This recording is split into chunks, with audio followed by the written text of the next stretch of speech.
of the 41st Chess Olympiad here in Tromsø, Norway. I'm Lawrence Trent, this is Grandmaster Jan Gustafsson. Yesterday we saw a number of the top seeds fight it out. We've got some more extremely important games with regards to the tournament standings today, and certainly we're going to be in for a lot of action, a lot of fun, and I'm glad you could be here to join us. Jan, what are your picks for today? We've got some really interesting matchups at the top. Have you got any particular favourites?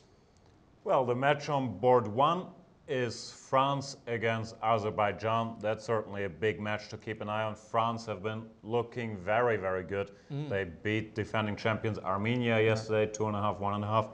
So that's the one big match. The other one, in my opinion, Russia against China. Russia, not much to say. The top favorites, Kramnik, Grishuk, Svidler and Karyakin on the boards. Against China, a little less known, at least from the individual players, but a super strong team with the likes of Wang Yue, Ding Liren. I think this is a match we should definitely keep an eye on. I'm especially excited about the matchup on board two there with Alexander Grishuk, the world number 4, exciting player, against Ding Liren, up-and-coming player from China, only 21 years old, already rated 2,740, one of the best players in the world, but we haven't seen him all that much. There on camera we have Laurent Fressinet, the hero of yesterday, playing against Rauf Mamedov from Azerbaijan.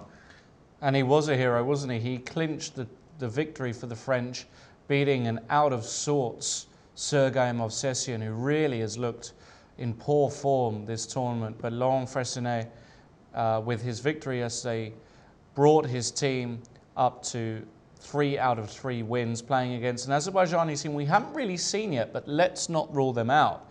They are extremely strong with Mamedyarov, Rajabov. We can see Rauf Mamedov in the picture there, and Eltaj Safali, the youngster on the 4th board. That is a really, really strong team. Of course it is. And it's impossible to speak about Azerbaijan without mentioning that they recently lost one of their very best and the world's best players. Vugar Gashimov passed away very sadly earlier this year, only age 27. They've had a great tournament in his honor in Azerbaijan, and I'm sure his teammates will be motivated to keep the team in its rightful space as a world top team even without him. Absolutely, and we can see a close-up there of the 4th board on your left. We've got Mr. Vladislav Tkachiev, a bit of a character in the chess world. Lot of interesting stories, let's say, for sure, regarding his chess career. But he's playing against one of the big hopefuls, young hopefuls from Azerbaijan, Eltaj Safali, already rated 2650. A lot of his teammates expect him to reach 2700 pretty rapidly. He's got all the talent in the world. And Vladislav Tkachiev hasn't played too many games here so far. So Safali is white, in my opinion, is favourite in that game. I don't know. Tkachiev, he hasn't been as active as he used to be, but I've known him for a very long time. He's just a very, very strong player. He has this thing, whatever you want to call it, chess culture, knowledge. He really knows his chess. So when he's motivated and in good shape, which I'm assuming he is for today's match on board 4, I don't think he's an underdog against Safali. I think he can very much hold his own. All right, well, apart from France and Azerbaijan, we should also point out, we can never miss these guys out. They're the host nation. They've got some guy on board one. Don't quite know who he is. Apparently he's quite good. Frode Ørkedal. Frode Ørkedal, no. We're talking, of course, about Magnus Carlsen, the world champion, the reigning world champion. Norway are playing Poland, and Carlsen has got a bit of a task today. He's playing against the Polish number 1, Radoslav Wojciechowski. Now, for all of you who might not have heard of this guy, you will and should have heard of him, certainly after this tournament, for 2 reasons. Firstly, he's a very, very strong player and does very well and has been doing well recently. And secondly, he was instrumental in Vishy Anand's preparation over the past few years, including various title defences, as his second as his coach. That's right. Wojciechowski, I believe he's been working with Anand for a couple of years now, around 5, 6 years. And he's kind of the main trainer of Anand now. When it comes to trainers, there's an interesting story. Anand's main coach used to be a guy called Peter Heine Nielsen, a very strong Danish grandmaster, but he has recently switched camps. He's now the main coach of Magnus Carlsen. Right. And Carlsen and Anand famously faced each other in last World Championship match, where Carlsen won. Peter Heine sat out this one, but they will play again this year, and this year Peter Heine Nielsen will be in Carlsen's camp, from what I hear. So that's going to be interesting, because of course he has a lot of knowledge about the Anand camp as well. Absolutely.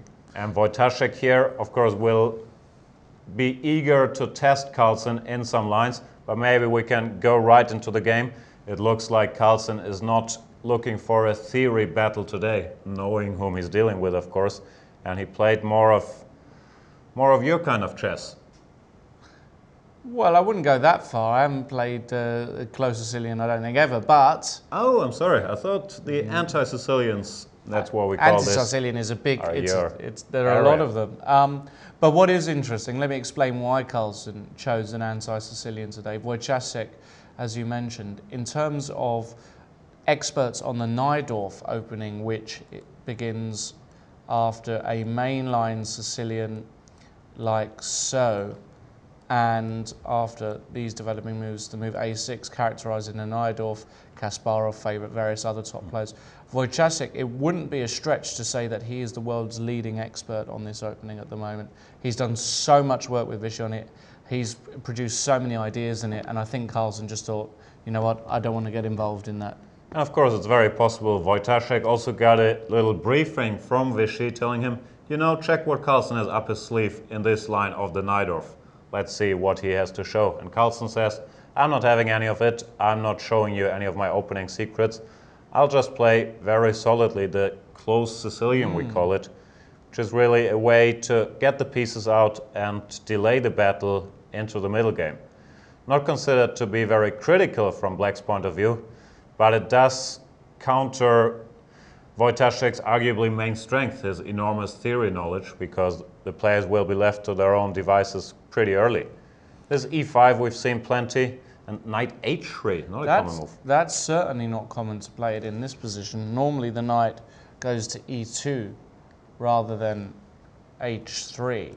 Or, in fact, here another main move is to play queen d2 to eye up potential bishop h6s. But knight h3 it has been seen in close Sicilians. The idea is that knight on h3, it supports f4, but also you sometimes want to play f5, and your queen is able to join the party sometimes, whereas when the knight is on e2, it's just a bit more blocked. So it's an interesting move, knight h3 here, and we have a few more moves. Knight g7 and f4. Okay, this is all pretty logical stuff. And now Wojtaszek decided to plonk his knight in the middle of the board, knight d4. Looks kind of normal as well. Yeah, fairly textbook stuff, both sides castle. White plays queen to d2. And queen to c2. And Wojtaszek has a bit of a decision at some point how to proceed. He could take on f4, which is a fairly typical move, but here I would expect Carlsen to take back with a knight and activating his knight on the rim, which now all of a sudden is on his way to d5. Not the end of the world for Black, but maybe not something he fancies. Else, I'm not sure. f5 looks a little loose to me. Yeah. f5 would be a typical counter. You see this pawn configuration a lot in these systems. But at the same time, yeah, you're right. Just f takes e5. Just f takes e5. Black is not ready for this kind of action yet. Yeah. And his pawns could get a little weak. They could get weak, yeah. No, it's a decision on Wojtaszek. And they've been playing quite quickly, so maybe he's still in book here anyway. Wouldn't surprise me, but... Then again, he spends most of his time checking the critical main line, so I wouldn't expect him to have spent a lot of time on this one, and that, of course, explains Magnus Carlsen's opening choice. Still, he doesn't have any particular problems. He can play a move like f6, bolstering up the center, then go rook to b8, prepare b5. There's all to play for, but Probably a smart choice by Carlsen, taking the game out of mainline territory at an early stage once again. Let's go back to the top board then, because we should check in with Maxime Vachier-Lagrave versus Mamedyarov. This is a huge matchup. Maxime Vachier-Lagrave, top 10 in the world. Shaq Mamedyarov has been there, has had a bit of a slump in his rating, rated 2743 at the moment, been a bit higher earlier this year. And here we can see Maxime on the left. He's playing white against Mamedyarov. Let's go from the beginning, Jan. And what do we got? Yeah, we got another King's Indian, kind of. Nowadays it's quite typical that the opening phase is very fluid. We see Vachier-Lagrave goes one knight f3, really keeping all his options open. And after knight f6 plays g3, not committing his pawns from d2, c2 or e2 yet, so he's flexible to react in the center however black plays.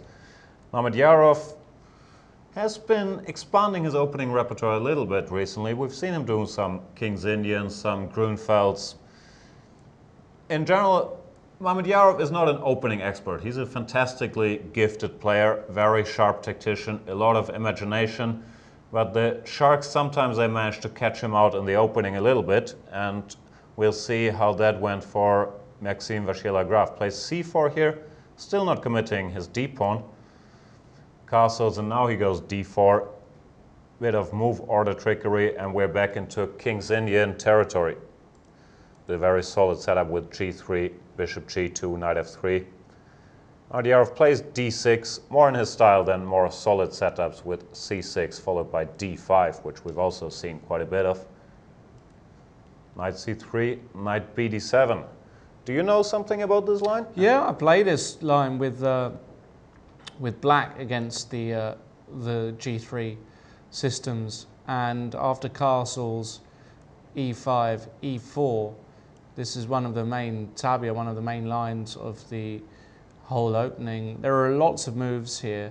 One Joe Gallagher move here. Joe Gallagher, the English turned Swiss national, well, he plays for Switzerland anyway, plays the move a6 here. That had a lot of popularity some years ago. That's a while back, but I think now White has found some ways to deal with this a6 setup. Right. c6, another main line here, c6 is the of other course. main line, yeah. And Mamedyarov decides to take immediately, also fairly standard play, and play rook to e8. Bashir plays or transposes into the main line with a move h3. Looks a bit like not a priority, but it's always a useful move to keep that g4 square covered. White can play bishop e3 without ever being molested by a knight on g4. And now Mamedyarov plays a6, following along the Gallagher lines. Now that's typical even with an e takes d4 variation. Another major exponent of this particular system is Gawain Jones, the English Grandmaster, who did very well in these lines with black. Rook e1, rook b8 is still following mainline stuff. And in this position after rook b8, White's got a lot of moves. He's got very mysterious looking prophylactic moves like rook b1, for example, which has been played. There are a number of different moves here. I'm not 100% sure what White is supposed to do. In general, Black, he wants to blow open the position with c5 and b5, so White has to get ready for that. One way to do it, I've seen people play a4 in a position like this, even to stop b5. Right. Another very natural move is the move bishop to f4, that's directed once again against this idea. And if I'm not mistaken, the standard moves like bishop e3 have also very much been played. I've seen some very sharp battles in lines like this, c5, knight e2, knight e5, b3 and b5. The board can be set on fire pretty quickly. Maxime did play rook b1, however. Wow, that is a deep move. It is a deep move, but it makes a lot of sense because you do want to play b3 and you don't want any trickery along the long diagonal. And also, you don't commit your bishop yet to c1. So, if Black does go c5, you can probably just drop that knight back to c2. And you know, you've got a square on it on e3 for it, and your bishop isn't there. The bishop on e3 can sometimes be a bit misplaced in this system, so so it's just a nice waiting Karpovian type prophylactic move, and yeah, we're following the mainline stuff at the moment, so it would be interesting to see how well prepared Shaq is in this particular variation. Let's go to board 2, Jan. Let's check out go there. back row Rajabov, another clash of the big hitters. Oh, we've got a tweet first. Round 4 in Tromsø, La France Joël play against the terrible Azeris. I'm not sure. I don't think it means how terrible Yeah, I think it means is meant in French. Probably very strong, right? Very strong, or the fearsome, or something along those lines. And on board 2, we've got Rajabov back row. By the way, we should mention, of course, please tweet us at #chess24live. We want to hear from you, and we'll talk about our little competition as well that we forgot at the top of the show. We'll get to it shortly. But for now, we can see gentleman Etienne Bacrot. We've talked about him yesterday, facing Timur Rajabov, who just got up. Rajabov, not very long ago, was the number 4 in the world, so an absolute world-class player.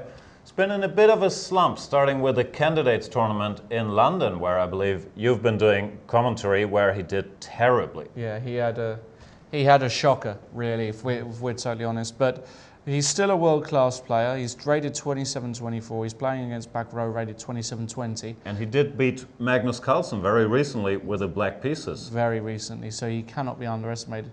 And we've got a position here, another King's Indian G3. Seems to be theme of the day in this match. With reverse colors, but Bacrot goes his own way. He doesn't play d6, plays another popular move, c5 here. Right. Bishop g2, c takes d, knight takes d4, and castles. Right. Very popular main line as well. Bacrot is actually a teammate of mine in this Baden-Baden team where a lot of guys play. And we've been discussing this line, so I know that he's very well prepared here. I don't want to share all his secrets, neither has he shared them all with me, but he certainly knows what he's doing here. And we can assume so does Rajabov, who's taking a moment here to consider his options. The main move is the move knight to c3. The problem with the more natural looking castles is that black has the move d5, which is supposed to clarify the situation in the center, and after c takes d, knight takes d5, we can see it's a symmetrical position, and black is supposed to do all right here. So knight c3 is the move I would expect when queen c7 has been a topical line, attacking this pawn. White has a choice between b3, queen d3, recently played by Kramnik. So we have quite some chess theory battles going on, as you would expect with those very, very strong players. Absolutely. Let's briefly conclude the tour around the boards and check in with Laurent Fressinet, another 2700 player, as we mentioned, won yesterday against Mamedov.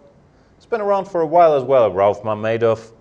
Very strong player, always more of a, in my opinion, this might not do him justice, of a gifted player. Didn't look like the most organized theoretician, but more of a field player. Played a lot of blitz on the internet, a very, very strong tactician, and a very dangerous guy. However, in my opinion, Fressinet is the favorite in this matchup, especially with the white pieces. Yeah, absolutely. And we've got a completely theoretical line here, haven't we, Jan? This is a mainline Slav defense, it's called. The position after c4, c6, where black defends his pawn with c6. And it might look a little strange, the moves knight h4 might look a little surprising, but all of this is mainline theory. Also the idea of giving up this bishop and having your pawns doubled, as it happened in the game. In return for his missing bishop pair and his doubled pawns, black counts on his control of the center. He controls the e4 square, controls the d5 square, has easy development with bishop b4 and castles. It's a very topical line where white has been looking for advantages, black has been looking for ways to counter it. Fressinet, he's a very, very well-prepared player. I have a lot of respect for Laurent Fressinet, and we will see what he comes up with here. f3 is a move, queen c2 is a move, Even moves like king h1 have been tried here. Bishop d3, there's all kinds of options.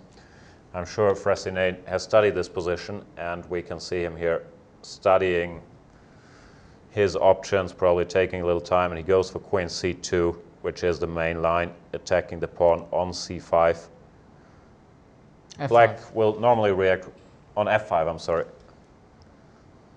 Black will normally react with g6, defending that pawn. Another line is to go knight to b6, hitting this bishop, and then if it retreats, to play queen to d7 to defend the pawn that way and bring this knight to d5 as soon as possible. So nothing new under the sun yet.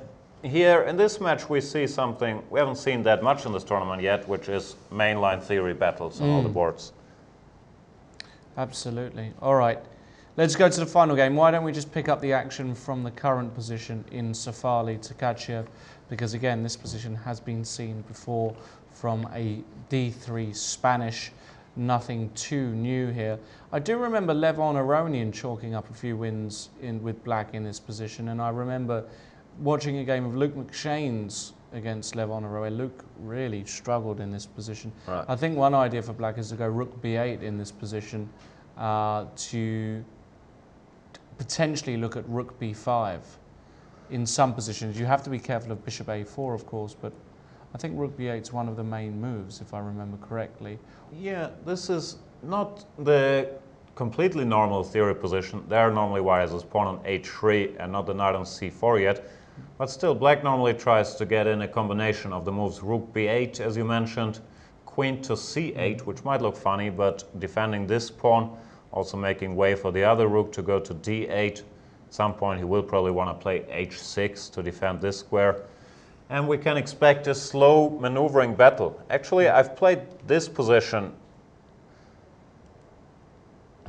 this very position with the black pieces against Tkachev. So he's an expert here on both sides of the board. And in general, a big student of the Spanish opening, which we've seen in this game, bishop b5, a6. So we can expect a long maneuvering battle here. I think both sides will be comfortable. White has some tiny pluses. Arguably those pawns are a little weaker than, for example, the a5 pawn. But black has shown that this position is playable on multiple occasions as well. All right, let's move on then. Perhaps we should also very quickly, at least, maybe not very quickly, maybe we should spend a long time over it. Very slowly, who knows. Let's check out the women's section, because today we've got some interesting matchups as well. I think the big match for me is the China-Azerbaijan match, because Azerbaijan are on top board in both competitions, it seems. Azerbaijan very, very strong.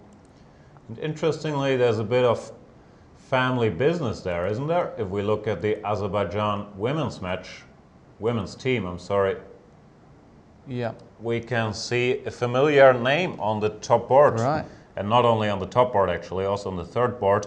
It's Zainab Mamedyarova, whom I believe is the sister of Shakhriyar Mamedyarov. And another sister, if I'm not mistaken, on board 3 is Turkan Mamedyarova. So the Mamedyarov family having a very, very strong showing on the top boards of this Olympiad. Absolutely. And Zainab Mamedyarova is playing against Hou Yifan. And Hou Yifan outrates her opponent by over about 450 points. That's a mammoth difference. We've got a little picture there of Hou Yifan. Won her game yesterday against Irina Krush, carrying China to the victory against the United States. And she is, of course, the massive favorite, as are the Chinese in this matchup today against Azerbaijan. Let's briefly have a look at Hou Yifan's position against Mamedyarova. We have a stone wall on the board. Stone wall, yeah. Interesting. Not a bad choice, actually, if you're outrated by such a huge margin, because white has to do quite some work to break down this stone wall, no matter who you are. And Hou Yifan went for a very solid setup here, played b3, which is a little rare in combination with having your knight on c3. Normally, if you play b3, you're trying to bring that knight around to d2. and not to c3 to not impede the view of the bishop on b2. But she decided to go her own way, and after knight e4, it looks like this knight could very well be exchanged quickly anyway. Played bishop to b2. It's very typical stonewall position. Black has a couple plans. One that is bringing this passive bishop out with via d7, e8 and h5. Another one is to fianchetto it as well, playing b6 followed by bishop to b7. And more aggressively minded players sometimes might even try to go for a kingside attack with black, with bishop d6, g5, trying to make something happen here. But I'd be very cautious with this approach, especially against Hou Yifan. Right. I think white is too solid on the king side at the moment. So we can expect a long battle here. Of course, would be foolish to bet against Hou Yifan, who is 400 points high rated. But certainly Azerbaijan having a strong showing in this tournament so far. Let's briefly check in with the next family member, Turkan Mamedyarova, I believe the younger sister. Please correct us if we're wrong about this, but I think it's a family. Yeah. She's playing a very solid line of the Queen's Gambit declined, we call it. We can see two pairs of minor pieces are already exchanged. Black got in this e5. And this is a line which I believe was invented by the Cuban former world champion Capablanca. At least I learned something I learned as a kid as the Capablanca simplification maneuver. This d takes c, knight takes d5, and exchanging some pieces off. Pretty solid line for black. Once again, Mamedyarova is the underdog in this matchup. Tan Chongyi the favorite, but they are very well prepared in the opening stage as well, the Azeri ladies, it looks like. Oh, absolutely. So we can expect quite some action here. Absolutely. Okay, so that's in that board. We do have some other interesting matchups in the women's section today. We should mention the women's team of Iran, who are, I believe, in the lead. They have won all the matches so far, won quite convincingly yesterday against Bosnia-Herzegovina, and are playing on board one against Slovakia. Is that Slovakia? Am I Slovakia, correct? yeah, headed up by Eva Repkova on board one. That she's playing the board one of Iran, Pourkashian, and they have a very similar rating, only 6 points difference. So that's going to be a very close game, and we've got an opening that I should know something about. The French Tarrasch variation with 3 knight d2, protecting your pawn on e4 with the knight, putting it on d2 so that it can't get pinned by the bishop, because you can just play c3. So knight d2, knight f6, this is a main line, e5, knight fd7, bishop d3, or c3 first. It's normally transposes, knight c6 and knight e2. Knight e2, the main line here. It might look more natural to play knight f3. Then the problem is these knights are kind of stepping on each other's toes a little bit. And after queen b6, white has no convenient way to defend d4. This has also been played with a pawn sacrifice on d4. But knight e2, leaving that square open for the other knight, is the main choice in this position. Absolutely. And takes f6 is all normal. E takes f6. And now queen takes f6. Very, very aggressive option. A little bit offbeat. Has been seen around, but knight takes f6 is the main move. Yeah. Point is after knight f3, this queen is likely to get hit with bishop g5. But of course, Repkova knows all about this. Chooses bishop d6, bishop g5, queen to f7. She's planning to blast open the center first chance she gets. Right. This is what happened. Bishop h4. Not sure castles could be. Looks like a very natural move here as well. Bishop h4, e5 has been played. Yeah. So if there's a mass exchange on e5, takes. Probably bishop takes actually. Right, because if the knight takes, bishop b5 check looks a little bit unpleasant. Not the end of the world either, but black doesn't want to exchange pieces. But bishop takes, and I think black is active enough to compensate for this pawn, which could be a little weak. Could also be very strong. It's a passed pawn, but it's isolated, doesn't have any brothers next to it. I think black is fine here. Yeah, I tend to agree. I tend to agree there.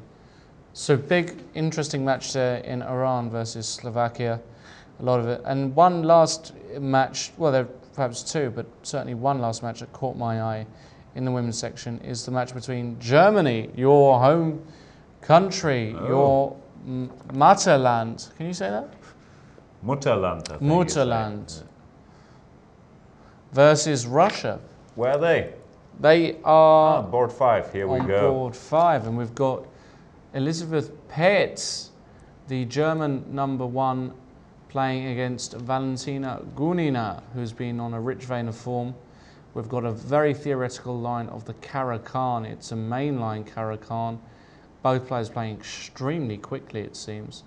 And this is the position on the board after 17 rook d8. Looks as though black's all right to me, just by looking at the position here. I would think so. It was this position, which has been very topical recently. Knight e4, as far as I know, is not the main move here. They've been discussing stuff like rook to e1, and then after castles, knight to f5. These lines we've seen quite a bit of. Knight e4, knight takes, queen takes, knight to f6. Looks fairly natural as well. And queen e2, very instructive move by Gunina now, the move queen to b5. Looks like you shouldn't do this because you get double pawns after the exchange. But this is actually a pretty good structure for black because he has this beautiful square on d5 for her knight, where it can't really be attacked anymore with a pawn on b5 stopping white from advancing c4. So white should not take on b5, and Paetz certainly did not. She played queen e5 instead.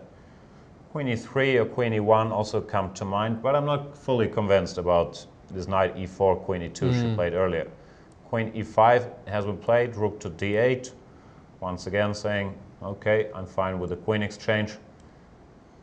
And white has to come up with something, else black will just castle and continue development. It's not that easy to play with white. No, it's Endings could be a little bit unpleasant sometimes because this pawn could end up being weak. So I think Gunina won the opening battle here, it looks like. I would agree with that one, yeah. So Elisabeth Paetz in for a bit of a game there. On board 2, Alexandra Kostyniuk playing against Tatiana Melamed. And I'm sure the position is fine for black, but I tell you what, I do like these setups with white, and I like them when Alexandra Kostyniuk plays them. She's renowned for being a very strong open Sicilian player. So in this position after move 18, there's immediately a threat of bishop takes f6 with e5 or e5 straight away, whichever way you want to look at it. And then looking at that h7 pawn with the queen and bishop, it's very dangerous. So here, probably the only move is to play h6 here, or you can look at g6. I'm thinking about g6, but it might be dangerous because then white goes f5, including this rook into the attack. So I'm with you, h6, but it's not a move you necessarily want to play, like moving the pawns in front of the king. It's a rule of thumb. In general, if you can avoid it, you don't want to move the pawns in front of your king, especially if you're the weaker side on the king side. You're the one under attack. You want to leave your pawn formation intact, if possible, in order not to create any weaknesses in there. Of course. She just made a move, yeah, and she played bishop f8. Can you do that? Isn't she running into some e5 or bishop takes f6 unpleasantness? I think after bishop h6, I think the idea is that you're going to take with the queen, and after e5 go queen h6. Ah, there's a little mate threatened on h7, but queen h6 avoids immediate disaster. And you're not sure, this ending could still be a little more pleasant for white. I'm not maybe not sure much. Actually, because suddenly the attack is gone and you have to start, No, I agree. This I think is quite playable for black. No, this is absolutely playable for black. Equality. So bishop f8. There is no. So what about e5 straight away? What? Then just d takes e5. Okay. And if f takes just rook here, takes I think d4, rook takes d4. And takes g6. Here, g6. All of a sudden, black has the two bishops and a very active position. So it doesn't look like white can break through immediately. D takes e, bishop takes e5, renews the threat. But black Just now probably G6, can go G6. This is possible. This could spice up quite quickly with a move like F5 Wow. and You fire on can't take board. because if bishop takes F6. Takes now, you take and you win a rook. Yeah, no, that's very spicy. That didn't happen though, actually, Jan. Costinha played bishop F2. Playing it more positionally. I like this move though because you introduce the idea of going bishop H4 with a quite an annoying pin. Yeah, adjusting to the move bishop F8. Right. Now that this bishop has left the diagonal, white regroups her bishop to the H4 square. I'm not sure, it looks a bit slow to me, I gotta admit, and the bishop on D4 I thought was in an active position already. So I'm not quite sure how dangerous this is, because I'm looking for a useful move, not sure I can make one. Say something like this, probably a terrible move by the way. After bishop H4 you can normally break the pin with bishop E7, but I haven't made my point very well because here white is going to checkmate me. So bishop F2, interesting idea. And yeah, probably black will be forced to play G6 or H6 rather sooner than later to avoid disaster on that H7 square. All right. The Germans, of course, are the underdog in this matchup, as would any team but China be against the Russian women's. But they have a very strong, compact team, and they can certainly make a fight out of it. They certainly can. What's with this ending? Don't we see this ending every other day? I think I just saw this exact same we stuff. saw another Giria game against the French player. My goodness, the one my mind has gone blank. I'll see if I can recall her name. I think you're right. Giria had this very position, or at least this very variation on the board yesterday. She seems very fond playing this ending. I'm not sure what happened in the German preparation there. They seem to have decided, okay, let's test her there once again. Yeah. I gotta say, I think black is fine here. She just prepared G5. Right. The game yesterday was slightly different. The white got in H4, rook to G1 and G4 quite quickly. And in this position, white can grab a pawn on A6, but then rook A8, and all of a sudden this knight could end up being in trouble. Yeah, no, let's continue briefly. Bishop B6 to defend it, then rook to A6. Oh, sorry, not that far. And you can't defend everything because rook B1 runs into knight takes C3 with an unpleasant little fork. Ouch. All right, so yeah, it looks as though black's absolutely fine here, doesn't it? Yeah, you're doing fine here for sure. And in Poganina versus Sarah Holt, Holt's doing fine, it looks like here to me. Another Sicilian. Yeah, not Three much Sicilians happening yet. But okay, What I'm wondering is, after a move like knight takes F6, can white try to break through with F5 immediately? Possible. Then again, it's not a big threat really, right? I mean, F takes E, there's bishop takes E6. Let's say a useful move like rook A D8, F takes, bishop takes. Once again, we see an isolated pawn situation, but black having pretty active pieces, I don't think it's too bad. Knight G5, you can maybe just retreat your bishop to C8. Your rooks are nicely placed in the center. Looks decent for black to me. Yeah. All right, let's go back to the open section. Let's see what's happening in the top match. We can check back in with our cameras. The French against the Azeri is the match of the day. We'll be there shortly once I clicked my way through.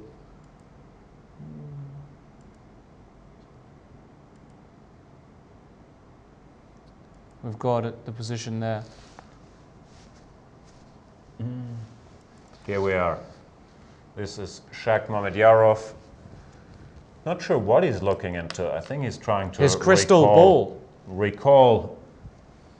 Total recall his opening analysis. Because it's his move, but it looks like, yeah, he couldn't care less. Now he moved into a more typical thinking position. I'm not quite sure myself. I'm not very familiar with the implications of this rook b1 move. Mamedyarov, certainly after staring into space, made up his mind and went for the move c5. Very typical play, planning to follow through with b5. But the bishop's now on f1, isn't it? So it kind of, yeah, it does a nice job of dissuading this b5 That's right. move. I quite like this bishop f1 idea by Maxime. First question is, where does he put his knight? On c2? Well, he has to put it on c2. Where else? Well, f3 you could consider. Nah, It looks a bit artificial. No. He's going to put it on c2 because after bishop e6 you've got knight e3 as well. Right. And that's what you want. So b5 is probably not an option yet. White just takes it. You can try it. It might be good for a blitz game, but it might be okay. I'm not that sure. It could be some compensation here. You could just Rook take it takes off, yeah, and bishop takes h3 and something like this against a yeah. guy like Mamedyarov. I'm not sure I'd be all that well, comfortable. d6 is hanging, is it? No, Is it's it? not. No. Knight takes d6. I think Bishop you're running into g4. trouble. Yeah. Yeah. And Just this about. position, Black is an exchange down, but it looks like he's so active with these Yeah. bishop g4, No, I knight love- f3 idea. Yeah. I don't think White can go here. So I wouldn't be all that surprised if after knight c2 he went for I like b5. b5, and it's a very typical Mamedyarov move, isn't it? Very much You in can- his style, yeah. You can, and there's Alexander Grishchuk. You can see the top board. Is he playing top board? He's not playing top Not board today, he's on no. board 2. He's on board 2 today. One of the best players in the world, having a look. Sébastien Mazet in the blue shirt, I should say. Sitting down there, the French team captain, looking suave, looking smooth, Looking very relaxed. looking relaxed. Doing it in style. I'd also be relaxed if I had Bashir Legrave, Fressinet and back row in my team. That's a really, Right, but you you're know. stuck with me. I'm stuck with you. Absolutely. And no, this could really heat up. Is he going to go knight c2? I'm sure he's going to go knight c2. Don't count out knight f3. No, he went to c2. He's going to go to c2. Yeah, b5, a very Shak Mamedyarov Yeah. type of move, and it might be good too. Might be a good move. We could very easily see this idea with b5. We'll keep an eye on that because it'd be nice to see that. Let's briefly go through some other lines just to illustrate the danger. C takes b, a takes b, knight takes b5. Also looks completely natural. But now Black has a choice. He could once again go for this tactic. Bishop takes h3. Well, Less I don't spectacular like here because White keeps his bishop. Bishop h3, Yeah, rook no, b5. this isn't going to happen.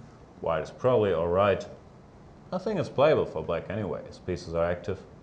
Or after knight takes b5, he could go in full-blown compensation mode and play the move d5, Yeah, blowing up the position. Point is, if e takes d5 falls to a nice trick of knight f3 check. No, that doesn't work. does that not The work? rook is still the rook's- protected. It's protected by the... Didn't even see it. But Black just keeps developing. A move like Wow. bishop f5, exposing the bad side of having a rook on b1. Yeah. And I don't know, this looks very, very scary for White, doesn't it? Now bishop Now takes bishop takes C2 is a c2, threat, followed by right. knight f3 is a huge threat Right. as well. The White pieces look a bit uncoordinated. I'm not even sure how he would proceed here. Absolutely. Yeah. We'll keep an eye on it. Would be very interesting if Mamedyarov comes up with his b5 move. It's not forced. Moves like bishop e6, even bishop d7 are quite playable as well. d6 is not really under attack because there is this knight f3 check. Bishop d7, planning to go b5, is certainly a viable option as well. Absolutely. But I'm intrigued by this b5 immediately, Yeah. pawn sacrifice. It'd be exciting. It's what the people want. Give the people what they want, the Mr. people- Mamedyarov. Let's talking about what the people what they want. We haven't spoken today about our little competition. Now, as far as I know, having looked at the tweets from yesterday, nobody predicted the correct results for I the think first that's five because boards. people aren't motivated. We gotta come up with better prizes. Predict the first 5 pairings of today. Match results are enough, and you can win this fantastic movie. I've seen it many times myself. It's Hansel and Gretel Witch Hunter, the well-known story of Hansel and Gretel, but with a twist in that they hunt a lot of evil witches in this one. It's a fantastic movie. Jeremy Renner, I believe, won an Oscar for The Hurt Locker. Yes. Took his talents to Hansel and Gretel Witch Hunter. It's very, very highly recommended. It's a great film. Famke Janssen playing an evil witch. This is the fantastic prize you can win if you predict the results of the first 5 matches today. Send us your predictions, hashtag C24Live, and you can win this movie in Norwegian with Danish subtitles. No, it is in English, don't worry. And even if it isn't, there's not much of a plot The going storyline on. is easy to It's follow, pretty I promise easy, that yeah. much. We watched Dawn of the Planet of the Apes the other day, and that was in Norwegian. And when the apes started talking apish... It was actually in English. The problem was the apes spoke a lot of apish sign language when we had Norwegian subtitles, which we struggled to read. But we're pretty good at relating to the apes and figuring out what they want to say, right? Yeah, there was a lot of come here and do this and do that. A bit like the show, really. You're strongly connected to a orangutan called Maurice, right? Yes, if you watch the film, ladies and gentlemen, Maurice, the orangutan, he's a consigliere, he's a kind of, he's an advisor. I liked him. He's wise. More of a book smart than street smart. He was wise. He was reading stuff. He was wise. I like Maurice as well. I like Maurice. And talking of wise, how about we go to Magnus Carlsen? He's pretty wise. Is he wise? Yeah, he's kind of wise. He knows what he's doing in this game. World champion. There we got a picture of him playing against Wojciech. What has happened in this game? Wow. He looks a lot more confident than Maurice did. With Magnus Carlsen there, leaning back to drink his orange juice. This guy Maurice always seemed a bit skeptical. Magnus, I think, not a doubt in his mind, he's doing the right thing. Just played f takes e5. And I think the point is that in this position you can't take back with the d pawn because if bishop takes c5, which would lose a pawn. So you have to take with knight or bishop, and he's taken with the knight. This looks perfectly normal. White can't chase that knight away with d4 yet because it would jump to the very nice square c4, attacking both White's queen and bishop. So this is not an option. I gotta tell you, after knight takes e5, I think black is totally fine here. Yeah. Well, he's just played bishop h6, so let's get that on the board. Oh, let's get an update. 1 second. He went bishop h6. Yeah, well, the knight's defending the d3 pawn, and I think that's a typical Carlsen move as well. Just wants to get rid of the powerful bishop and then reorganize and eventually play d4 if he can. Right, he's playing to exchange those guys and then gain some space in the center. Still, I think his pieces do look slightly funny at the moment, don't they? Doesn't have to be a major problem.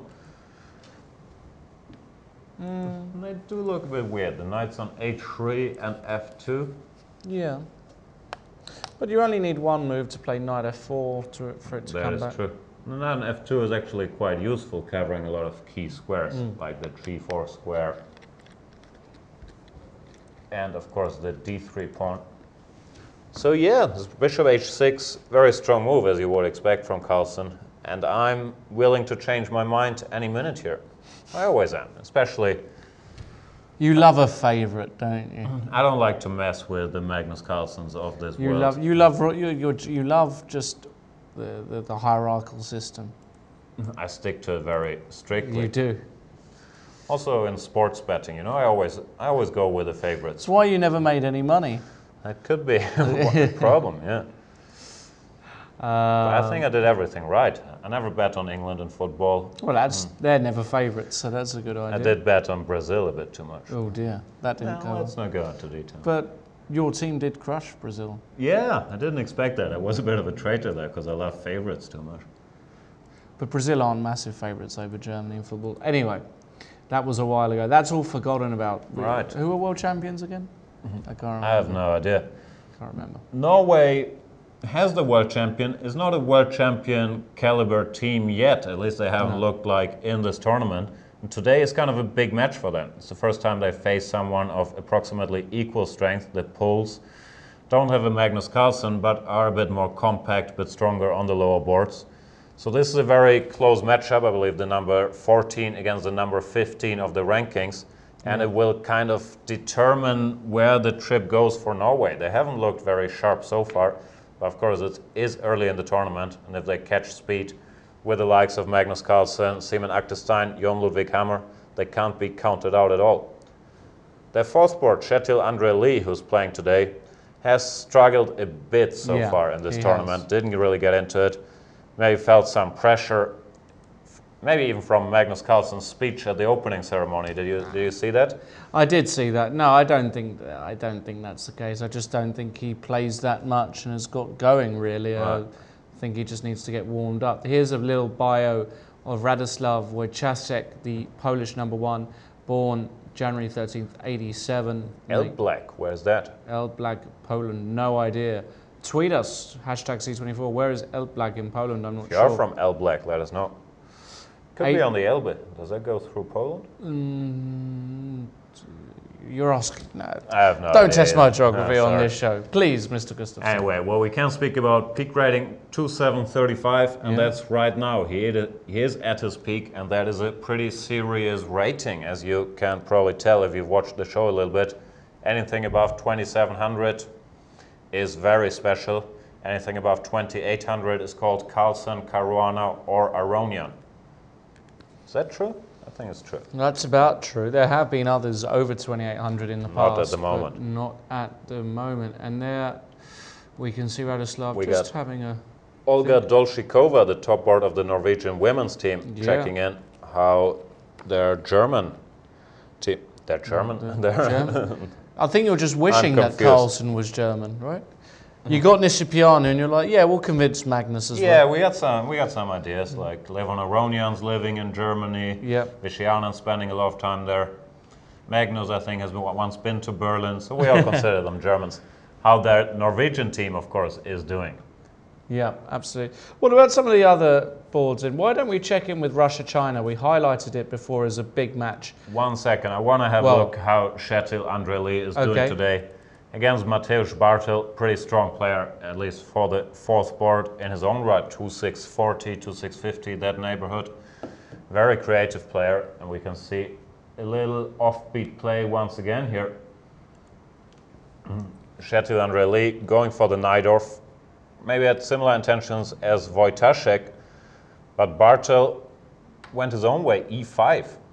I've seen this move, I've never rated it all that highly. There's Knight a reason BD7, for that. and knight but to it's c4. not so bad, actually. This system, normally what white does is he actually fianchettos his bishop with g3 and bishop g2. And the knight sits quite nicely on c4. So you've got to be a bit careful with black. There should be no problems for black, but even still, it can be dangerous. e6, but he didn't even do that.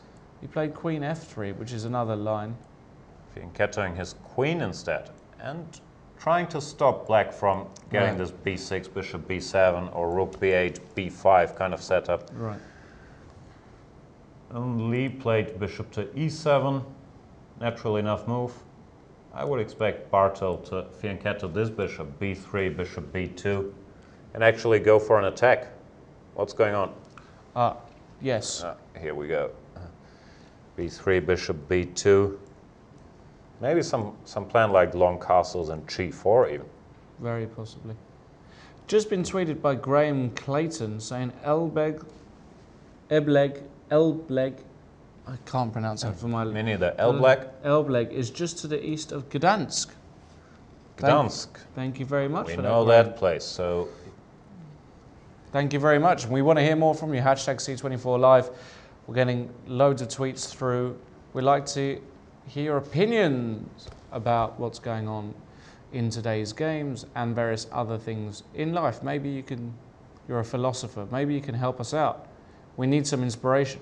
Well, this guy. I need a lot of inspiration. This guy needs a lot of big questions. I'm looking for answers. But before we come to those, let's go to the big match. Russia against China. Huge match. Vladimir Kramnik, Wang Yue on board 1. Vladimir Kramnik, former world champion, lost his title in 2008 to Vishy Anand, who then went on to defend it a couple times and lost it this very year to this Norwegian chap we just saw. But Vladimir Kramnik can still play. This is, I believe, not even doing him justice. He was one of the favorites for the candidates tournament to qualify against the match, for a match against Carlsen. Did not do it. Instead, Magnus will face Vichy Anand again. And Kramnik has been looking a little down ever since, hasn't he? In his last 2 tournaments, he hasn't looked like himself. Had horrible performances. Maybe he's going to bounce back here at the Olympiad. He's on 100% so far. The Russians have only dropped half a board point, right, full match points, but have only dropped 1 draw, so cruising. They are cruising. Here we see Vladimir Kramnik's profile. Yeah, 39 years old, born in 75, and his highest rating was all the way back in 2002, so over 10 years ago, 28.11. His current rating is 2760. Probably hasn't been this low for a while. No, he's been around 2790 or very close to those 2800 most of the time, but had 2 very bad tournaments in a row with Norway Chess and Dortmund and dropped to his lowest for a long time. Of course, Vladimir Kramnik, for those younger viewers, really has been a top player forever, since 94, basically 92. He's been on the scene, and he's most famous for beating none other than Garry Kasparov in a World Championship match in London in 2000, and beat him very badly. No one expected that. Did not lose a single game, looked very dominant against Kasparov, and has been up there, not ever since before that, but world champion for quite a while. One of the big players in this game. Absolutely. And I like his position today. Well, let's look at it after a4. This is the current position on the board. This arose from a kind of offbeat Reti without committing with d4 so early. He played with the double fianchetto, bishop g7, bishop g2, just trying to get a position. It's been seen before. And then voluntarily giving up that bishop. I don't like it. I know it's a typical idea in these lines to get rid of your light square bishop, but to give Vladimir Kramnik the 2 bishops for free without managing to at least exchange those guys, I think is very risky. Because here Kramnik said, thank you, I'm fine keeping my 2 bishops, I don't feel like exchanging anymore. Went for the move d4, and I like his position here. a5, castles, e6, queen c2, a4. Plenty options. The most natural one, just grab more space in the center with e4. Yeah, white looks very comfortable there, doesn't Absolutely. he? So Kramnik certainly should be happy with his opening so far. How about board 2, Grishchuk versus Dinglerin? We mentioned this pairing at the top of the show. Dinglerin, they've only played blitz matches against each other, Grishchuk and Dinglerin. Grishchuk has won pretty much every one of those, but in a serious long play game, haven't yet played. And we've got a position that you might be familiar with, Mr. Gustafsson. Very much so. These symmetrical exchange lines, I feel right at home. We haven't seen a lot of Mr. Dinglerin in the Super Tournament scene yet. I would expect that to change. I've been keeping an eye on him ever since in 2009. He won the Chinese championship at age 16. Played some fantastic chess there, very well prepared, very creative, and certainly a guy I would not bet against making the top 10 and making a lot of noise in world chess. Here today he's not feeling that noisy really. He plays this exchange line of the Grunfeld, which we've seen on the show before. Look at this, we've got a completely symmetrical position after 7 moves. You don't see that so often. And knight d2, and he carries on. Knight d2, knight d7. Anything you can do, I can do too. Right. There's many moves here. Knight d7, I believe, is one of the better ones. I believe Peter Svidler covered this in his Grunfeld series for Chess24, which you can find on this very site. Highly recommended. Another option is to just take on d2, and after takes, go knight to c6. We've seen a bit of that recently. I believe Caruana had a game like this. Another solid line. But black can actually get away with copying white's moves here. One point is after knight takes d7, bishop takes d7, knight takes e4, d takes e, bishop takes e4. White is a pawn up, but black will probably find a way to generate counterplay, right? Yeah, queen b6, for example, castles, rook a8, e5. There are all kinds of ideas in a position. I'm not that sure, actually. Maybe after knight takes d7, black wants to take with the queen. That's also even. possible, yeah. keeping an eye on this pawn. Dingley Ren instead played knight takes e4, d takes e, and castled. Once again, black could do the same thing. Knight takes e5, d takes e, and castle. And it's still symmetrical. Would be. They could even keep it up for a while. Bishop f4, bishop f5. At some point, black probably wants to stop copying white's moves after queen a4. Might be a good time to do that, right? Probably not the best move to mirror this one, but yeah, no, I think Grishuk should be comfortable. Doesn't look threatening at all, this position. I think Grishuk knows what he's doing here. Then again, you can't really win this with black ever either, unless white takes some risks. The best he can hope for is uneventful equality, which he will probably achieve. But it's a team competition. It's not an individual competition for the Russians and most teams. They're trying to put pressure with white and trying to play it safe with black. That's why you see guys like Grishuk, normally very dynamic players. He doesn't mind to play a symmetrical line against Dingley Ren, who is, in my opinion, the most dangerous of the Chinese players. All right, let's go down. Let's see the last few games of this match. And we've got a more unbalanced, interesting game in Svidler versus Yu Yangyi, another young Chinese hopeful. And we've got a position after 4 moves, c4, d4, got a reversed Benoni, and b4, gaining space. Yeah, Svidler used to be an exclusive 1e4 player. Recently has been playing all kinds of things. We've seen him play 1c4, we've seen him do this knight f3, g3, and t after g6, c4. I gotta tell you, I'm a little bit surprised by the move d4. It is a playable move and we've seen it before, but normally when this position is reached, black chooses between the move c6, which could transpose to the Grishuk game we just saw, or the move d takes c4. Gaining a pawn momentarily, white will normally recapture it quite quickly with something like queen a4 check. But this type of position has been played and considered to be decent for black quite a bit as well. So d4 would be a good idea if black got one more move, let's say c5 or knight c6. But here I'm a little skeptical. This b4 I think looks pretty nice for white. Okay. The point is that it stops c5, defending the pawn naturally, also stops knight c6 because it can be chased away with b5 instantly.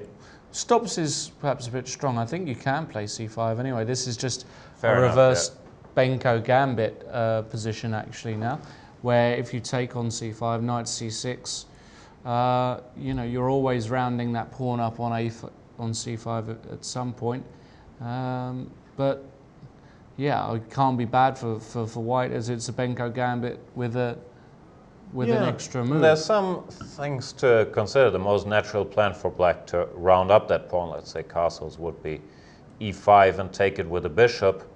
But that doesn't go so well with the move g6 Right. he already played. So here you would want that pawn on g7, not on g6, because it leaves some holes on the king side after something like bishop h6. Nothing decisive, but black has to be a little careful at the very least. Yu Yangyi went for bishop g7, can't be bad. d3, castles, bishop b2. Now he already has to get a little creative to defend his d4 pawn. And he did so with e5. He did, played e5. Knight takes e5, Svidler queen took. d6. And queen to d6, double attack, winning back his pawn, With but check. maybe not solving all his problems. I'm expecting this knight to retreat to f3. Yeah. f4 could be a move as well, but let's say this. Queen d2. Queen d2 is forced to defend the bishop. Queen takes, knight takes, c5. c5. And if black is one tempo short, if he got a knight c6, something like b6, he would be totally fine. But I don't think he can reach that after a move like knight b3, attacking this pawn. b6 doesn't work yet because this knight would just go anywhere. And all of a sudden, there is some trouble on the long diagonal. And I think black has to choose a slightly clumsy setup with something like knight a6. Nothing the end of the world, but not 100% comfortable. Shall we have a look at the last game? Looks like Svidler exerting some pressure here, as does Kramnik. So the white games, I think they're going well for Russia so far. Yeah, and this looks like this has been another theory battle in what must be Karyakin's main weapon, the Queen's Indian. And it looks again as though Karyakin better prepared. Rocky solid. Rock solid. Rook, Queen and Rook endgame already. And looking at the current position, it's difficult to see Karyakin being worse at all here. I'll put all my virtual money on a draw here. I think there is very little white has to work with. Black has these doubled pawns, but there is mass exchanges coming on the D file. Yeah. I don't see anybody winning this, do you? No. I think that one's going to be a draw. But an interesting matchup there, and the Kramnik game looks interesting. Well, and the Svidler game, those are the two real ones that could be decisive in my opinion. How about we take... Just one note in passing from me being a theory geek, this position in Nihua Karyakin. We have seen in the game Carlsen against Karyakin very recently, and Nihua, no doubt, must have been familiar with that. Carlsen played e4, queen d3, Karyakin equalized quite comfortably there as well. And this must be part of his preparation, but after queen c2, queen c7, knight e4, rook a8, doesn't really look like he's hoping for much. So maybe it was part of the Chinese match strategy. Karyakin, 2-7, 86, board 4. You know what? We're happy if you make a draw. Nihua, 130 points outrated there. They might have thought, okay, we're fine if we play it solid in that one and we'll try our luck on the other boards. Absolutely. We'll see how it goes, but it certainly looks like on the black boards they have work to do. All right, we're going to go for a very quick refreshment. That's in the purely allegorical sense. Absolutely.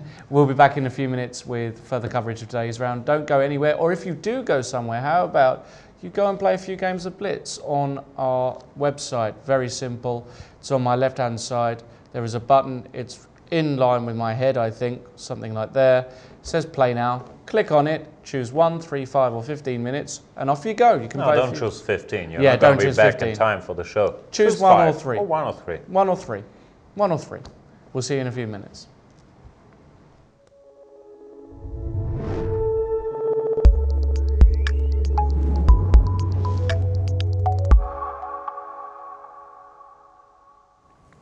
Hello everybody, welcome back. This is round 4 of the 41st Chess Olympiad. I'm Lawrence Trent, this is Grandmaster Jan Gustafsson, and we've got a lot of the top games still underway, but for the moment we've been informed of some very interesting games taking place in the women's tournament. They're over already, some of them. They're over, and we've had a miniature, probably, potentially, the shortest game ever in Olympiad history, except a default, which we won't count, in terms of a decisive victory. I know there was a draw, I believe, after e4, e5, and they accepted a draw some years ago. You can't get much shorter than one move. But losing in 3, Jan, that's not seen so often, I don't think right? it's possible to lose more quickly, so it is a bit of a confusing story. In the match Zimbabwe against Togo, we've had, in the women's section, Rhoda against Essay. The game went 1 e4, g5, d4, f6. Literally the worst move in the position, together with f5. And queen to h5 mate. I'm not quite sure what's going on here. If this was intentional or an epic blunder, not something you normally see at the Olympiad. It's the fool's mate reversed, and it looks intentional almost, because this is the only way you can get mated so quickly. I mean, you have to try really hard to actually get checkmated so quickly. So, yeah. Very confusing, but it has been confirmed. The players did sign the score sheet. This match happened. Not quite sure what went on there. Have you ever been checkmated in 3 moves? No. No, I mean, I'm sure I've maybe, when I was first learning the game, fell for fool's mate. I had an incident once After e4, d5, e takes d5, queen takes d5. I had this position with white, and an opponent of mine claimed that I touched my bishop. And if you can't move the bishop, and he was claiming that I was forced to move the king if I can't move my bishop. If you're forced to move the king here, you have to play king e2, and then after queen e4, it's actually checkmate. Did he get it through? I refused, and I won that argument. They hadn't really touched my bishop, but still quite a sneaky way. That's the other 3-move mate I've seen in quite a while. So not sure what is going on there. Very confusing story. Why do you have to move your king if you can't touch your... It was just a way for you to lose. I'm not sure. Maybe it is an old rule. I've never really heard of it, but he insisted that you have to move your king if you touch the piece that can't move. Wow. All right, we've got a tweet here from Clive Waters. Short played a well-known bad line and got a bad position he clearly craved. Oh no, Nigel, what are you doing to me? Please, let's go there. We'll go to the match between England and Latvia. A pretty tough match, actually. One of the big games of the day for me. There are a number of top clashes, but on board one, Adams versus Shirov, a bit of the battle of the old guard. Still very strong players, but certainly they actually haven't played since 2007, Adams and Shirov. But that's one to keep our eye out for. Nigel Short playing black against the very strong grandmaster Igor Kovalenko, 2650 rated, so knows what he's doing. And Nigel is currently in... I'm not sure it's a well-known bad line. I think that's a bit of a stretch. This is a theoretical line. Knight c6, rook d1, queen a5, bishop e2. Black has a couple options here. D takes c4 is one of the main moves. Bishop takes, bishop e7. All of this has been seen before. Castles. And here, Short played a6. I believe knight h5 has been seen here before. They included a6, a3, and now knight h5. I'm not sure how bad this really is, but certainly it looks like it could be a bit of trouble. Bishop take, bishop d6, bishop takes, rook to d8. This is the position they got. White is a bit more comfortable. If black manages to develop, he would be all right, but a move like knight e4, or even taking on d8 followed by rook d1, Short could end up being in some trouble here, actually. Clive Waters, I believe, has a point. Oh, no. Well, not the end of the world yet, and in Nigel we trust. Can we quickly get a look at the Adams versus Shirov game? Because that's another very important match on board. On my way, board. Sorry, be right there. Number 6, I believe it is. No, 7? No, if you... There we go. Down, no, it's already... There we go. Ah, here we are. And we've got a Sicilian Rossolimo variation. Another Adams specialty. He likes to get his pieces out. This kind of line has replaced 3d4 as the main line in this position, I believe can be said. Gives White a good shot at an opening advantage and is more in the style of Mickey Adams. Yeah, castles, knight g7. Standard play, c3, one of the main lines, bishop a4, b5, bishop c2, bishop b7, rook e1. All of this has been seen multiple times before. c4, very ambitious move. Black is trying to stop White from occupying the center with d4. I believe more common is a move like rook to c8 here. Then after d4, you take, and knight to b4. This is a typical trick. But Shirov, never shy of making a principled, ambitious move. Played the move c4. Adams chipping away at the black queen side, wants to create a weakness on b5, I would guess, before playing d3 or d4. And that's what happened. Knight g6, d4, takes, queen takes, attacking this pawn, b4, knight b2, a5. Complex. Yeah, it's complex, but Mickey's no stranger to complexion and these kinds of positions. He got his knight d6 check in, and he's got the two bishops, takes, queen b8, and now queen c5. I like that move. Good move. Stopping black from castling. Right. and not making it that simple for black to exchange the queens. Right. Could go queen to a7, but then white has a couple of pleasant looking options. Bishop e3 is one of them. The other is to just take, and if rook takes, again bishop e3. Looks a bit better for white. Yeah. It's the sort of position as well Mickey can work his advantage. He's very strong when it comes to working small advantages. There is another game in this match, just saw it out of the corner of my eye, that's intrigued me, is the Howell versus Naiksans, Arturs Naiksans, Grandmaster from Latvia game. And I don't know, let's just go to the current position. Is David just winning? I think he is. What's happened? Because I was with David last night.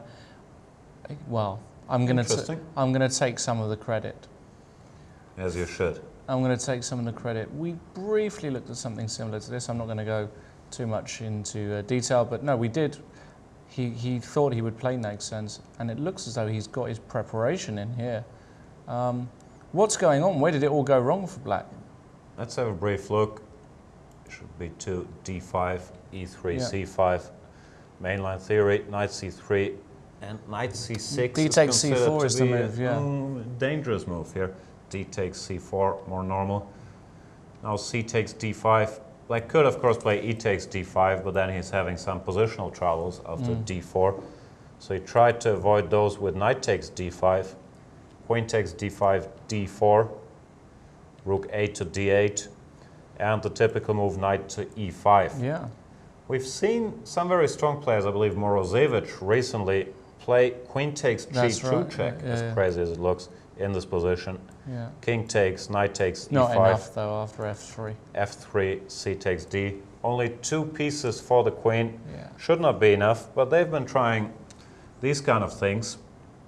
Instead, Naiksans went for queen d6, which is kind of well known to lead to trouble, and I believe this is not all known, right? This is known, yeah. Yeah. This will be an easy point for David Howell, probably just following the book. D takes c5, takes. queen takes c5, knight d7. All of this has been seen before and is considered to be bad for black. Yeah, and he went queen g5. Went with the queen to g5. The problem is if you go to square like a5, white has the very unpleasant queen g4, threatening mate, nasty, unpinning this knight, right, which can then pick up a rook on f8. Right. So the queen has to stay close to that square. Went queen g5, h4, queen h6. And now rook c1, that's a good move by David. And if knight a5? This has been played, knight a5. You can just come into the 7th with the rook, rook c7. Yeah, either immediately or after taking on b7. Well, I think if you take, then there's knight c5 at the end, so I don't think you can take. Right. So knight a5, if you take it, I think you can do this. You might still be able to do it. But probably you're right that the immediate rook c7 is stronger. But even something like this, bishop a3, the black queen is just very far away from the action, and white will come out at least a pawn up with a good position here. I like rook c7 though, just not allowing the knight to re-enter. And after takes, what's going on here? Well, it looks Black's problem is his pieces are misplaced. The queen is bad on h6, the knight on a5 can't easily get back into the game. No, queen f3 is just a huge White threat, just isn't needs it? one more move, queen f3, and he has a winning position. Let's say rook f8. Queen f3. I still like the look of queen f3. Some other squares out there as well. a7 is on pre. You've also got just... You can't do anything with black, right? No, it's just lost. And yeah, easy point for a Howell. It's the kind of points you don't pick up much nowadays anymore. No, not at all. Because this is well known that this line is just bad for black. Right. I believe queen f5 is more resilient than queen g5, provoking e4 for us to at least close this bishop's diagonal. Right. Still considered to be problems. So easy day at the office for David Howell so far. It's not over until it's over, but we'll see about that. How about we go back to our star matchup of the day, France versus Azerbaijan. Right. Just one sneak peek at Matthew Sadler to complete the tour. He has a good position as always, active chess, playing solid against Normand Mises, very experienced grandmaster from Latvia. Not much has happened yet, both sides have their chances. Absolutely, yeah. So let's go back to the heavy hitters on board 1. What happened in the... There we got a picture of Matthew Sadler with a bunch of hashtags and links. Probably he's featured in one of the reports on our site, chess24.com/EN Olympiad 2014. Tremendous team player, as you've mentioned. No, on many unbelievable. occasions. He's on 3 out of 3, and you know, I fancy him with black against Mises today, at least to draw, at least. So, let's see. Matt, we've got Bashir Lagrave. And Mamedyarov did play, as being the firebrand that he is, the move we could expect from him, the move b5. When Vachier took once on b5, and after a takes b, did not dare to take again for good reason. We've shown it earlier. Would run into all kinds of trouble, but played b4. Instructive positional move, stopping black's b4. Gotta tell you though, after c4, I believe black has to be all right here. His knight very strongly placed, ready to jump into d3. The h3 pawn, always a bit of a worry for white. I think the opening has gone very well for Mamedyarov. Yeah. Especially considering that, at least I think, and I'm not alone with this, that the opening is the weakest part of Mamedyarov's game, and he really becomes stronger after that. Went d5 here. Yeah, he's just blowing the position open for his bishops and taking advantage of the fact that white hasn't managed to connect his rooks, which is a big feature in this position. There are all kinds of tactics in the air here, and it wouldn't surprise me if black is already a bit better here, because I think this has gone horribly wrong for Vachier. Everything is wrong. Black has a passed pawn, this d3 square. His pieces are loose, his rooks aren't connected. The concrete lines don't seem to work in his favor. E takes d, knight takes d5. Let's say knight takes b5, for example. Bishop to d7, or, oh, even more cruel, rook takes b5 could work. Knight takes, knight f3 check, queen takes, rook takes e1. White is a pawn up, but everything's pinned on his back rank. yeah. No, that looks deadly. Bishop takes h3 is a threat. Everything's... No, this is... Vachier in trouble. We've just seen him make a move. He, bishop g5. of course, did not go for this, but hurried to get some pieces into the game with bishop g5. Still don't like his position one bit. No. Black should probably just take on e4. Yeah. If knight takes, first of all, it doesn't work yet, but there's always the theme of queen takes d4, queen takes d4, knight f3 check. Would not work here because white will do the same thing at the end of this line with knight takes f6 and pick up material on e8, winning an exchange. But just to show you that white is very loose, these f3, h3, everything is kind of unconnected. Just to move bishop b7, developing. Bashir Lagrave in trouble here, and we can tell by his face he does not look happy at all, does he? No, he doesn't actually, and Mamedyarov excels in these positions, and that would be... Look at him, focused, calculating the lines, smelling blood, it looks like. Yeah, no, I think it wouldn't be a stretch to say that Mamedyarov could easily win this today, and that would be a huge point for Azerbaijan. Let's have a check-in with Rajabov, Etienne Bagro. This is a bit more calm, certainly. Should we just go to the current position as we've got? Yeah, we can briefly click through from where we left. Knight c3. He didn't go for this queen c7, but went knight c6, castles, queen a5, another topical line. Actually, also something I discussed with Etienne, because I played knight b3 here in one of our Baden-Baden team matches, as had he, but he thought black was fine, probably if he repeated this. e3, d6, bishop d2, queen a6, b3, bishop g4, queen e1, looks a bit clumsy. What are you going to do? Rook c8, h3, bishop d7, queen e2, fixing that. Pretty calm, yeah. White's got the space advantage, but if white manages... Sorry. No, I was just going to say it's not totally clear what black is doing here. If white manages to consolidate, he will normally be a bit better in those positions. What I was curious about, but probably it's too early for this, is taking on d4 and then trying to get in something, either b5 or d5 to generate counterplay here. Maybe even d5. Is that an idea at all?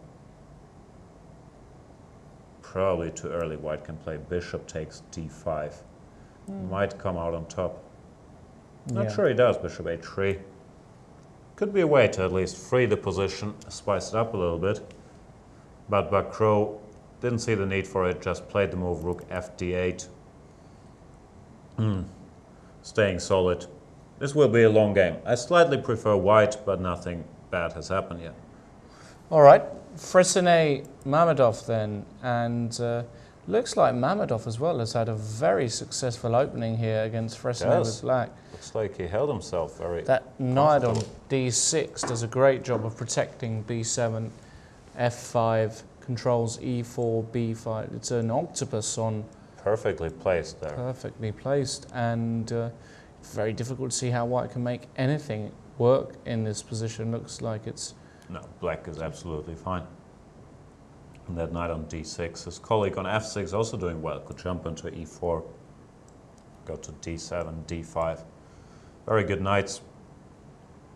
And textbook play in a way that black has all his pawns on light squares, you will notice, against the opponent's bishop on f3. And these pawns seriously restrict the bishop and work together well with the knights. I think white should not be worse, but if I had to choose a side, I'd almost take black here. I really like his setup. Yeah, no problems at all, is there, for black? No. Match looking very good for the Azeri, Very especially good. Their top man on board 1 seems to have an edge with black. They have no troubles whatsoever on board 2 and 3. Let's conclude the tour. Check in with board 4. Altai Safarli against Vladislav Tkachyev. Safarli got in the move f4, opening the position a little bit. Still not the end of the story. Typical play for this line, maneuvering battle. I slightly prefer white, but nothing has happened really.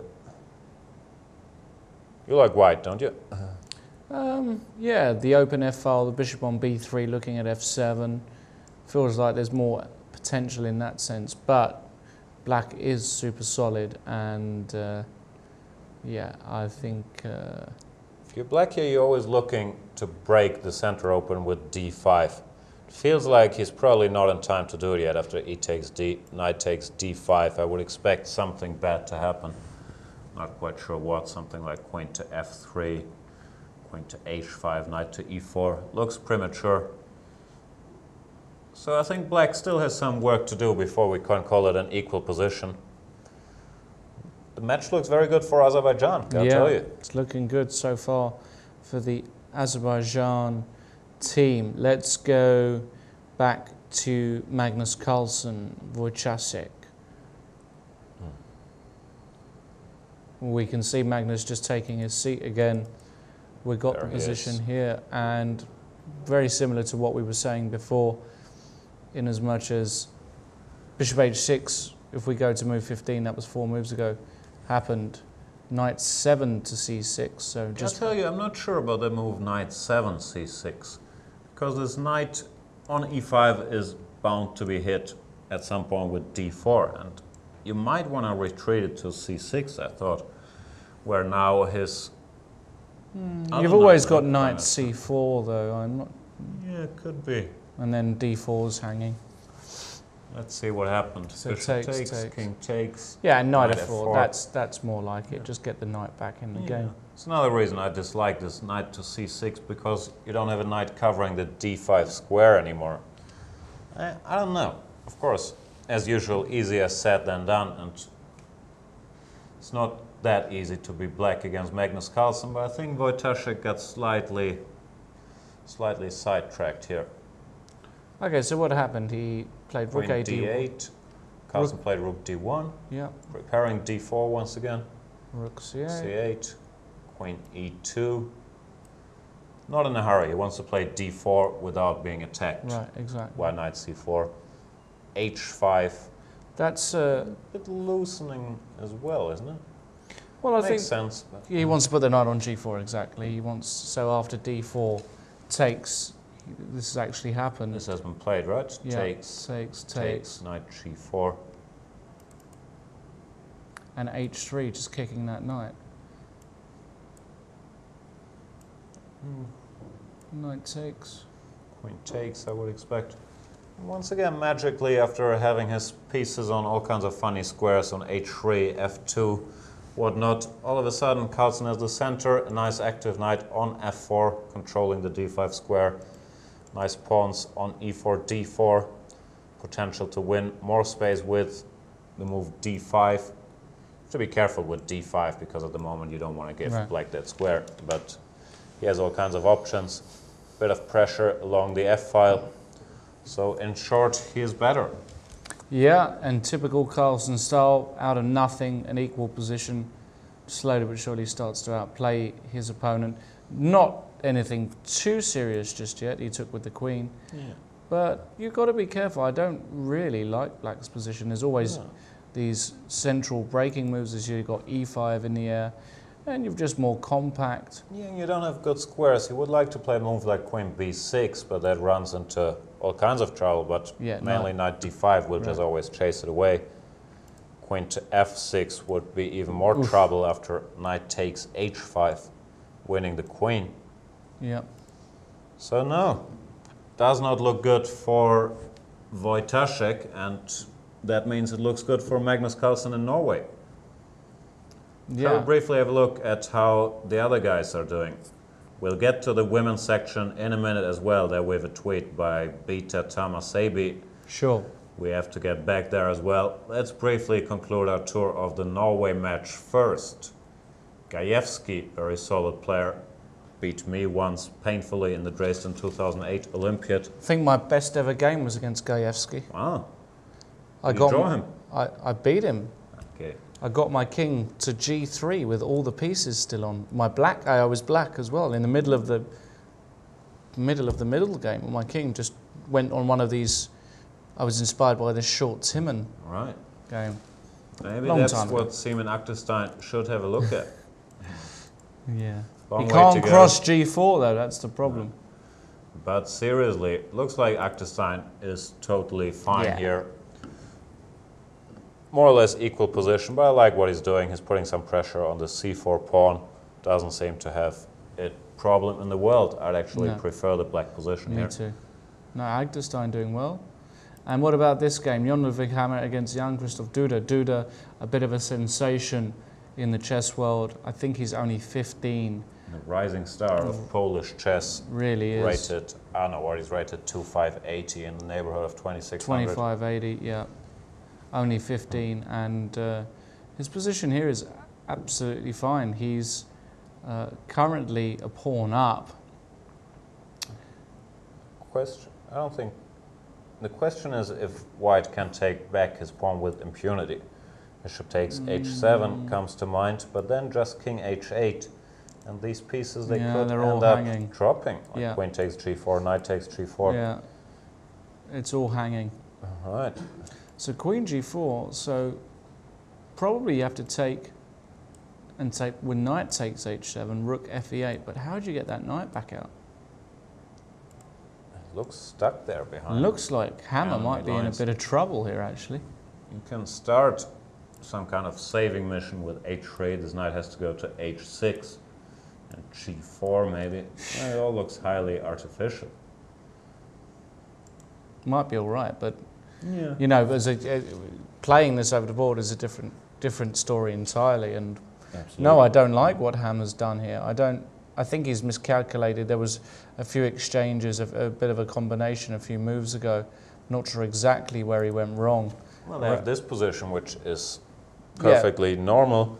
He went for knight e5, which might just have been a mistake.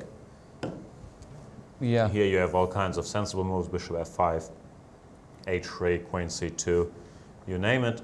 He went for this, knight e5. Very ambitious.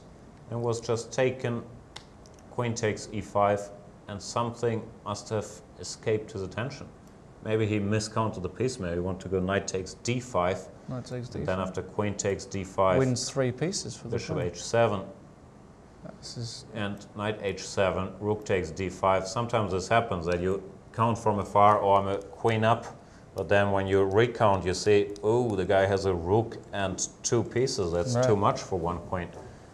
Because else I struggle to explain what Hammer was thinking when he went knight e5. Clearly he wasn't planning to a knight e4 followed by knight g5. This looks more like an emergency. Yeah, pulling the emergency brake, but it doesn't seem to solve his problems. No. I think Duda's in a great position there.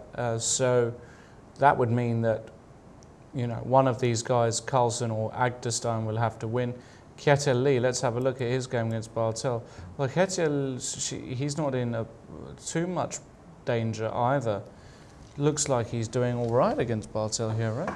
I know. I'm always worried when I see a pawn like this on a6 because it can tie down a rook for a pretty long time, and it can always be a problem in all kinds of endings later on. Still, black has good development, and a move like rook d8, white still has some pieces to coordinate. Looks like he should be fine, but there's some long-term issues black has to solve as well. Yeah. I think will be cleared up. Take that knight off. I know you're not a fan of giving up the 2 bishops. I think that's what he did actually. I think Kjetil has just taken that knight off of b5. The point is that after bishop takes b5, now you play rook a8 perhaps, just to avoid any bishop c6s. And how do you defend on d4? Because bishop e3, knight g4 is a serious move. And, you know... Could be, solve your problems concretely. No, that's a concrete solution for me. You can't move the bishop because of the pawn falling. And if you take on c5, you just take on e3. Yeah, and you can't do that. I think this it looks like, this is a way to equalize. Still, you have to be a little cautious with this pawn on a7 and all the potential endings, because there is this king march like yours against Gajewski, always in the cards, but my march wasn't to win a pawn though. It was actually to checkmate the opposing king. I needed my king in the action as well. That's the difference between you and most strong grandmasters. They are happy sending their king on a pawn-winning mission. All right, so that's the Norway game, Norway-Poland. We have an interest. Why don't we check in with Netherlands-Israel before we go to some of the other games in the women's section, because that's a big match for me as well. Netherlands, massive result yesterday. And we've got a tweet here from Robert Riss, international master from Netherlands. Interesting match, Netherlands versus Israel. Play will become sharp in Giri Gelfand. I like the position of at Grandmaster Robin van Kampen. Well, let's go straight there. Where, Robin or no, Giri? Giri Gelfand. Now these two have played. Does look sharp. These two have played a few times, but in terms of Netherlands versus Israel, they last played at the 2012 Olympiad, so the last Olympiad, and the Netherlands won 3-1 in that match. So this is a bit of a grudge match, and this is the position in Giri Gelfand. Once again, we're not going to go through all of it, but we see this funky move 3f3, which we've seen quite a bit in recent times, as one way to fight the Grunfeld. Gelfand, principal guy, plays his Grunfeld anyway, and we get very sharp theoretical line. All of this covered by Mr. Peter Svidler as well on Chess24 in his Grunfeld series. We've seen this plenty in practice. It's one of the main tabias of the elite nowadays. Knight a5, Queen c1. I believe this is the move Magnus Carlsen introduced against Fabiano Caruana. Queen to d6 might be a novelty. h4, Queen b4, h5, spicing it up. Wow. Knight c4 takes, bishop takes, knight e2. So black managed to secure the 2 bishops, which, as we know, I'm very fond of, but white has this open h-file to try to make something happen. And also he has a space advantage in the center, we can't forget. Then again, a lot of fans of the King's Indian and the Grunfeld, they have this theory, you can never get mated if you have a bishop on g7 guarding that open h-file. So it's by no means easy for Anish to invade there. This is the position on the board. Not so much thinking about mate, but after b5, I believe he just likes his knight in the center and his space advantage. Tries to consolidate, maybe play positionally. Knight e2, rook c1. Slightly like white, but it could go either way. It could become very sharp very quickly. C5 or could get very, very complicated. All right, we'll keep an eye on that one. Right. How about this Van Kampen game then? He's playing black against Yevgeny Posny, who is a very strong grandmaster. I had probably the worst game I ever played against Yevgeny Posny. I also have a bad score against Posny. Looks like I have a bad score against every single participant in this tournament, which You might do. is food for thought, right? You might actually do, yeah. No, I'm sure I have a good score against someone. Can't think of anybody in this match. Robin Van Kampen, he's done a fantastic series for the chess24 website on the King's Indian. And in fact, just to my left, my left, yeah, that's my left. Left, right, it's quite easy. You can see cutting edge KID. You can click on that, go to watch now, and you'll actually be able to enjoy that by becoming a member of Chess24. It's a really great series. But funnily enough, the reason I say that is because he's played a King's Indian today against Posny. Not following his own advice today, though. Bishop e3. He was recommending knight g4, which is a perfectly good move. But played e takes d4. Yeah, another. Which is something you have to do as a top player of your publishing opening series nowadays once in a while. You can't follow 100% of the lines you're giving because you become too predictable. E takes d4 is a very good move. He is giving me some trouble over the years. Knight d4, rook e8, f3, c6, bishop f2, d5, all theory. We'll jump a bit to the current position where Robin Van Kampen, just like yesterday, has secured the two bishops, your favorite chess weapon as well. And I think he's doing all right. Is to find a square for this knight, maybe knight h5, knight f4, maybe knight e6. Yeah, but Posny's fine here as well, isn't he? The two bishops are grip on the d4 square. A bit passive here. No, I don't think this is fairly balanced, I would say, this position. I agree. So that's the Netherlands-Israel match. Lots of other important matches going on today, but perhaps we should check in again. We should check in with the women's section as we promised earlier. Let's briefly click through it 1 second. Which match do you want to see? Shall we go back to China against Azerbaijan for a minute? And here we have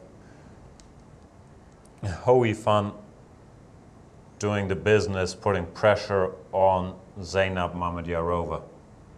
This looks horrible for Zeynep. This pawn on e3 looks like it's just going to drop. The pawn on e6 is not much better. It looks like she's serious trouble. She's in serious. This rook on h6 looks nice, but doesn't really work. There's not really an attack happening at all in the near future.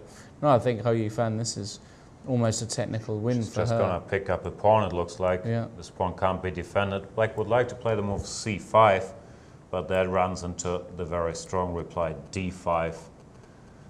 And after e takes d5, there is all kinds of unpleasantness. The most unpleasant maybe the move queen f4. Still attacking the black queen, and if it goes anywhere, let's say d6, all of a sudden it's checkmate. Wow. And Hou Fan, of course, a tactical monster, can calculate all those things within a second. So I don't see salvation here for Zeynep Mamediyarova. The queen e4, bishop g5 would keep the pawn temporarily, but just h4, chasing this bishop away. White is winning. Yeah, wouldn't surprise me to see a win there. We've already had draw on board too. Yeah, we've had a draw here, and I think that's that happened in a repetition. Okay, sometimes when you play as we saw in this game, Mamedova, who's 23-30, sometimes you play against somebody 200 points lower, as Ju Wenjun did, but you have to accept the draw sometimes, especially when you're black. And especially in a team match, players are very disciplined. Black game, okay, no risk, draw, we're doing good in the white games, let's try to win this match. She wouldn't mind that much. In Tan Zhongyi against the Turka Mamediyarova, well, again, I've got a feeling that black might be all right here, but white's for preference, certainly. White, I also slightly prefer white. comes down to the decision here after bishop b3. You can play aggressively, but also more committed. More committal with the move e4, or you can try to equalize in a position like this with e takes d4, which is a more solid way to play. And after e4, you've got to be able to withstand some pressure on the queen side. I quite like the move queen to b1 here, keeping an eye on this pawn and preparing to double rooks at the same time.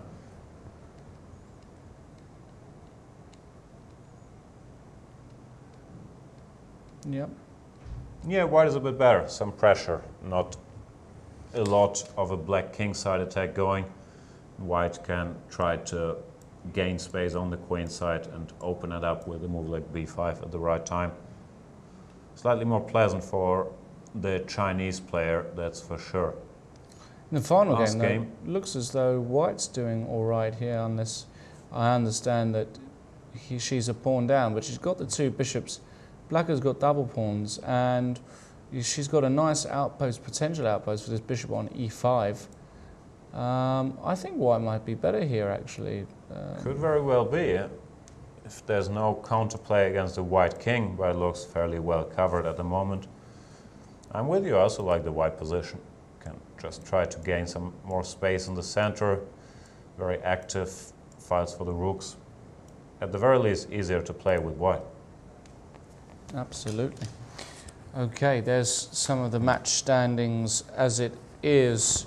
Not a lot of results yet. One draw in China, Azerbaijan. The other top matches, Indonesia, Armenia. We can check in with that one. Germany, Russia.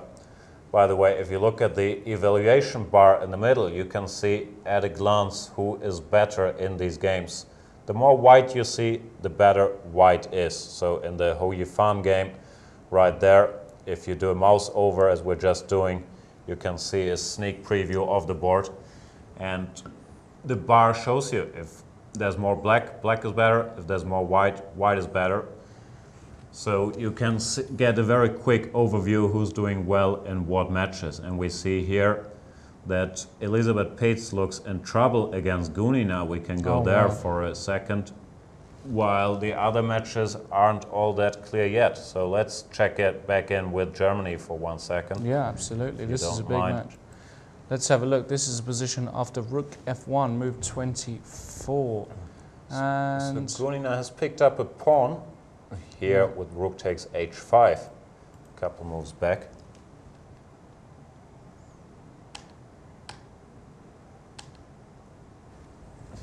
I'm not sure. It looks a bit double-edged, doesn't it? Like this rook on h5 won a pawn. White has some ways to generate play. I'm not so sure the computer evaluation we just saw there tells us the whole story here. Yeah, no, I think it's a bit more unclear. Very unclear, this position, actually. Yeah. Could be easier to play with white, actually. Just push your g-pawn, try to open the king side, and go after this king. I think Pates did all right to make a mess out of it, because this position we saw looked like black was just comfortable without any particular troubles. So this could go either way. The other game where we had an extreme evaluation was in the game of Sarah Holden. Board 4, the machine said black is doing pretty well. Looks like not that much has happened. I like black's position, but not at the end of the world, is it? No. Bishop to d6, let's say. Very compact position for black, I like it. Yeah. So this match still wide open. Let's briefly check in with the Russian women's team while we're in this section, if we can find them. You find them, Jan, and in the meantime, we will That's the have team a look from Iran on the screen there on Right. the left side, if I'm not mistaken. I believe so, playing against Slovakia, and we can see the roving camera. He's roving today. Yeah, little shot there. We've got the digital screens. The players often watch digital screens as well, they look at their computers so much. It's sometimes easier to calculate looking at the digital screens, the 2D screens. I like them as well. Going through the women's section right now. Interesting stuff, all right. Sorry, I think I just said the Russian women, of course, we saw them. I'm looking for the Ukrainian women's match.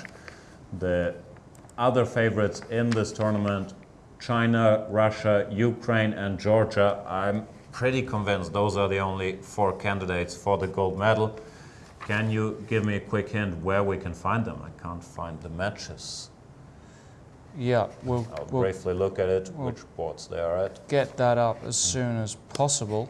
For the minute, though, let's just remind everybody at home that you can get in touch with the show, with us here at Chess24 via the hashtag C24 Live. We know that our Spanish audience, as we are also producing the broadcast in Spanish for all of you Spanish speakers out there, are very active on the Twitter at the moment. We want to hear more from you native English speakers, and we'd love to hear from you.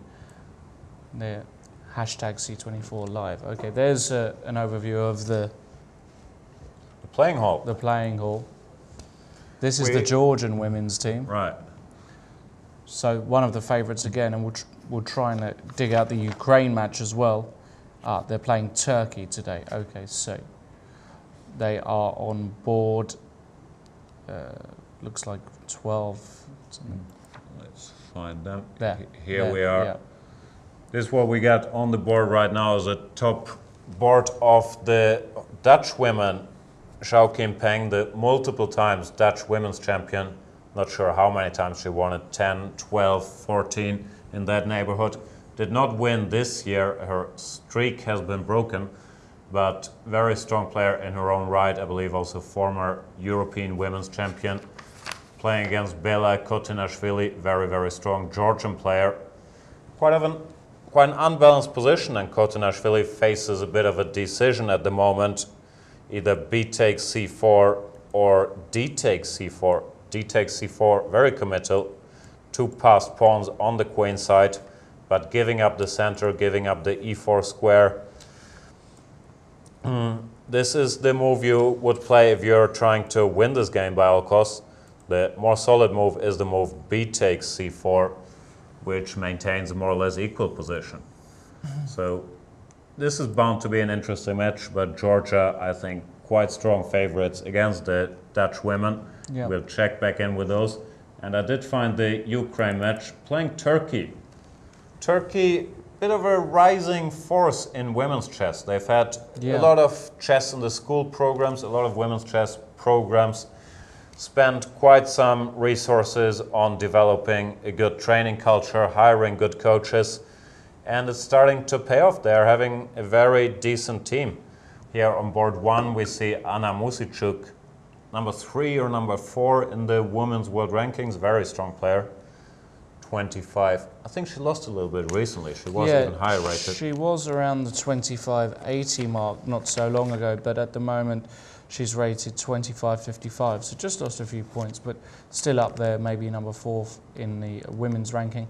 And she's got what looks like a very promising position today against Yildiz, the top player in Turkey, rated just around 2300.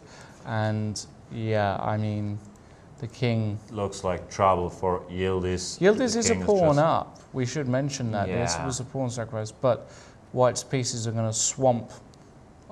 Black just is too far behind in development, as we can see here. And the move knight e5 looks very typical, very strong. Threatening rook takes b8, no less. Threatening a little tactic. I'm not sure how to illustrate that. Bishop d6, rook takes b8, rook takes b8, knight d7 check, winning the queen.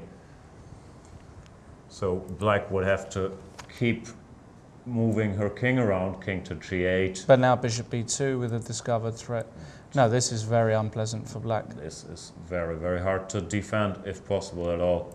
King h7, which is the move you would like to play, runs into more trouble. c5, attacking this bishop on e4.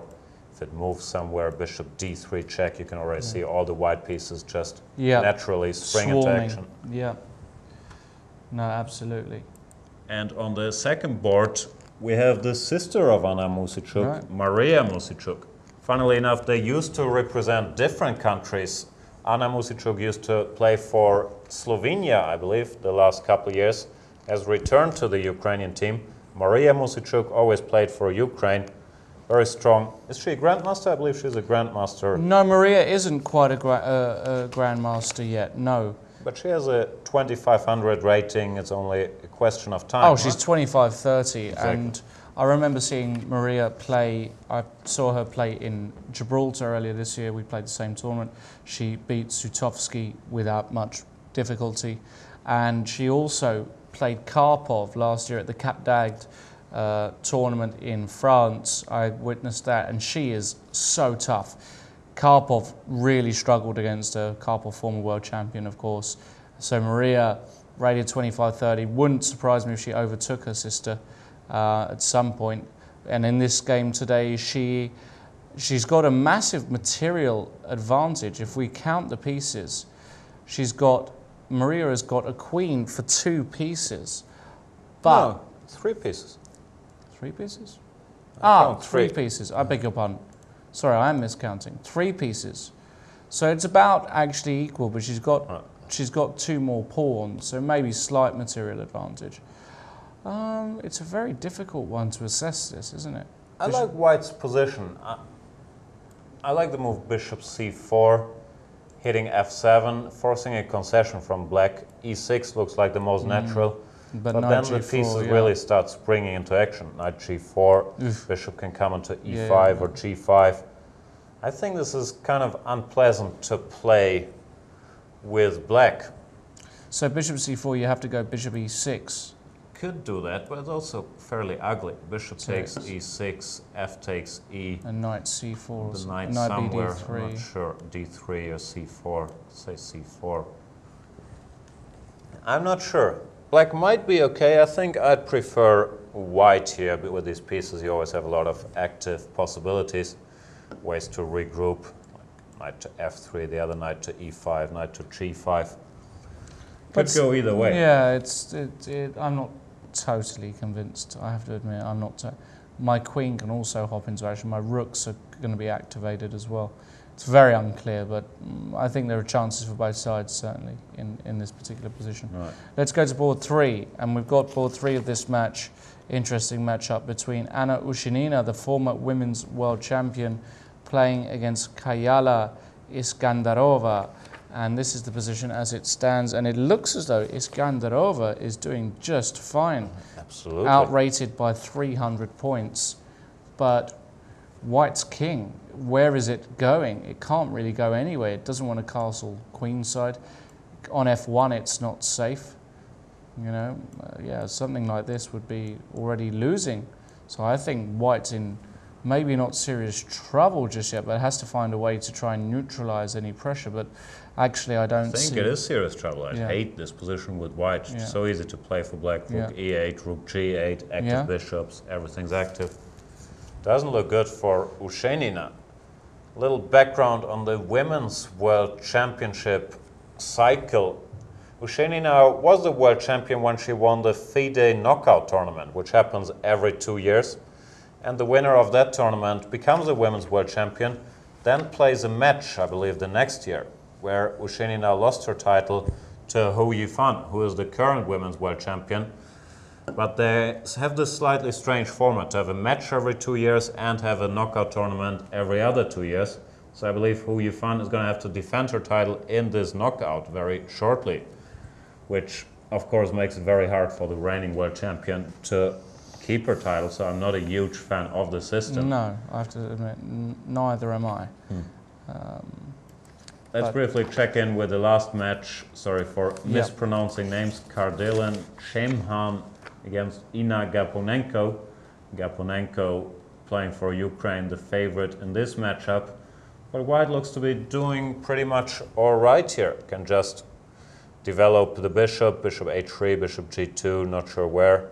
While Black does have my favorite 2 bishops, they're not doing a lot of damage yet, especially the bishop on c8, restricted by his own pawns, and if it goes to d7, can easily be attacked with a move like knight c5.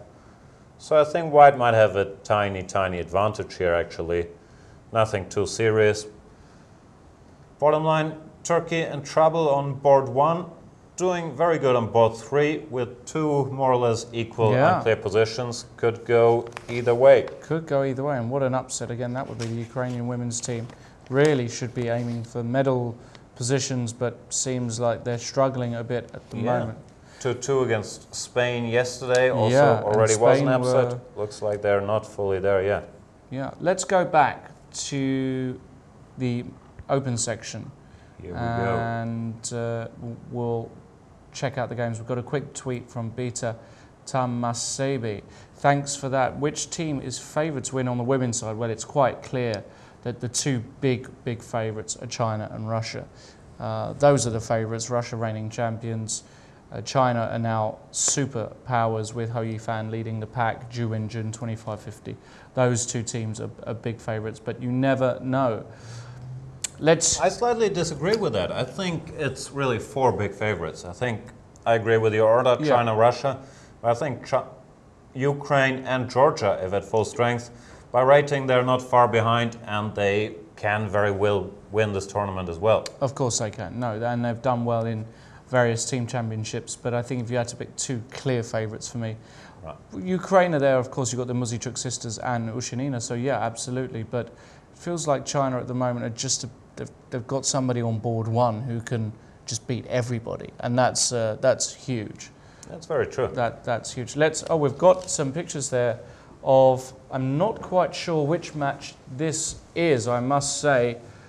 I'm also not sure.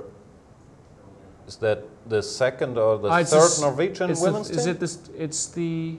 I think it's the third Norwegian women's team, if I'm not mistaken. Whom are they playing? What does it say there on the jacket? Is that Jamaica? I think no, Costa Rica. Costa Rica? Probably. Let's just have a check. Yeah, it's Costa Rica. We can see the sign in the background. CRC, Costa Rica against Norway 3. Wow. Norway 3. Younger team, as we can see. They sent a lot of talents in there. And of course, a great chance for them to perform in an Olympiad at home. And be TV stars, as you can see. And the Norwegian TV, who is sending us some signals here, has cameras on them. And there's the playing hall. Was it the same girl who we see on the picture in the background there? With it might be the same girl. Could be, right? They look similar. We'll try and check that, actually. Wouldn't surprise me if it was. Back to the world champion. Let's go there. I've seen this guy in quite some pictures. Yeah. Not just in Norway, actually. In Germany, if you go to a store of bunch of clothing companies, you can see Magnus Carlsen all over the place. He really is worldwide. Oh, and look who's passed through the back there. Garry Kasparov, nonetheless. Just having a little wander around the playing hall. Former world champion, upcoming FIDE president candidate, and he's here for the elections, but he's also a chess fan. Won't ever stop loving chess, you never do. No. And he's having a Still very much in touch with what's going on, not only in chess politics, but also in top chess. You can ask him anything. He follows all the matches, of course. Used to work with Magnus Carlsen, very interested how he's doing. And how is he doing? Let's go and get the board up. Well, Maxime Vachier-Lagrave passing by, having a little look. We'll look at his game as well soon. G4 just played by Carlsen. Wow, so time for expansion, but looks like an aggressive choice. Looks like a good choice. If you take that off... The question is, why can't we take it? Well, if you take it off, I think I'm just going rook G3, and that's the end of the game. Could be. Bishop moves, and then knight H5 check. Oh, good knight. Can't move the king anywhere. Good knight, bad bishop, for sure. Yeah. King H8 runs into queen F6. And checkmate. King H7 runs into knight F6, picking up the queen. So G4, using small tactics that black cannot take this pawn to increase his space advantage. Well, he can't take on G4, so maybe he can try something else. Maybe he can try bishop B5. He can. Just to distract that rook from the F file. Yeah, well, it's temporary. Let's say I go rook E1. I really like white's position. Even positionally, if I just get in G5, clamping down on the king side, there's long-term play on the H file. We still have our grip on the F file. I don't know. Looks very tough to defend for me. Yeah, not easy at all, is it? That would be a great win for Carlsen as well. because Radek rated so highly means it's a few extra points for him. And of course, a bit of extra motivation playing trainer second of Visciana and his future match rival. Right. Bit of a statement. Yeah. And again, not that Magnus Carlsen needs the extra motivation. Seems pretty focused young man. Certainly does. No, I do like his position. You're right. Should we go back to the other match of the day? I'm curious about the match, the game Giri Gelfand, actually, if we can have a look there. No, actually, can I stop you there? I've just seen potentially fireworks in the game Kramnik versus Wang Yue.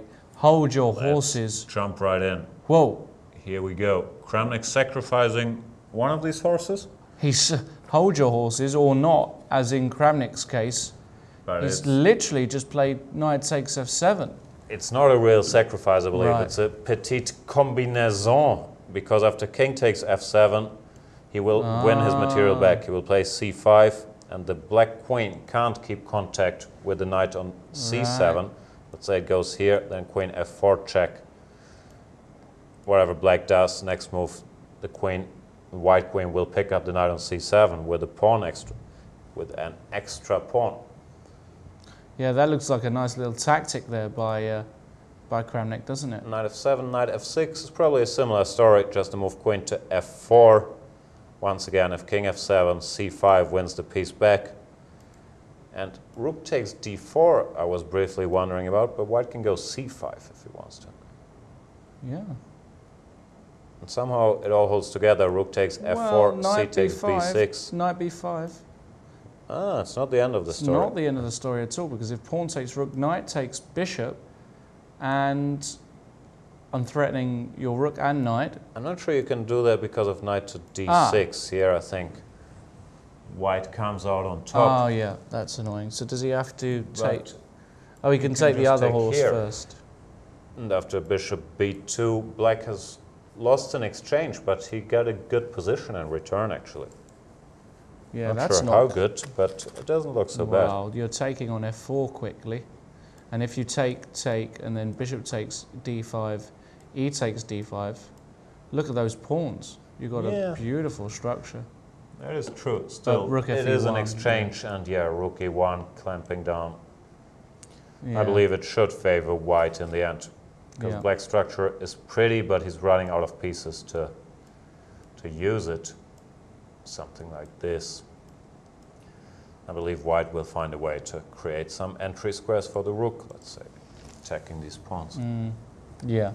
Not a forced line, but just to show you the very complicated game. We don't often see that in Kramnik games, such rich tactics so early, but... Well, if he gets a chance for a move like knight f7 and believes it works, he's not going to shy away from it. Sure. And I would assume that Wang Yue didn't see that one coming. Rook a8, didn't expect anything too bad. And knight takes f7. Actually, the computer says you didn't even have to go knight takes f7, b5 was crushing here, if we believe that guy. But that's even more and then c5. Computerish, because here he goes bishop to c5. Very nice intermediate move. Keeping control of the d4 square. Queen a5, d takes e. And black is in very serious trouble, it looks like. C takes b5, runs into queen takes b7. Planning bishop b6, bishop d6, c takes b. All kinds of nasty things. Rook b8, bishop b4 looks like a very nice move. Queen a7 also looks very strong. So Kramnik, knight takes f7, flashy and probably a good move, but b5 might have been even stronger. There you go. To increase his advantage. While we're on it, brief tour through the other games. Ding Liren against Grishuk. Grishuk is such a strong player, I think no problems whatsoever for him here. Can play queen d5. I actually like his position. Got a square on d5 to work with, hasn't he, though? Yep. Grishuk doesn't look like he's in too many troubles. Let's have a look at the Peter Svidler Yang Yue game. And I think Yang Yue, despite not having the bishop pair, that bishop on b2 is biting on granite on d4, and it's very hard to release it. I think Black's doing fine here, if I'm honest. Could be. Depends a lot if white manages to break through in the center one day with e3 and then a later d4. But for now, he certainly solved his immediate problems. Sorry. Consolidating his pawn chain, finding decent squares for his pieces at the cost of that one bishop. I agree. It does look like looks fine. Yu Yang is all right. And the game on board 4 is already over, as we predicted. Nihua against Sergei Karyakin ended in a draw. No big fireworks there. Russia looks like to be doing all right because of Kramnik's advantage. The guy we see on the screen, our friend Peter Svidler from St. Petersburg, age 38, rated 2751, makes him the number 4 in Russia. It's a pretty strong chess country. It's a strong chess, yeah, absolutely is. He doesn't seem to have an edge against Yu Yang, but Kramnik does have an edge against Wang Yu, who also lost yesterday against Peter Leko. We haven't seen a lot of Wang Yu on the chess scene recently, have we? I'm not sure what he's been up to. I think he's been studying. Here he is here. Here we got a picture. 27 years old, grandmaster from China. Highest rating was back in 2010 when he was a monster 2756. Has dropped down a bit. He's 2718 at the moment, but you don't just get to 2756 through pure chance. He's a class player. He can play, and he had the streak of, I don't know how many, 80, 90 unbeaten games in a row in super tournaments around 2009, 2010. So very strong, but might lack a bit of practice. Ran into trouble against Peter Leko yesterday. We've seen Peter Leko on this very show explaining it, and today might have missed some of these tactics that are jumping around with knight f7, b5 we've seen earlier.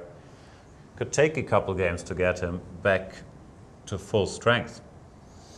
Well, I think now would be another very good time for us to just take a short break. But remember, please, while we are gone momentarily, take advantage of the website.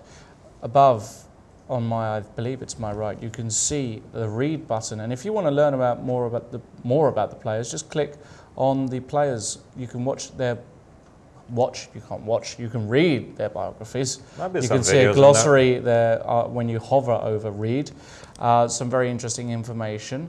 And if you like Peter Svidler, in fact, you can look on my left right now, and you can have a look at Peter Svidler analysing one of my heroes, Michal Tal, the former world champion, the magician from Riga, and he one of the most fantastic attacking players ever, if not the greatest.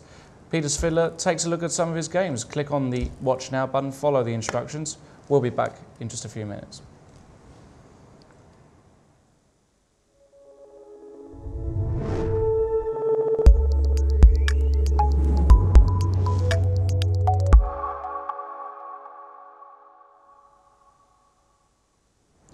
Hello everybody, welcome back. This is round number 4. I can still count, just about. Which Olympiad is it, the 41st? 41st Olympiad here on Chess24 in partnership with Tromsø 2014. I'm Lawrence Trent, I'm with Grandmaster Jan Gustafsson. Most of the big games are still in progress. There have been the odd result here and there. We've had a 3-move checkmate in the women's section. We've had Sergei Karyakin draw against Nihua. 2 very different games, it must be said, but still results. But the big match on board 1 is ongoing. France versus Azerbaijan. We mentioned before the break, Jan, that Maxime Vachier-Lagrave looked like he took a few liberties in the opening, and he was getting punished, and I don't think the situation has improved for him at all. Let's have a look. There we got the position. He's about to make a move, but it's not a pleasant situation. Pawns are still equal. The black pieces are so superior. This pawn on c4 is a passed pawn. Knight is ready to jump into d3. Black has just played rook to d7, preparing that, covering his rook on e7. I don't see what he can do. It looks like the knight will just land here with devastating effect. There, he made his move. He went knight to e3. Probably after knight d3, now he's ready to at least simplify with a move like knight to d5. I believe that's his idea. Little family fork, and after rook takes d5, he would go rook takes e7. Yeah. bishop takes e7, bishop takes d5, and all of a sudden be up on exchange. So finding some resources, Mr. Vachier, but it doesn't change the nature of the position. Just a quiet move like king g7 to avoid any potential checks here or there. And his pieces are just inferior. Once again, we have the situation which we've come across a few times with opposite colored bishops. They're not a drawing factor if there's so many pieces on the board. In fact, they help the side with the initiative quite often. And this bishop, if it would make his way into, let's say, d4, it wouldn't have a counterpart. Does not look good for Vachier. He looks a bit more confident than earlier, probably happy with the move he just played, knight e3. But I believe if Mamedyarov just calmly plays king g7, he will be facing the same problems he just did a minute ago. Really looks bad for Maxime Vachier-Lagrave. And that's, of course, would be quite a blow to the French team if they were to lose that one. Doesn't look like they have a massive advantage anywhere. Bacrot on board 2 with the black pieces against Timur Rajabov. Can probably hold, but no more than that. In fact, might be a little worse himself. There's a bio of Shak Mamedyarov, born April 12, 1985, 29 years old, from Azerbaijan. Got to 27.75 in August of last year. Dropped a bit down to 27.43, but still one of the best players in the world. Had a very strong candidates tournament, actually, where he started horribly with losses in the first 2 games, but then made a big comeback. Some fantastic games in there. I remember how he beat Aronian, for example, how he was winning against Kramnik, then went on to lose it. So he's a very, very dynamic, very sharp player. If in form, anything goes, especially if he gets good positions out of the opening, as he did today. And we've had a result. Let's quickly go there to board 3. Laurent Fressinet, not able to produce the wonders of yesterday, drawing with white against Rauf Mamedov, and that's a clear victory in inverted commas for the Azerbaijanis. Right. Mamedov holding Fressinet with black, they would have taken that before. That's the result they wanted in that matchup, and Mamedov got the job done pretty convincingly. We've seen it earlier. Super solid position he established. Knight to e4, and Fressinet found nothing better than to simplify, as happened in the game, exchange some more pieces and pawns and offer a draw as soon as he could on move 31. Black would just play king e7, rook d4, rook d4, keeping the status quo, but white can never ever hope to be better here. In fact, would have to be a little careful after a move like rook a2. But yeah, should end in a draw, and the players decided to shake hands here. Certainly fits the Azeri strategy. Let's check in with Vladislav Tkachiev playing for France on board 4 against Altai Safarli. Oh, and we've got Marseille looking over the shoulder of his... There we got the captain. That's the captain of the French team, looking over the shoulder of Vlad Tkachiev. And I don't know, Jan, if I would like my captain over my shoulder every 5 minutes. A lot of captains have different philosophies, don't they? Some don't even enter well, not the playing hall, but perhaps where they're sitting. Some people, like Sebastian Marseille there, float over the players, and maybe that adds as inspiration. I think one very important thing I learned from captaining is you always want to stand behind your players, because then they can't really see you, and you're not irritating them, but you're slightly annoying the opponent, or at least creating a distraction, of course a legal one. But you don't want to walk around on the other side where your players can see you and see if you look nervous or happy or whatnot, because then you could end up distracting them. And Marseille sticks to that rule, sticks to the French side. Speaking of the position of Tkachiev, I think he got what you want to get in this position. He got in the d5 break, exchanged some pieces, activated. I don't think he's in any trouble whatsoever. Pawn on a5 could even become a little weak after a move like queen to b5. Just played knight to f4, hinting at some ideas on the king side with knight g2, knight h3. I think he's been doing all right. Yeah. Still, not a significant advantage. White is still very solid to move like queen e3. I don't think there's any immediate problems for white. So most likely outcome here would be a draw as well. And it all comes down to Vachier's troubles on board 1 again. Yeah, it could be. That looks like... And he's played King G7 has been played. Mamedyarov, of course, a super strong player in these positions with tactical tricks, the initiative. No, Vachier is close to busted here, isn't he? I think he is, yeah.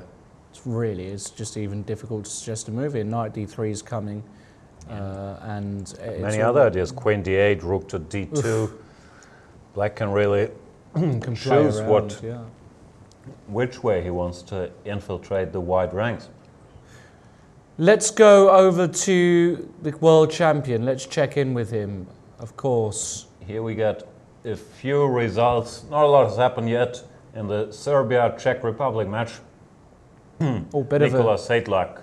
Bit of a rivalry there, Serbia-Czech Republic. Right. Sedlak won on board 4. On the other boards, it looks like Perunovic is in trouble against Lasnička, as you can see from the little graph there, 2 balanced games. Svidler did draw his game against Yu Yangyi. We saw that before the break. That didn't look like anything was going on. Right. So that's a good result for the Chinese. And that means that Grischuk, Dinglerin, Kramnik, Wanyue, that could be a very close match. We'll go there in a moment. Let's go straight to the world champion, though. If we can, please, Mr. Gustafsson. On our way. And we can see the following position. Here we are. He did get his G5 in, clamping down on the king side. And it looks like he has an immediate win here, if we're not mistaken. Wow. He can get a pretty spectacular blow in. What a move. If it wasn't shown by any computer in the world, this would be a good competition for our viewers. And he just played it. He went bishop e6. Goodness, there we go. You can see the crowd in the background nodding. And this looks like it could be finishing the game. Bishop e6 has been played. You cannot take it because of knight takes e6 with mate. King h7, rook to f7, and checkmate is imminent. So instead, Wojtaszek instantly played the move bishop to e8, trying to survive, but now disaster can strike from the other side, rook h3. h3, and how do you ever defend? You're just going to play queen h4 and then deliver mate on one of these squares, h7, h8. Just too many threats, knight h5 Oh, knight check, h5 is a threat. Let's make a new No, Wojtaszek knows. Look at his body language. He knows. He knows it's over. Rook h3 is a devastating blow. Carlsen taking his time. What a game, Carlsen. He's just makes it look so easy, right? Makes some moves, knight h3, f4, knight f2, whatever, and then 5 moves later, all his pieces are coordinated, joining the attack. And of course, once he does have a grip like that, he's not going to let go. He is in a league of his own still. We see the likes of Caruana improving quite dramatically and closing the gap a little bit, but Magnus Carlsen is still rated at 28.77, which was unheard of before Carlsen, basically. A 70-point gap to the rest of the world. And we can see why in this game, making a super strong grandmaster like Radoslav Wojtaszek look helpless almost. And this rook h3 move, it's just so brutal. Black just cannot move any of his pieces, can't take the bishop. Knight h5 check is a threat. Even knight h5, no, because you can. I think you can take it straight away. Everything is a threat. Let's say a5, knight d5 also finishes the game. And if knight takes d5, just queen. Bishop takes d5, let's say. That's the easiest. Threatening queen f6, checkmate. Game. F6. F6, there's a cute finish. Rook h7. Beautiful. Beautiful finish. Very similar to the combination we've seen Judith Polgar pull off in the game she showed in our studio, with this sneaky queen mate on h6, or h3 was in her game. So Carlsen can choose the nicest way to finish this game. Rook h3 looks crushing. Knight d5 looks strong enough as well. If he doesn't want to sacrifice anything, just positional domination. Rook h3 and queen f6 or queen h4 still very much on the agenda. There we see him looking confident. Orange juice bottle still half full. He's gonna win this one. What odds would you give me on Magnus Carlsen not winning this game? I can't, because he's going to do it. Because once you play bishop e6, you win this game. I agree. If he didn't play bishop e6, there he goes. He played knight d5.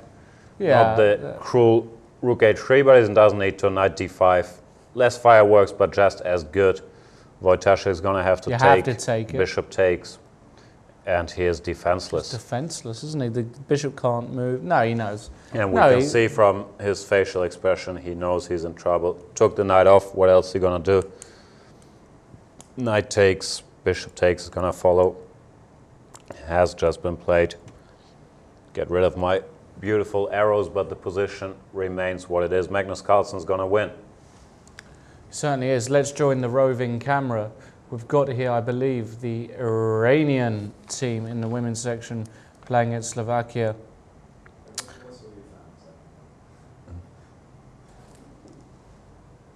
No Huyi fans on camera yet. No Huyi fans on camera just yet. All right, we'll try and get that.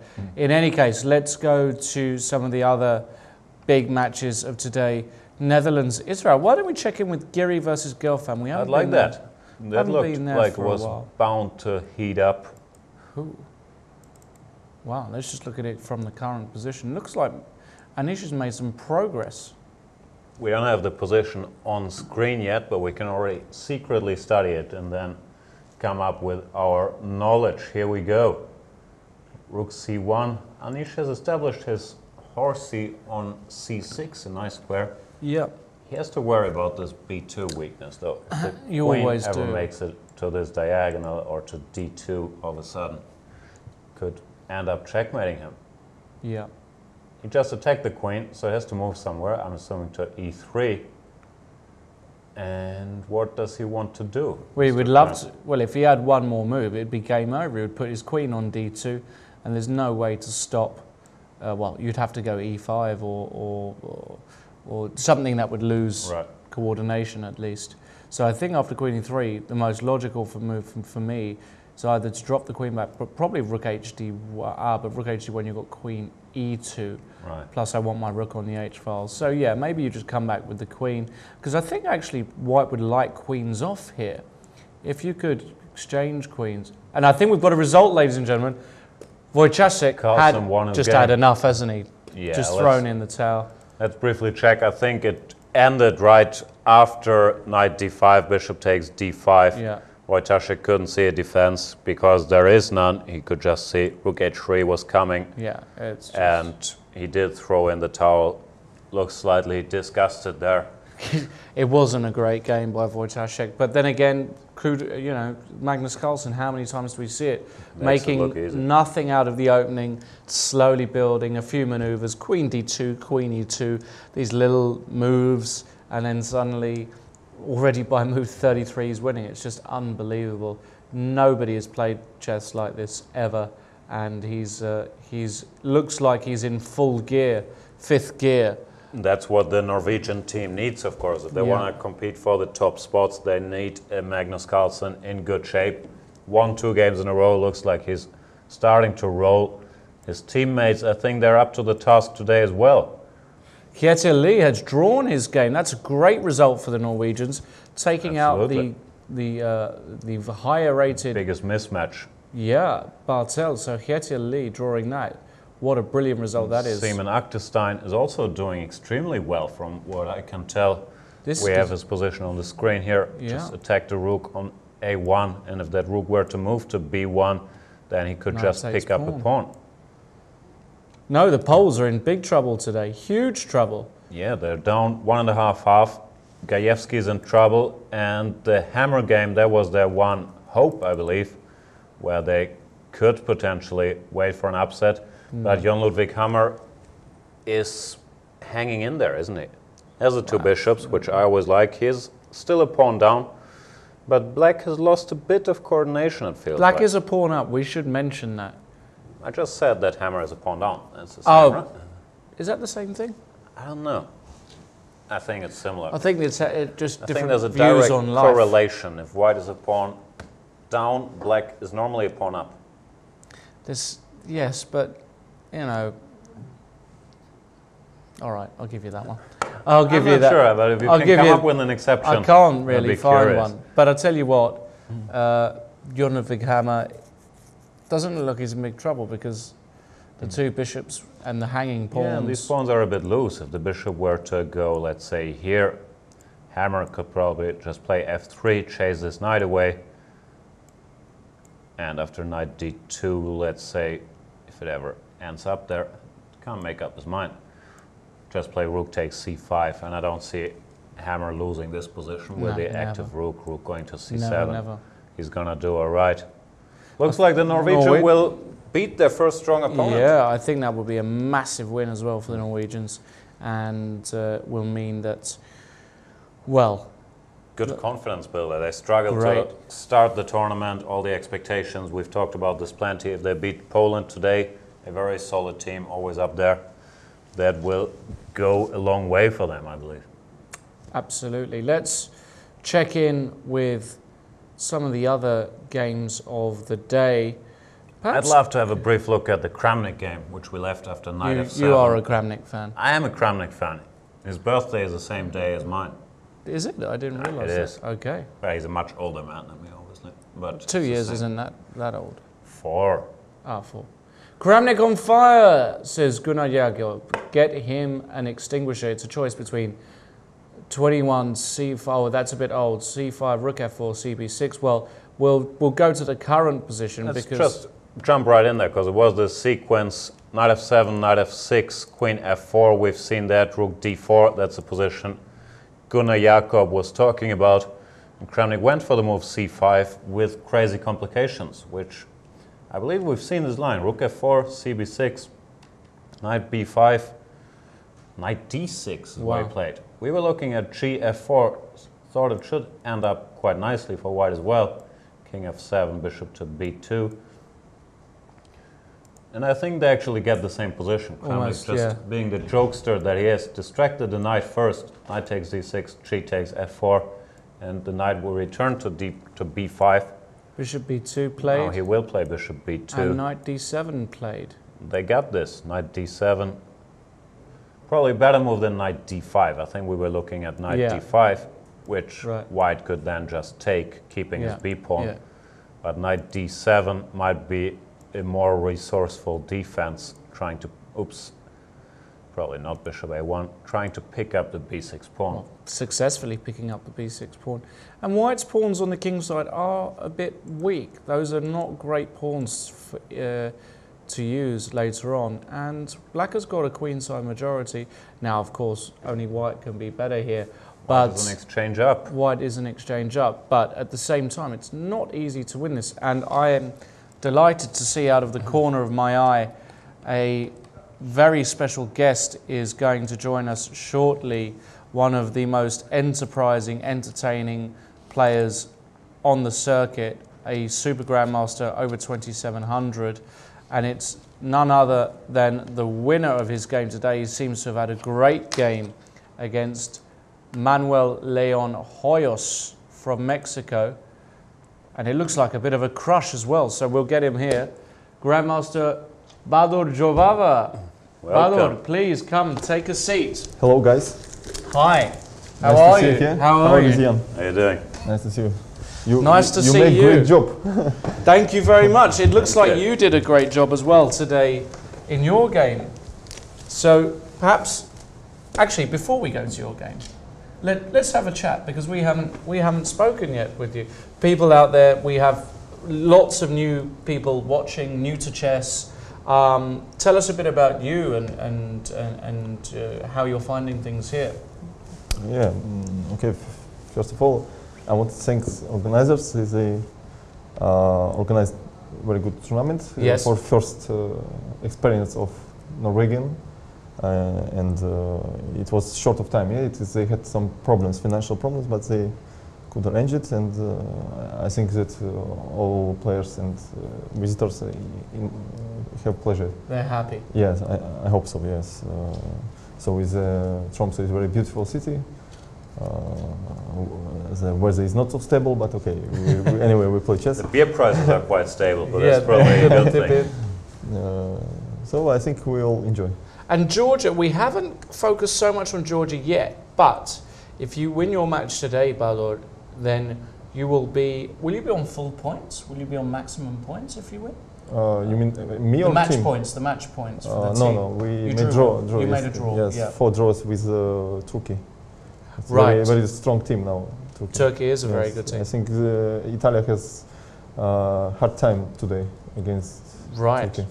Okay. Check in with that as well. Too many games going on. So what's stable games. on this program? Bardor is a bit of a hero of this show. I'm not sure if you're aware of it. Most of our time is spent talking, what did Jobava play today? Is he going to play e4, e5, knight f3, bishop e2, or 1 b3? How is he going to do? So always enterprising games. You want to show us your game today? Yeah, if we can perhaps look at the critical moments, Balor. If you can tell me where they are, and I'll control. You played Leon Manuel Hoyos, who is working with Ivanchuk, I believe, and has been working. I'm not sure they're still working, but they had this experience for a few years, I think. Yeah.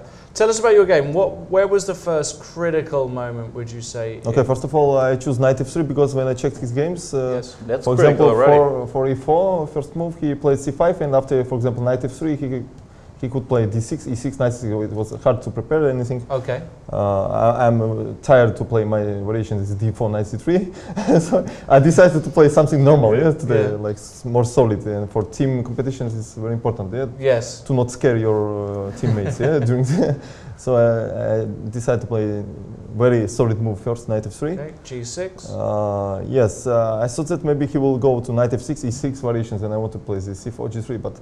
Then he played g6, I played c4, he played bishop, c5, G3, and we just switched to English variation. Yes. I had a lot of experience in many games in this, so I feel comfortable in opening. Yes. Yes, castle. E6. E6, we have a strange choice, isn't it? Yeah, e5 probably is the main. Yeah, I had a lot of games. Bishop f5 is a very clever move here. Bishop f5 by yours truly.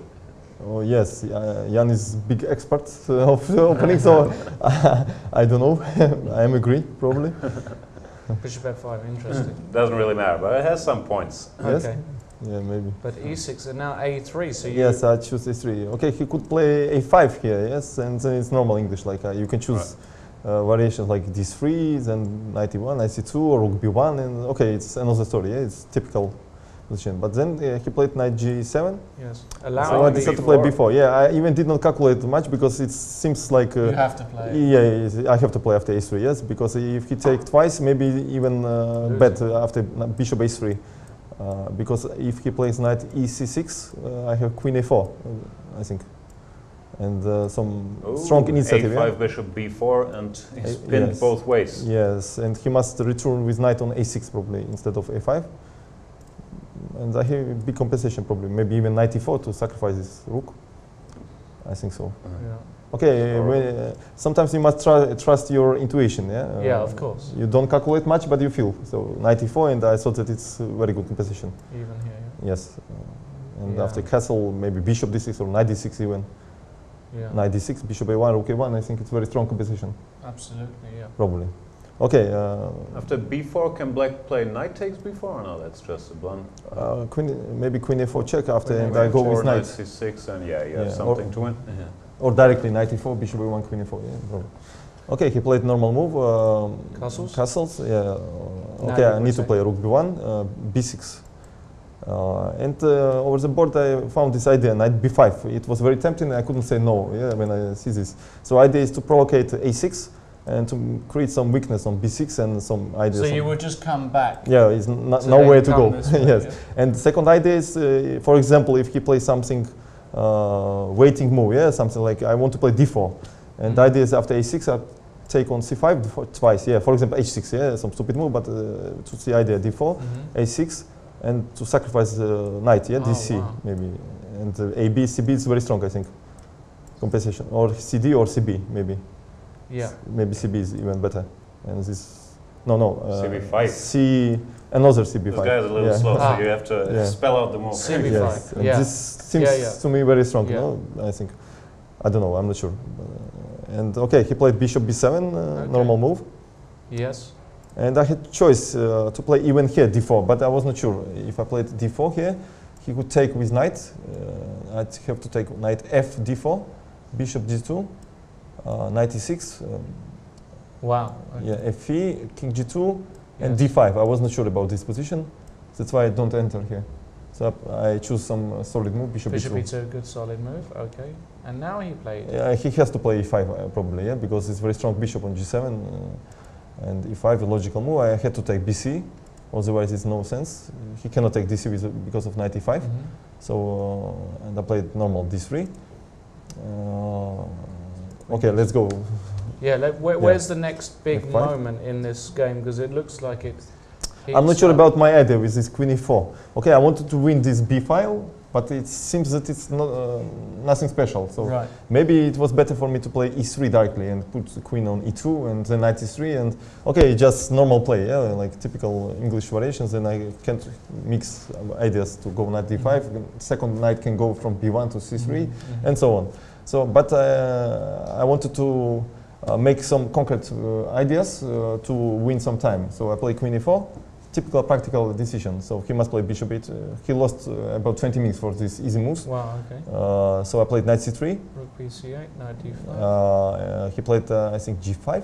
Rook b c8. Rook b c8, yeah. I played knight d5, well, it seems logical. G5. And g5. Okay, and now the black's idea is very easy, yeah? He wants to play knight g6, f4, g4, and create some chances on the king side. So I make some provocative move, e3. First of all, I'm open this diagonal d1 h5, and second I'm protecting this f4 square. And he played knight g6, yeah, and queen d1.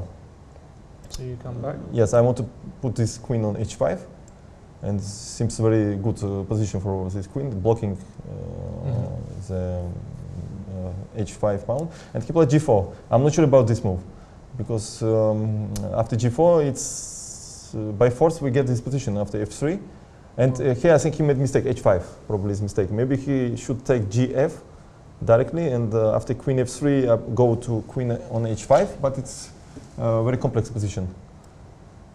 Yes, maybe something like knight e7 and queen h5. Maybe white is still slightly better, I'm not sure, but okay. Seems very comfortable for white here to play. Then I play bishop c3 and just idea to play e4, bishop h3, because his knight on g6 is very bad, yeah, probably. Looks nice for white, doesn't it? Yes, looks. So he played, that's why he played h5, but now I take fg.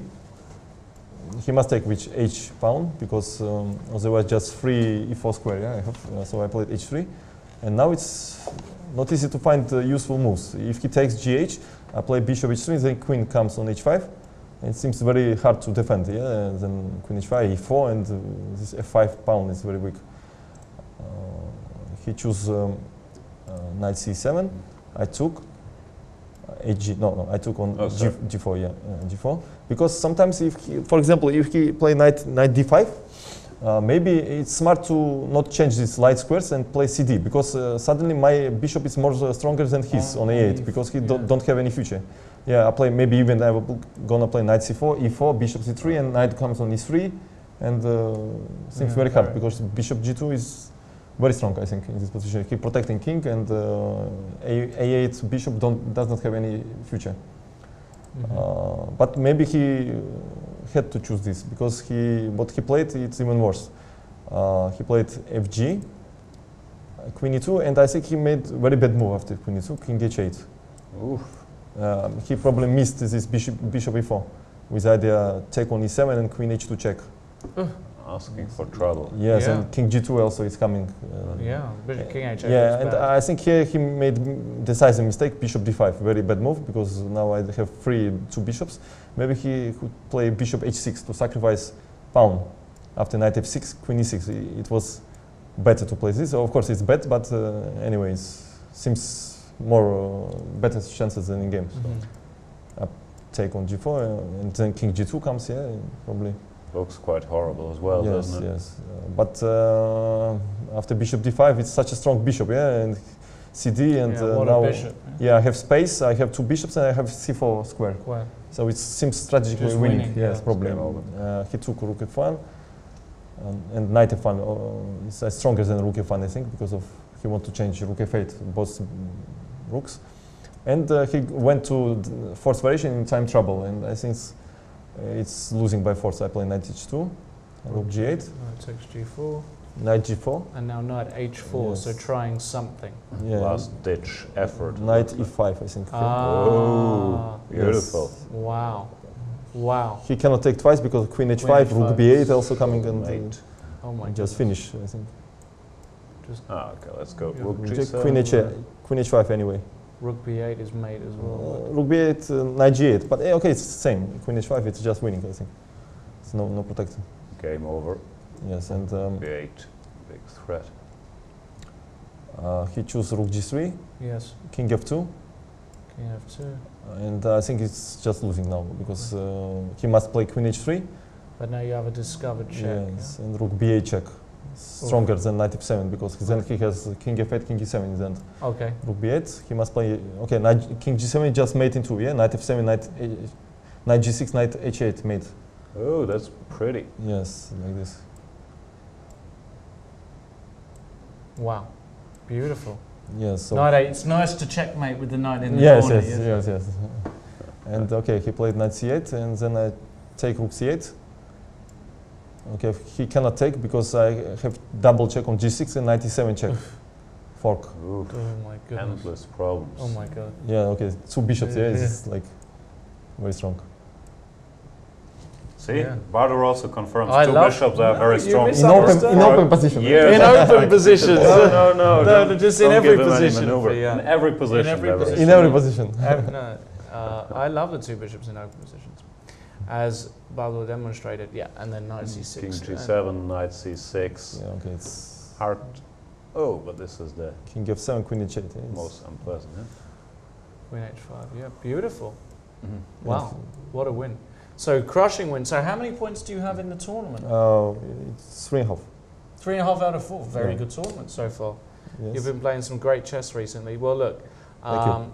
thank you very much for coming and showing this really nice attacking game. We would like to give you are the first, but we should have done this, but we would like to give you some chess24 stuff for Thank you. you. We're going to give you a coffee mug Wow. that you can see there. Everybody, I'm drinking my coffee out of it. Keeps your coffee warm if you want to travel. We're going to give you a pen. It's lucky pen. It's a lucky pen. Okay. And we're going to give you, that's for your car. You can stick that on your car, on your laptop, whatever you want. But here you go, take that. Thank you very much. Thank you, Baldo. Thank Good you luck for the rest of invitation. the tournament. Yes. Thanks a lot. I will We'll not see take you your soon. time. Thank you No, for thank you listening. for Back the anytime. Come back whenever you want. We I have love to you say, here. I'm slightly Thank you. disappointed you went one knight f3. Next time you play b3. please come B3 back. tomorrow. Special for you, eh? Especially for us. Okay. Please. Thank you, Captain might Baldo. not be happy, but we will be. And that's Yeah, okay. Thank you very much, guys. Thank you, Baldo. Thanks, All bye. the best. All Bye. the best. I take this? You've already got one. You want two? No, that's got okay. my. Okay. That's got my. He wants my coffee as well. This guy. Yes, Is that- it's full. This one. It's only half full as well. Okay, There's ciao. one in there. Ciao. Okay, cheers, Badr. Badr Jabbar, the Georgian #1, top player, top guy, crushing win. Imagination's unbelievable, right? I mean, some of the stuff he was, I think Yeah, just these little stuff. provocation was just a spectacular Stuff player. he calculates also, Yeah, like it's here, just okay. Unbelievable. He says it's just winning, but you could get scared. You with could get winning made like at it. three. You'd get Rook on made at G3. it, right? Nah. You'd be all right. Let's go back to the main games then, and we've got a close-up of Bashir versus Bashir versus Maxime. No, that would be a bit weird. Bashir Lagrave versus Shak Mamajarov, board one of the top game, and Mamajarov doing the business. It looks King like. on h6. But things gone a bit topsy-turvy he here. has to go king h6. Something must have gone a little wrong, right? What happened here? We've last seen king g7, which we really liked. Rook d1, knight d3, natural enough move, even though queen d8, as indicated by some electronic devices, might be even stronger, maybe finishing the game, even because black gets the d file and the rook on e4 looks kind of out of place. Knight d3, very logical though. And Vachier's He's kind of showing he's a tough fighter. Like, of comes up with resources here. A4, trying to undermine the C4 pawn.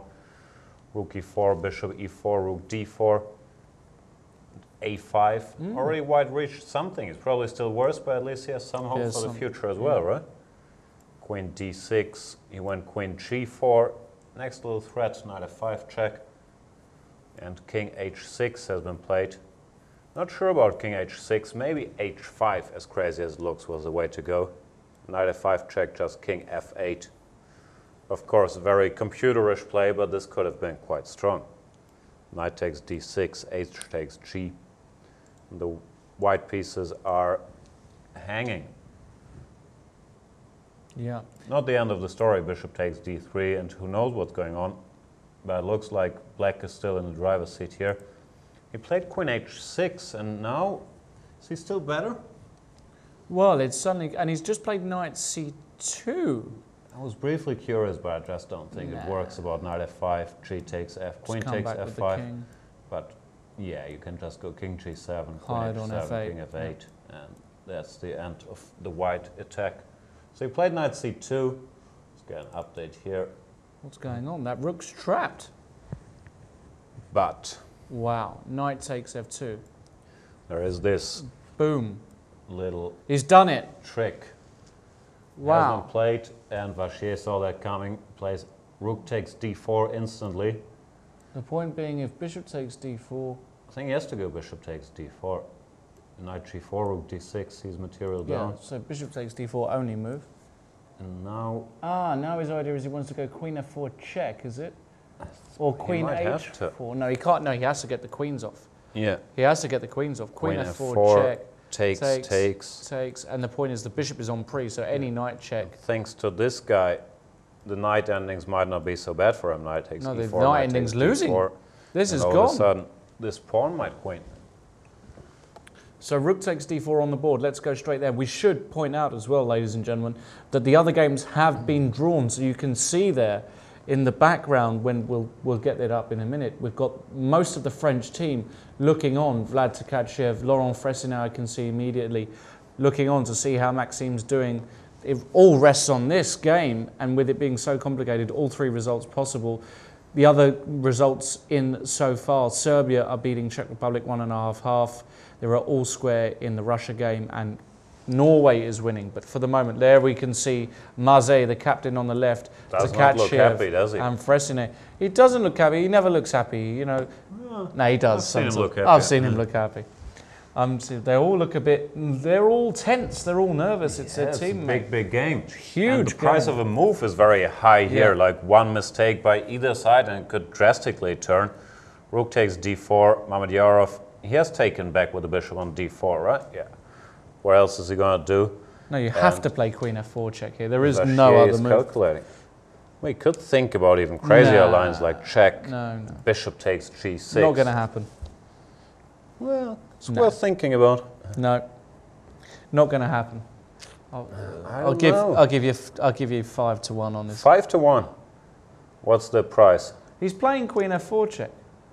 Let's have a look at. Remember, guys, you can actually see the time scenario. He's got 3 minutes left for 7 moves in such a complicated position. It's not a long time. On your broadcast tool, if you click on this particular game, you can see exactly how long they're spending on each move time.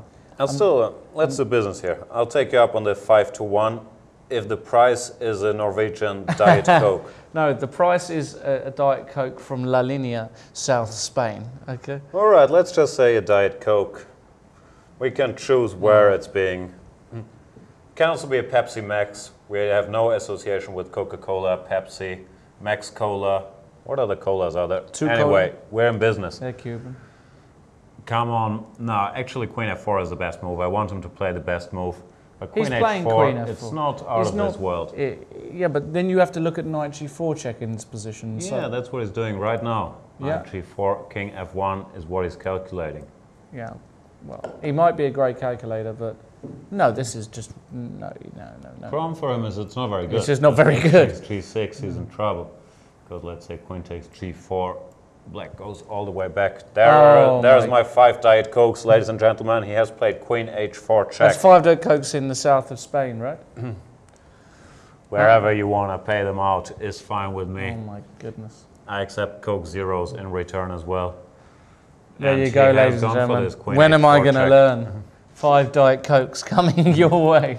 You're very lucky I didn't go for 5 dinners this time. I don't think I would have bet the dinners. I know. But he did this. I can't believe he's done this. Maybe he just thought, well, Shaq is in massive time trouble as well. But I just don't like it. I really don't. I think Queen F4 Queen F4 check over the board is not an easy move to make. That was my point. It's not bad. You take the queens off the board. You can see the bishops on pre. You can't. But you calculate this far and you think this is a terrible position. No, but you just move the bishop because there's no good discovered check. Well, there's knight takes a3, knight takes f4, and black has 3 passed pawns. Yeah. I understand this might have been the best choice, but it's by no means natural, or it looks like you're just lost here, actually. Really? Might be. Nah. You're winning B and C, right? Yeah. I'm not sure this is so. No. But okay, Queen Let's H4. Stick with the game. He played Queen H4. Yeah, this is really exciting. Bishop King takes G7, and he will go. He has played Bishop takes G6. In fact, crazy complications, but those two are some of the best pilots for crazy complications you could imagine in the chess world. Those amazing calculators, aren't they? Yeah, so let's have another sample line. So knight G4 check, king to F1. Only move, yes. Move. H takes G6. And now queen takes G4. Knight takes That's D4. what we looked at, then bishop Knight takes A7. D4. Let's try this one. You also take this, Queen like probably takes. And now queen takes G4. Now, obviously you cannot exchange queens because the A pawn runs and the king is close enough to the C pawn. So you'd have to give a check. And the big question is, king F2, C3. Is this game over? That C pawn looks very close to me, right? Not sure. The A pawn is not that far away from the finish line either. Let's say A6, C2, C2, Queen F4, I would assume. Queen D1 and A7. And he's going to get away with it, right? Well, you can win the B pawn maybe, but you know, it still continues. You have Queen A1 and you're threatening to take this pawn with check. I'm not sure what white is supposed to do. My hunch is that white should hold this somehow. Really? Why not? It's queen's ending. Yeah, but do you know the problem is that... No, I'm not sure white should be holding this. Maybe not. Yeah, this pawn falls for free and this one survives. Of course, well, no, then that's game over. But let's just say, for example, that if we go back a move, it's not a good move. Queen A1 is an excellent move, but after A7, we actually queen that pawn. Okay. Right. Queen takes queen. Queen takes queen, and you make another queen, and I play queen b2 or queen d2. It's irrelevant. Queen d2 check. King moves, and queen takes b4. I'm not so sure this is holdable because my king, you can shield the diagonal, and maybe you can't shield the diagonal. I've played a very similar ending to this one. I think I had a C pawn, and I thought during the game I had very good winning chances, but when I studied it afterwards, I thought it was just a draw, basically. It seemed to me like there was enough counterplay. I'm not sure. Over the board, this is so hard. Over the board, yeah, I was very optimistic when I played it, but the more I looked at it, the more I thought white had decent drawing chances. But what is clear is that Vachier is fighting for his and his team's survival here. While if Mamedyarov would win this game, it would come a long way for the tournament situation. Azerbaijan would remain on top and France would drop 2 full match points. Another very interesting move after bishop takes e6 is this move, knight e4 check. Right. And the difference is that now after king g2, h takes g6, you can't take this knight off because you're just a piece down. You have to take on e4, but you can keep the bishop, and the bishop has got amazing potential along, not that diagonal. That would be great to have it there as well, but these two diagonals. And the knight is a bit passive on c2, and the queen can come in, play moves like queen d3, queen d1, queen d2. Over the board, this is horrible for white. Black is clearly better. Well, that's also the problem for Mamedyarov. Now he has a choice between quite a few very tempting moves. Knight g4, knight e4. He's certainly calculating moves like knight takes h3 or h takes g6 as well, or even the immediate bishop a7. There's a lot to think about. Immediate bishop a7, probably not a very good idea because of queen takes h7, so we're not going to see that happening.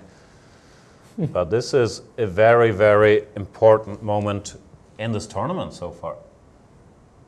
Absolutely. So let's have a look. Now Yarov in the typical pose, holding his hands in front of his face. Vachier looks very stoic, but is calculating the lines just. I think he's worried, Vachier. I think he's worried. He should be. He's begging for a draw, isn't he, now? He would love to draw this match. There we go. Knight g4 check has been played. King f1. Played. The only move, of course, he anticipated that course of events. And what move are we on? Move 36. So 4 moves to go. Right, let's check in with our live tool what the time situation looks like. Well, I can't imagine either of these players having a lot of it left. Vachier's got 2:38 and Mamajarov's got 7 minutes 30. So actually a lot more time for Mamajarov to work with here, but Vachier calculating, of course. He's using Mamajarov's time, of course. Right. He's sitting there right now. I don't think he's going to get up for a stroll in the tournament hall in this situation. A lot of nerves, a lot of tension. All you can see the faces in the background. Unbelievable. Like everybody's look at that. Nail biting. We can see Vlad Tkachiev standing there in the second row. Looks extremely tense, and they should be. Amazing stuff. Just a very quick roundup of the results. Perhaps we can get the current top boards on the screen in terms of the current results. You can also read them out and stay with this one. This is well, here we go. We'll just very quickly do it. All 3 draws. 3 draws so far in the France-Azerbaijan game. Vachier, Legrave, Mamajarov. Absolutely crucial game in this match. Will decide how it goes. In the Czech Republic game, Viktor Lajnika has won his game with white, meaning that that is also set to be a nail-biter with Marcus versus Hracek. We'll check in with that one. 2 draws in Russia versus China. Actually, we have to go there after the time control, yes. Because if I read this correctly, the Kramnik position is equal and Grishuk is losing. Wow. So we have to see if there's an upset looming over there. Very possibly. But for now, let's stay with the Vachier-Mamajarov game for a few minutes. Norway won, doing well against Poland. Sorry, we didn't get to that one. We've got a close-up there of the players. They are very tense. I believe Mamajarov played h takes g6, as was to be expected. Vachier taking his time, but he will. It's not clear what he's going to play. He has to choose between 2 evils once again. Queen takes g4, allowing bishop a7, which does look bad. This bishop is such a powerful piece and also neutralizes the white trump, the a-pawn, pretty effectively. So I would not be surprised if he went for knight takes d4 he's going to play that. He's going to play knight takes d4. And this leads to one of these queen endings we were seeing earlier. Queen d4, queen g4, queen d3, king f2 most likely. Maybe queen e2, but let's say king f2, c3. Still bad for white, but I think this looks like more chances. More drawing chances, yeah. I think if you leave the bishop on, you're in big trouble. Let's see what Vachier does. He must be down to 1.5 minutes only. Vachier Legrave. 1:30. Goodness me, the whole team watching, the whole country, the whole chess playing maybe audience. Some more. Maybe some more Very are watching. Popular. The French team, of course, they're excited over their strongest team for a long, long time. Maybe, I'm not sure if it's the strongest French team ever. By rating, it probably is. And there we go. He did take on d4. Yeah. I believe that is the best practical decision at the very least. Now Mamajarov once again has to think. He could also keep the knights. Go knight e5, knight e3 check. He has many options here. Yeah. Queen takes d4 is of course the simplest one, and he just goes for it. And queen takes g4, forced line. When once again he's going to have a little think, but I expect him to play queen d3 check here. Looks totally natural, trying to support his c pawn. And all these lines, they do look grim for white. Queen d3, king f2, c3. We've seen earlier something along the lines of a6, c2, queen f4, queen to d1, a7, and queen to a1. And white can't really keep everything together. Queen e3 looks like a logical move, but then all of a sudden queen b2 is decisive. Let's say a8 check, a8 queen, sorry, c1 queen with a discovered check. And if you have two queens and the move, it's normally bad news. Yeah. King f3, for example, Queen runs into one, yeah. Queen h1, picking up the queen in the corner. So the trump's still firmly in Mamedyarev's hand here, but Vachier, who's had a horrible position for quite a while now, really, out of the opening, something went very wrong. Around move 15, he was already worse, I believe, has managed to make a fight out of it for sure. Look how intense they are, calculating. Mamedyarov only needs to make two moves, got about 6 minutes to do so. Vachier, I think, is going to make the time control without any problems, because a lot of these moves are only moves aren't going to be very difficult. The fourth sequence is over. But then, of course, it's going to be very tough for both of them, calculating extremely long lines in a queen ending. But here, queen d3 check, king f2. c3, a6 looks like pretty What else, forced. you know? You've got to get some counterplay. What else are you going to do? Yeah, it wouldn't surprise me if we saw this, but we're on Mamedyarov, and he's confident. Looks like he's about to move, but maybe. There we go. Yeah, queen d3 check has been played. These guys in such an open position, they barely make mistakes. Queen e2 can be considered, because you might It is an option. You might think, you know, you can win my g-pawn, but at least this way your queen is distracted from the queen side for the moment. And queen b1 looks like it's winning the b-pawn, but then, first of all, there's queen e1, and secondly, maybe even king f2, queen takes b4, a6 is not so bad, because once again, black lost a bit of focus, and now the white queen could come to e5. And he did play queen e2. Yeah, I think actually when I was looking at the position, and he just queen takes g3, no doubts in Mamedyarev's mind whatsoever. Yeah, and now, what to do? This is move 40, what a critical move as well. Still bad. a3 is also hanging with check, and two pawns are two pawns. The passed pawns will balance each other out. But I'm not sure Vachier can hold this position. I don't see it happening. He doesn't have a whole lot of time left. He has 1:39, and there he goes. He plays a6. It's a good rule of thumb in queen's endings. Pawns are less important than activity, and that's the rule he's guided by here. I do think, however, that Mamedyarov, first of all, he can pick a pawn up with check now, and he will have plenty of calculating time after that how to deal with the a-pawn. I think he's going to win this game. King g1. I'd like to move queen c3, controlling this diagonal, so white can't check here. And also after a7, you have queen a1 check, picking up the pawn. Looks grim for the French number one. Looks really bad for France. What a disappointment that will be for them. Let's go back to the Russia match. Let's go to Dinglerin Grishtuk, because that looks like a serious development in this tournament. Vladimir Kramnik will go to in a second. Dinglerin Grishtuk. Well, what's going on here? Looks like Grishtuk is 2 pawns down. But it's an opposite color bishop ending with double pawns, and is this winning so much? I'm not 100% sure. Could be that he has drawing chances here.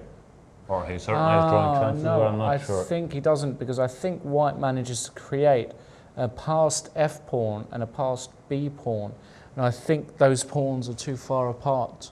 I think it's enough files. I think when there's 3 files between the pawns, it's losing. So for example, h4, king somewhere h5.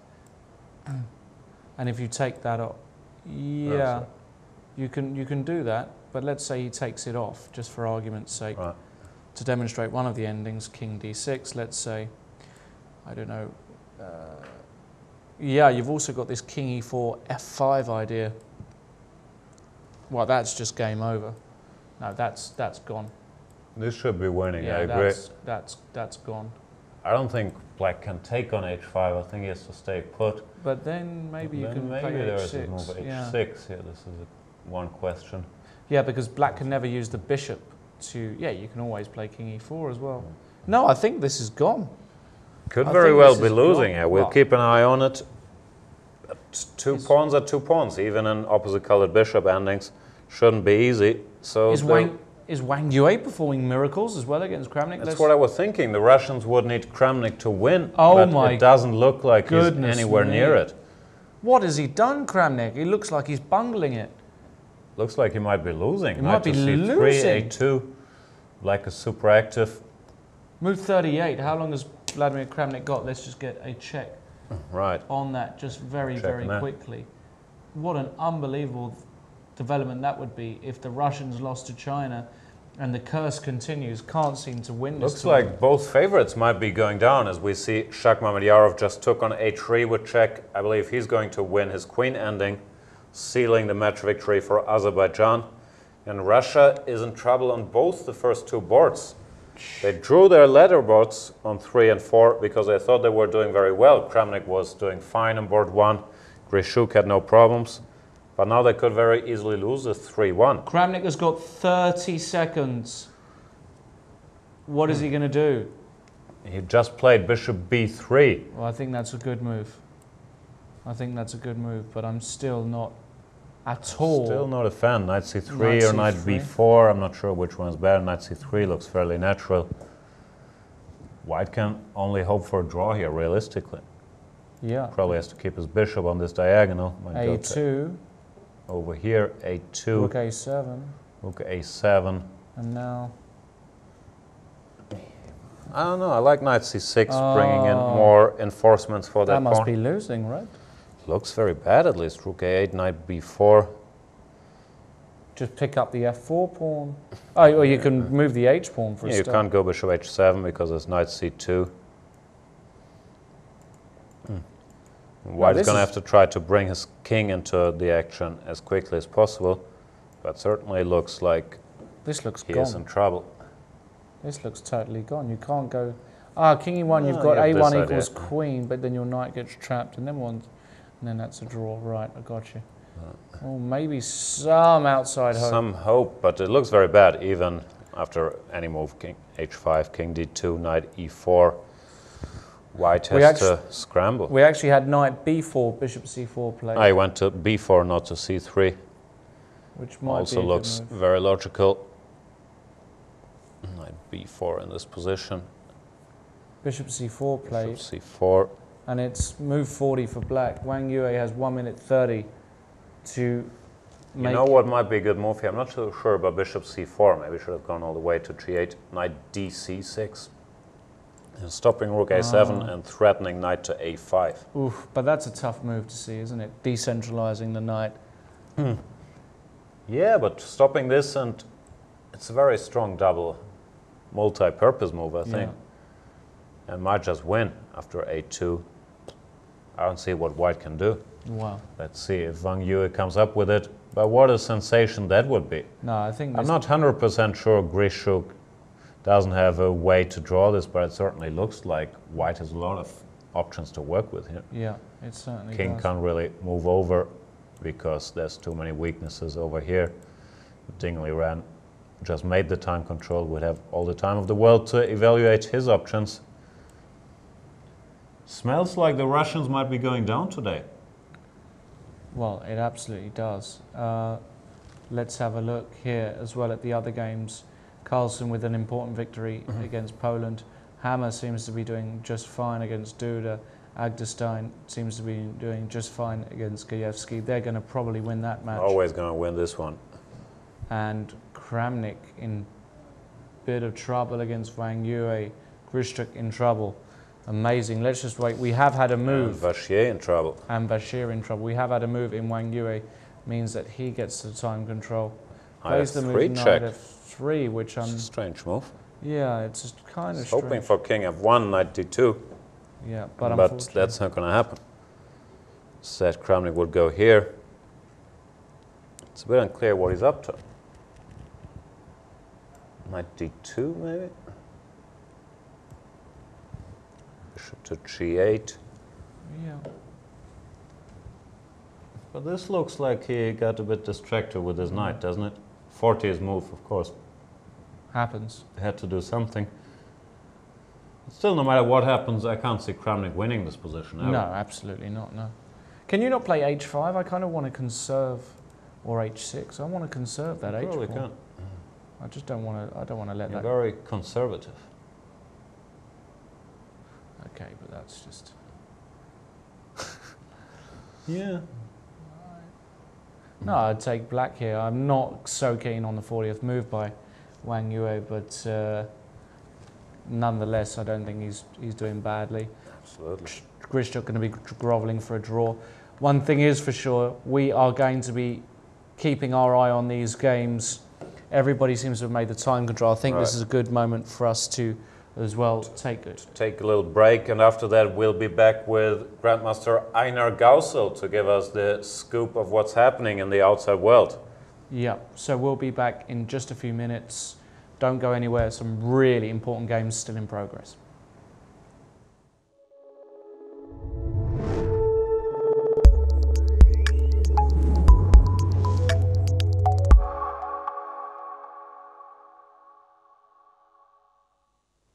Hello everybody, welcome back. This is round 4 coverage of the 41st Chess Olympiad, and I'm delighted to be joined by Grandmaster Einar Gausel, who's been keeping his finger on the pulse for this round's action. And Einar, it's been a pretty amazing round so far, and we have a result in on the top board, and it's bad news for the French. MVL goes down.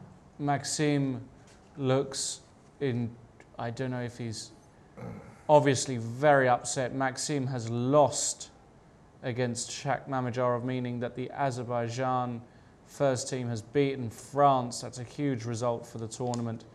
What a massive result for Mamajarov. Vashilogrov was always worse, so he took too many liberties in the opening. Yeah, from the get-go he was under pressure. He was always worse, and here, yeah, it's an easy win for black. You're just going to either promote your queen with check or exchange queens, and the resulting pawn ending, well, it's just hopeless to play on. So massive win there for Mamajarov. The Russia match, Einar, looks extremely interesting. Yes, looks like the favorites might be in trouble in this round. Indeed, let's go straight to board 1 of that. Wang Yue playing black against Kramnik. This is the position at the moment. It's so complicated, this position. I thought Kramnik had almost seen a forced win when he played this knight takes f7 earlier. Yes, he came crashing through, but as it turned out, it wasn't all that clear.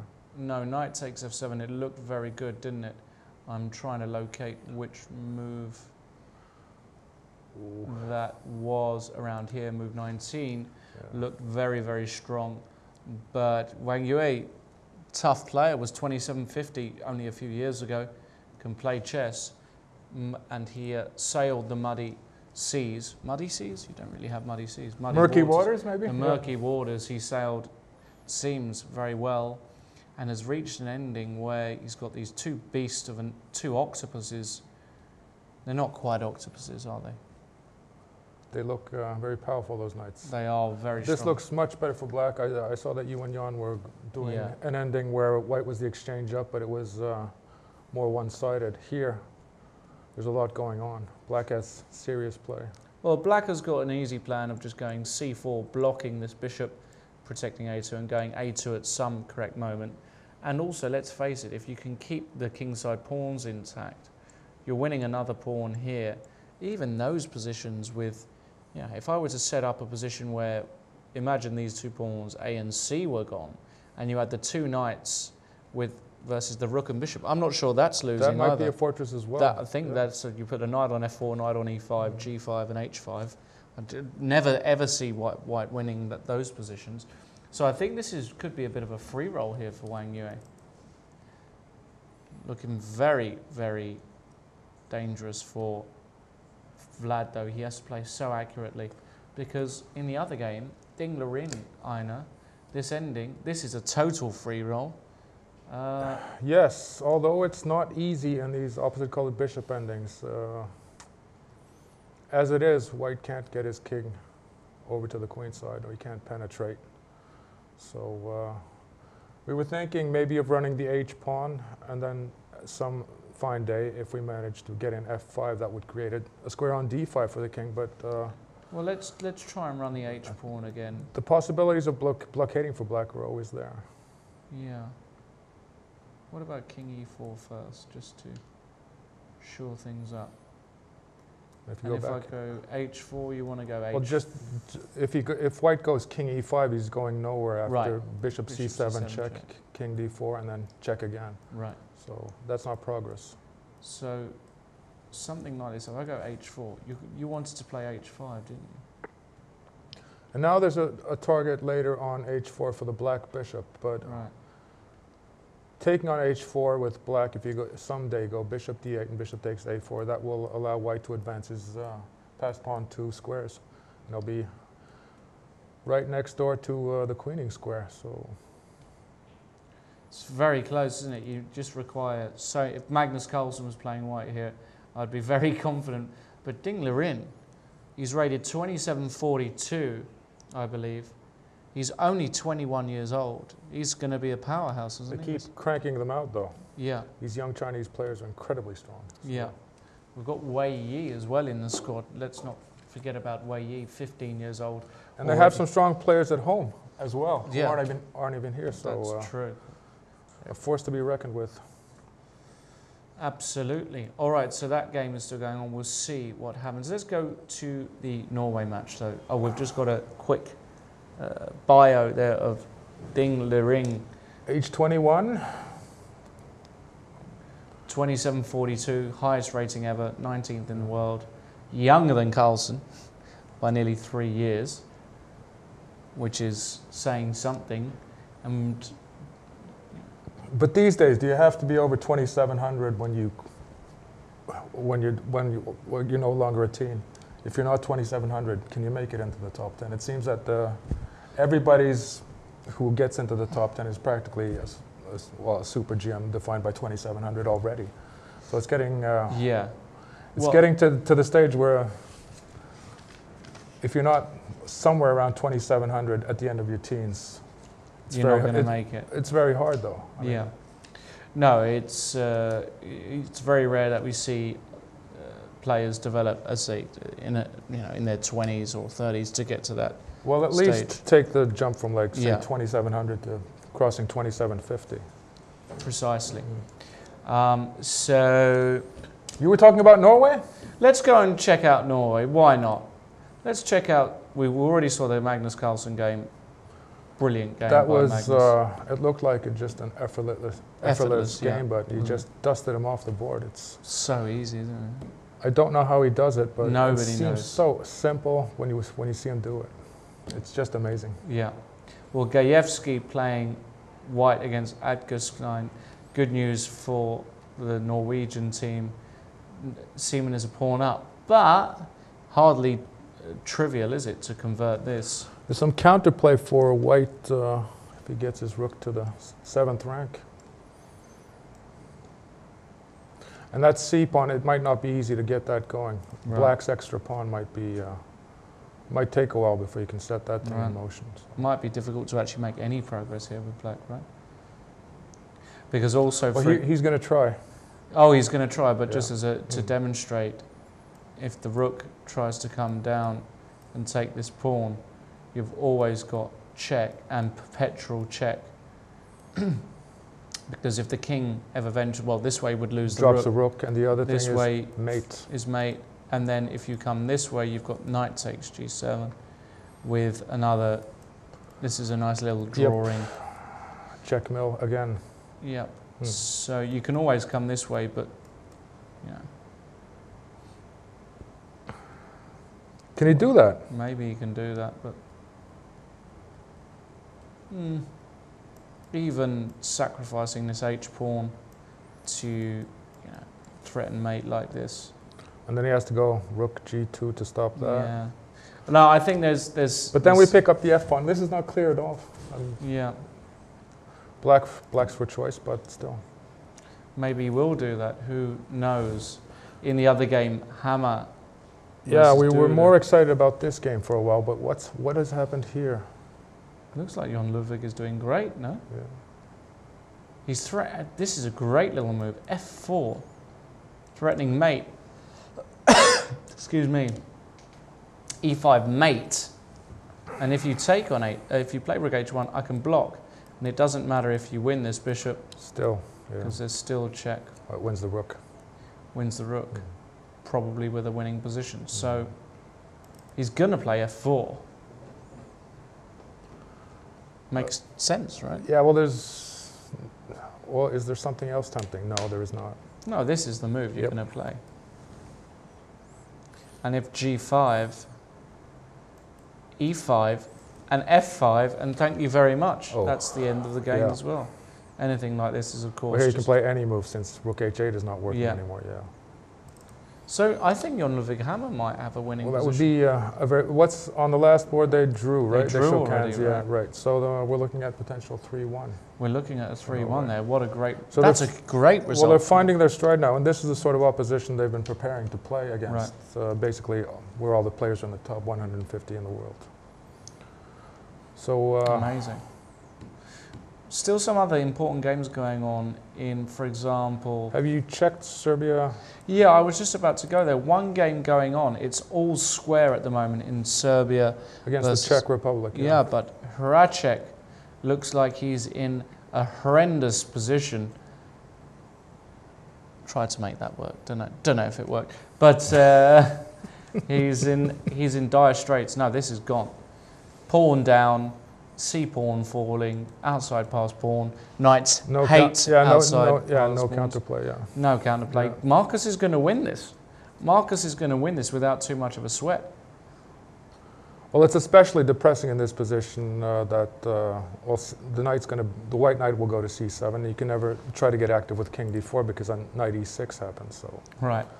So if you go knight g6, maybe an accurate move is just to move the king over first. And then take, maybe. And then take. Yeah. There's no rush. Black has no play. And then if knight e7, something like this, knight f5, check king f2, or king f3, king f3. And if king d4, I think you're just too quick. No, that's an outside pass pawn there. Yeah, I don't think. And you can always just play b5 as well when he takes. No, it's too much. On a bad day, you can just win on the king side here. Yeah, it's totally. Is Borford over in that match? I saw we had a Fischer-like bishop trapped in Black's camp. He took that pawn off on h7. Here we can see it. Bishop takes a4. Bishop takes h7. Has he not seen Fischer-Spassky? Well, I was saying to Jonathan Tistel, if history has taught us anything, it's that history has taught us nothing, apparently. Because when you play a move like that these days, having seen this Spassky-Fischer game, you better be sure that thing's getting out. It's not getting out though, is it? Look, and after h4, the king comes over. Oh my goodness. I mean, this looks very closely related to that position from 1972. It really does. Because Fischer was probably also counting on making an escape route by running his h-pawn up. Yeah. So that's a bad loss there. And Perunovic lost against Laznica. So that means that Serbia are going to probably win that match if Marcus converts. Excuse me. Yes. What about the other matches? Netherlands versus Israel. Yeah, this is a big match. Let's go straight there. Anish Giri, is he doing the business against Boris Gelfand? We were talking about free rolls. This is certainly one. Well, this is a free roll. Is it winning? Because the white king is boxed in. Yes, and there's no way to get that b pawn. No. If you ever go knight b1, I just stop you from playing knight d2. So it's not obvious, this. So for example, if I take and I want to get my king active, okay, king b1. if we then play bishop e3 to But then stop that you loses to yeah. knight d5 check. Okay, okay, okay. And then that's trivial. That's easy. Or so can we keep your... Or can he still keep our king boxed or is in? it? Because if we run with the a pawn, it might not be. I think this... You always assume when you have a protected pass pawn that if you get a pawn ending, you're just winning, but it might not be. Look at this. I think this ending is a draw. Because, okay, if you run with the pawn, that's trivial. I go king d4. You just mop it up. And I mop it up. We don't even have to analyze that one. So I have to go king c1, but I keep the king boxed. Well, he could have gone king e2 as well. Or is that outside the square? Well, careful. I haven't drawn a mental image of the square yet. Yeah, that's outside the square, yes. That goes. You have to keep in touch. So the king, for the square, for people who don't know what the square is, you draw a box that the black king cannot leave, because then it won't be able to catch this I can't a-pawn. do it. Oh, I can do it. Of course I can do it. So he's staying in the square at the moment. Rule of the square, very important.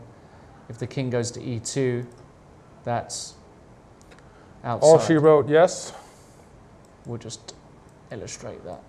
That's not even a square, is it? Well, it was... After a4 it will be. Well, yeah. We're drawing the arrow badly there.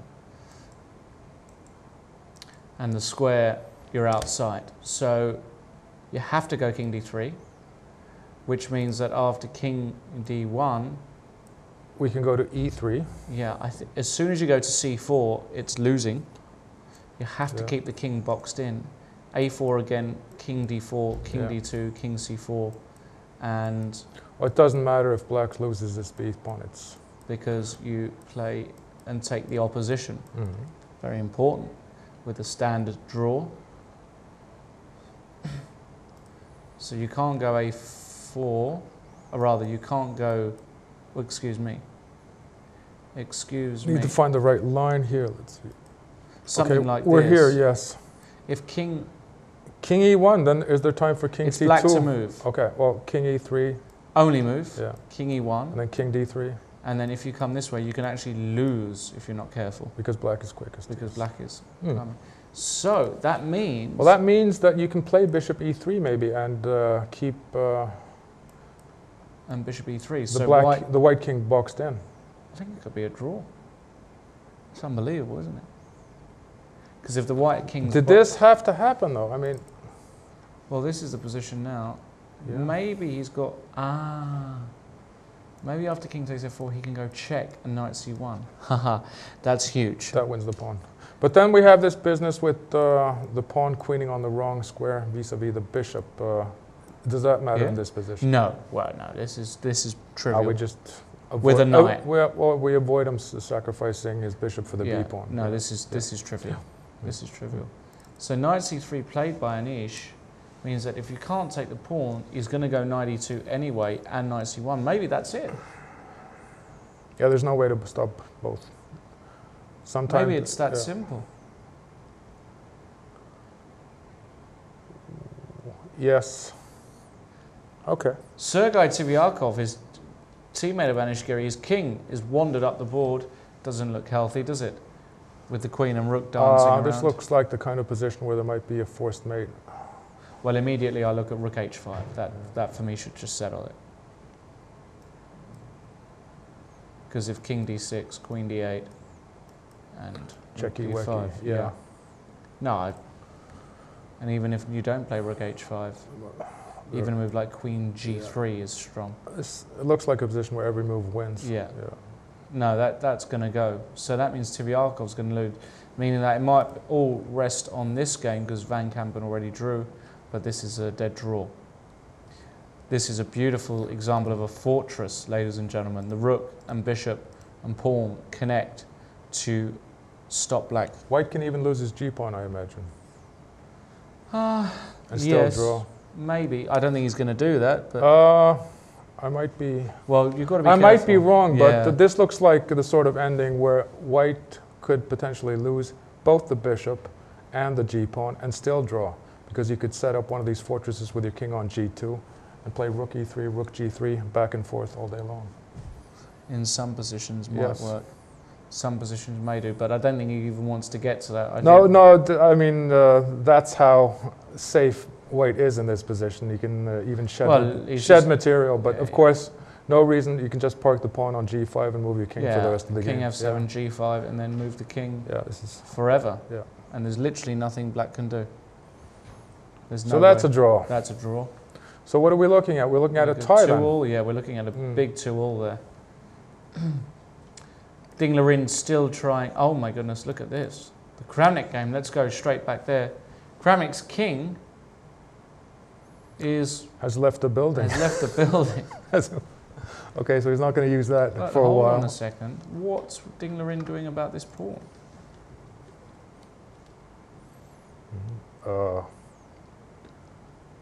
Can we start attacking the... Well, if I get the f-pawn, I'm drawing easily as black, am I not? I don't know what's going on here. Literally zero idea. I don't think we can defend that pawn anymore. So if we start going with the c pawn and we need to just get going, king e4, let's say. And even if he takes me, just to support the rolling of this guy. But we could get an ending if we got rid of this pawn. 2 knights versus king and bishop is obviously a draw. So maybe even something like this is equal. Who knows? Feels like there should be a way to bail out, but I don't think white can win. What happens if we play h5 and we keep that on the board? Okay, so he takes on a3. And c4. Something like this. Okay, if I attack that pawn with rook c3, perhaps? Yeah, king e4, and I come to d4. Okay, but now white, well, at least he can force a draw. You can? I mean, if he's getting paranoid. What, by taking? Yeah. This? Even this is...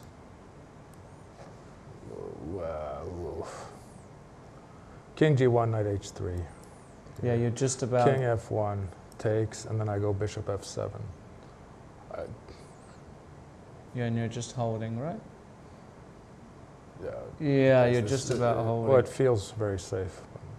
Yeah, feels like you're just holding. So maybe a number of ways for Kramnik to bail out, but Dinglerin, he's going to be playing all night long, as Lionel Richie once sang. Was it Lionel Richie? Yes. It was? Yes. You a Lionel Richie fan? I was also a Commodores fan way back. Way I was back more when. of an Amiga guy. That was a joke. Our kids won't get that. You know, they're all PlayStations. The Commodore nowadays. 64 computer. That's right. Yes. I was wondering on the 6th board, this Bulgaria-Romania match. I was mostly paying attention to this attacking game by Bulgarian Grandmaster Iotov. I wasn't paying attention to everything in that match. Cheparinov lost. Iotov won. Oh my goodness. Iotov played a very nice attacking game with white against another strong grandmaster. Yes. Christian, you know. Yeah. So he won. Yeah, that's game over, isn't it? That's final position. Exchange up. White is just threatening to double the rooks and mating on h8, and there seems to be no way to stop that. Yeah, no, that's gone. There are 2 games still going on. What's going on in Vajda versus Dimitrov? Looks like a total draw, right? 4 pawns, solid structure. It's completely blocked. Yeah, even if you go f6, you just leave it with white. You just move your king, because winning the pawn doesn't help black in any... Okay, and the kings, if they race to the center just to... Yeah. I wasn't sure about f6, but probably that is a good move as well, yeah. Here. Probably here, right? Yeah, some corresponding. King c4, then king c6 opposition. Yeah, and white controls d5. No, this is stone cold draw. Pawn is worthless here. So that means that Parligras beat Cheparinov. Iotov won, so it's all square, meaning that Topalov, Lupulescu is the crucial game. And what's going on here? Former world champion.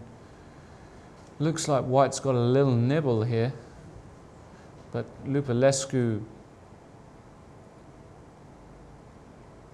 Well, what's going on? It's not easy for white to break with f5 because e5's hanging. Yeah. So does white have time to recycle that knight maybe to f3, or do you start running with your d pawn then as black if I give up control of the d4 square? Essentially. Okay, it's white to move. Yes. Yes. Okay. No, this is very tricky. This isn't easy at all.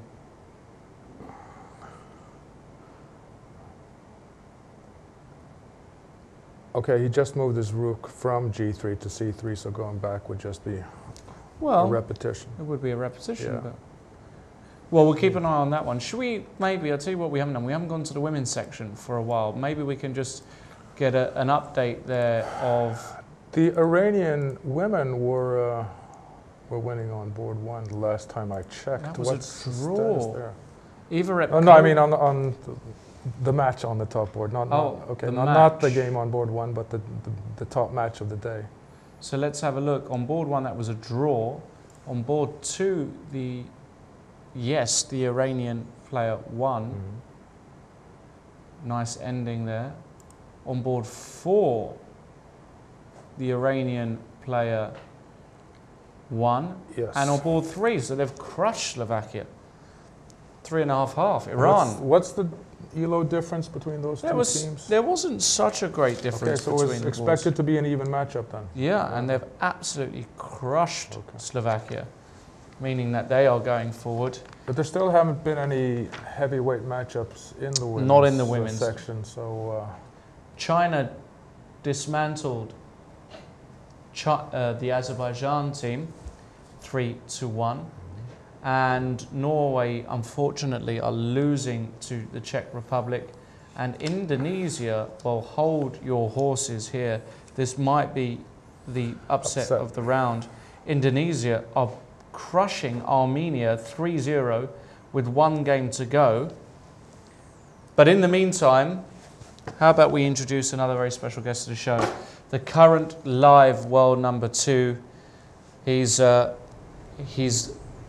for many people, the next challenger to Magnus Carlsen, the next real valid challenger. We're going to welcome him to the show, Fabiano Caruana. Hello, Fabiano. Hi. How did you do? I didn't even see... I made a draw. You made a draw today, okay, because so many big games going on. Italy were playing... They were playing Turkey. They were playing Turkey today, right. Okay, let's go there very quickly, and I have to just pick out the ball on board. Fabiano was playing Grandmaster Dragan Solak. Solak, he's a very decent player. How was the game generally while I just locate it for the moment? I played a variation where it's probably nearly impossible to win, but at some point I had, I think, genuine winning chances because he blundered a nice tactic. Okay, can we go to the critical moments? Yeah, the critical moment was when he played g4. G4. What move is? 28. Move 28. Okay, so g4 in this position, yeah. Which was a mistake because I take, and after rook h8 I have g2, which he overlooked. Oh, beautiful little intermediate move. And I felt like I would win, but he put his, he played king f3. Put his king on the queen side, and I couldn't find any kind of plan. Maybe I shouldn't have played knight f5 here. Maybe I should have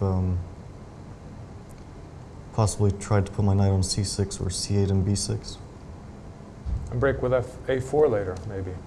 Yeah, a4 would be great for me. I think if I can play a4, then I'll just win.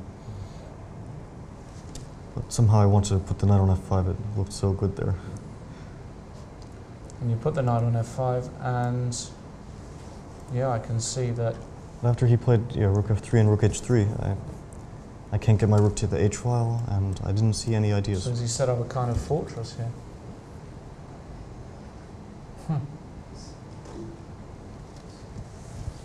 Well, I played around for a bit, but basically. Then I gave up my a pawn for nothing. Really? You gave. Where did you give up that pawn? When I played a4, I was not sure. It King was c2. right after the time control, I think. A4 just to try and mix it up, but it doesn't mix up anything. right. And Just I still have no ideas. He also has no ideas, but just at one of those positions. Yeah. Where.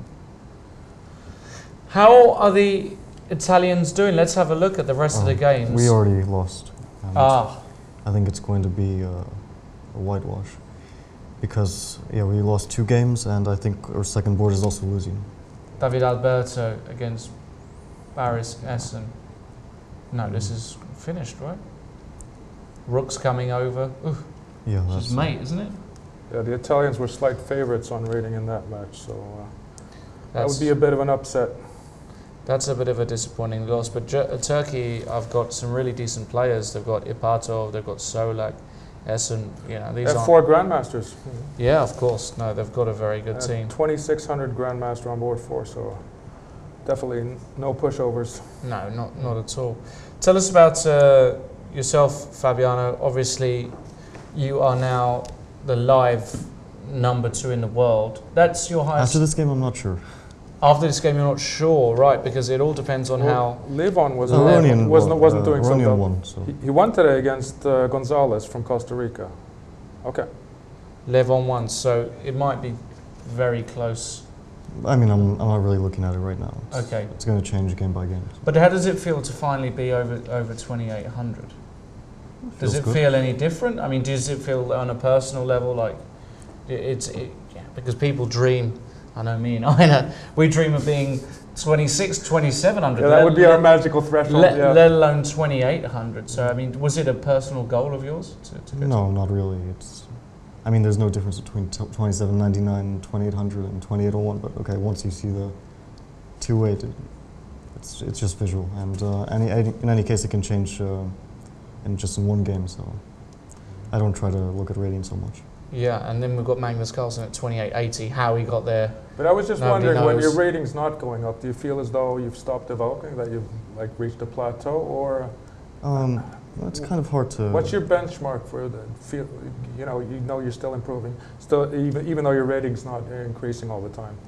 Well, it's actually pretty hard to.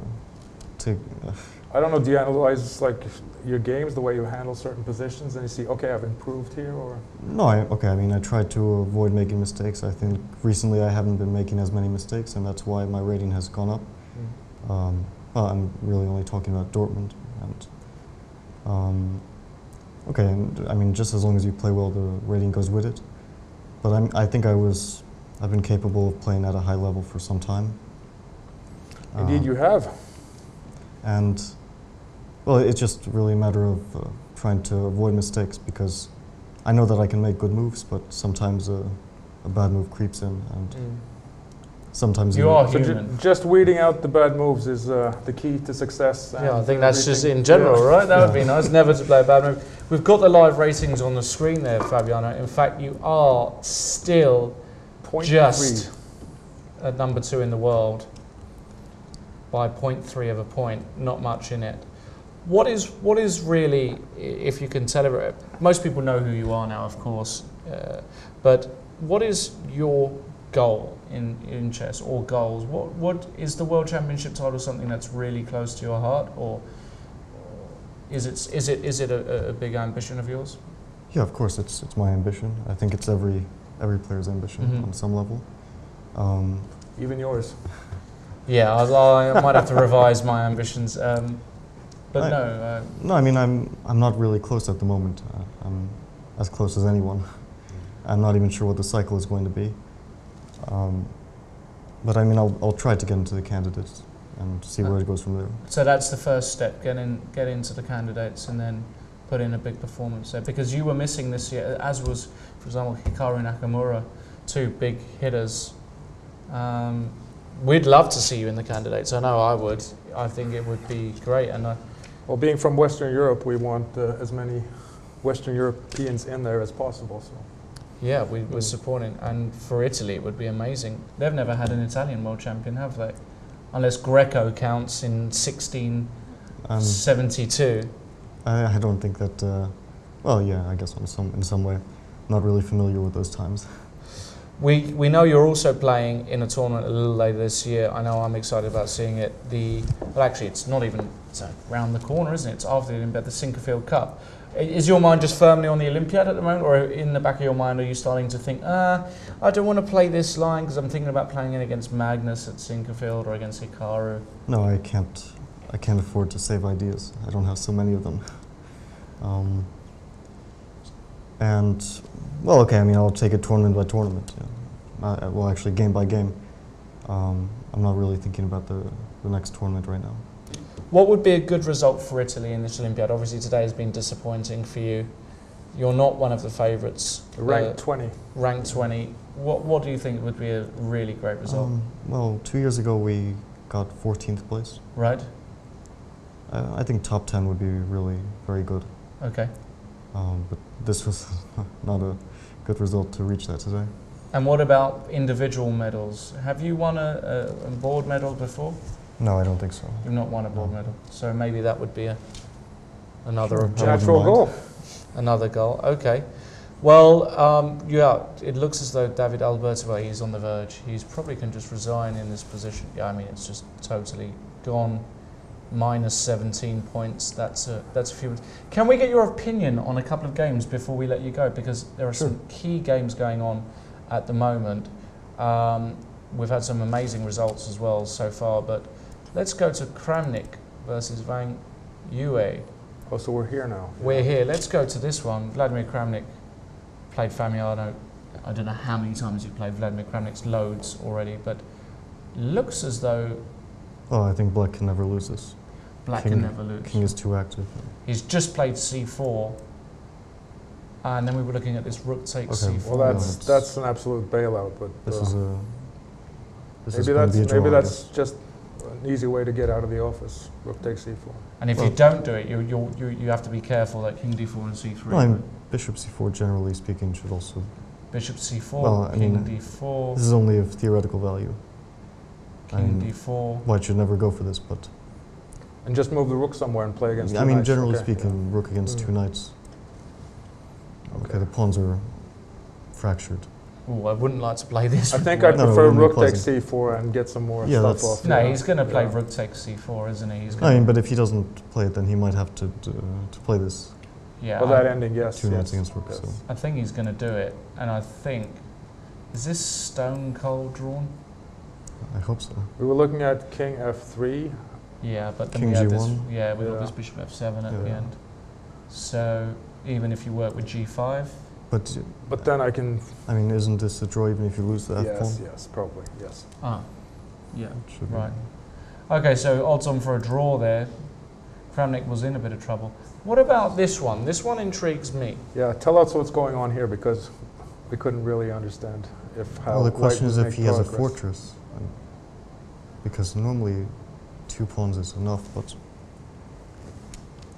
it's not easy to break through. Can Black just sit? I'm not sure where he's going with his king. Yeah, maybe there's a Zugzwang. Let's like put the bishop on e8. Black will play king g7, f6. Maybe he plans at some point playing e4, e5, sacrificing f2 and running with the king and pawn. Well, that might be an idea, yes. So, I don't know, something like... What's Black doing? King f7, he has to pass, basically, every move. We want to park on e8. Well, you could do it with the bishop on d3, this idea with e4, e5. Yeah, but then you don't achieve anything. I mean, you still have to put me in Zugzwang. So something like this. The king somewhere. As soon as he goes bishop d8, that looks very risky. Okay, right? yeah, this is winning, I guess. Now the king comes in. Oh, actually, it's maybe not winning. Bishop h4. This isn't winning? Take on f2. Ah. e3 drops. Oh my goodness. Well, that was unlucky. Oh, no, king d4? King d4 might just win the game. No, king d4 just wins the game. That's a winner. Well, in any case, Black probably won't play bishop d8. He'll play king e7, right? I don't see it. Maybe he has to bring the king back to the king side, put it on g3, and then try to play e4, maybe f5. It's also a draw. I would say that it's a draw, but I'm not completely sure. Is there any crazy... I've got a ridiculous suggestion. If you get the bishop to e8, I think it's winning. Right, okay. Because then you can put the king on e4, and you can probably even sacrifice on g6. Well, that's what I wanted to do. But if you... But you need the bishop on e8. There's no way of... Yeah, that's right. Okay, so just to demonstrate that, something like this... Let's say bishop a7. Bishop a7, and then to basically take on g6, right? Yeah, because bishop c... but bishop c7 instead of bishop a7. Bishop c7. Mm-hmm. It's never easy, is it? King still doesn't get him. Sure. Well, white can go f5 if he absolutely... Okay, but... Yeah, if he has to try to make progress, but it's probably not going to be enough to Looks win. close though, doesn't it? To be able to go f5? Take.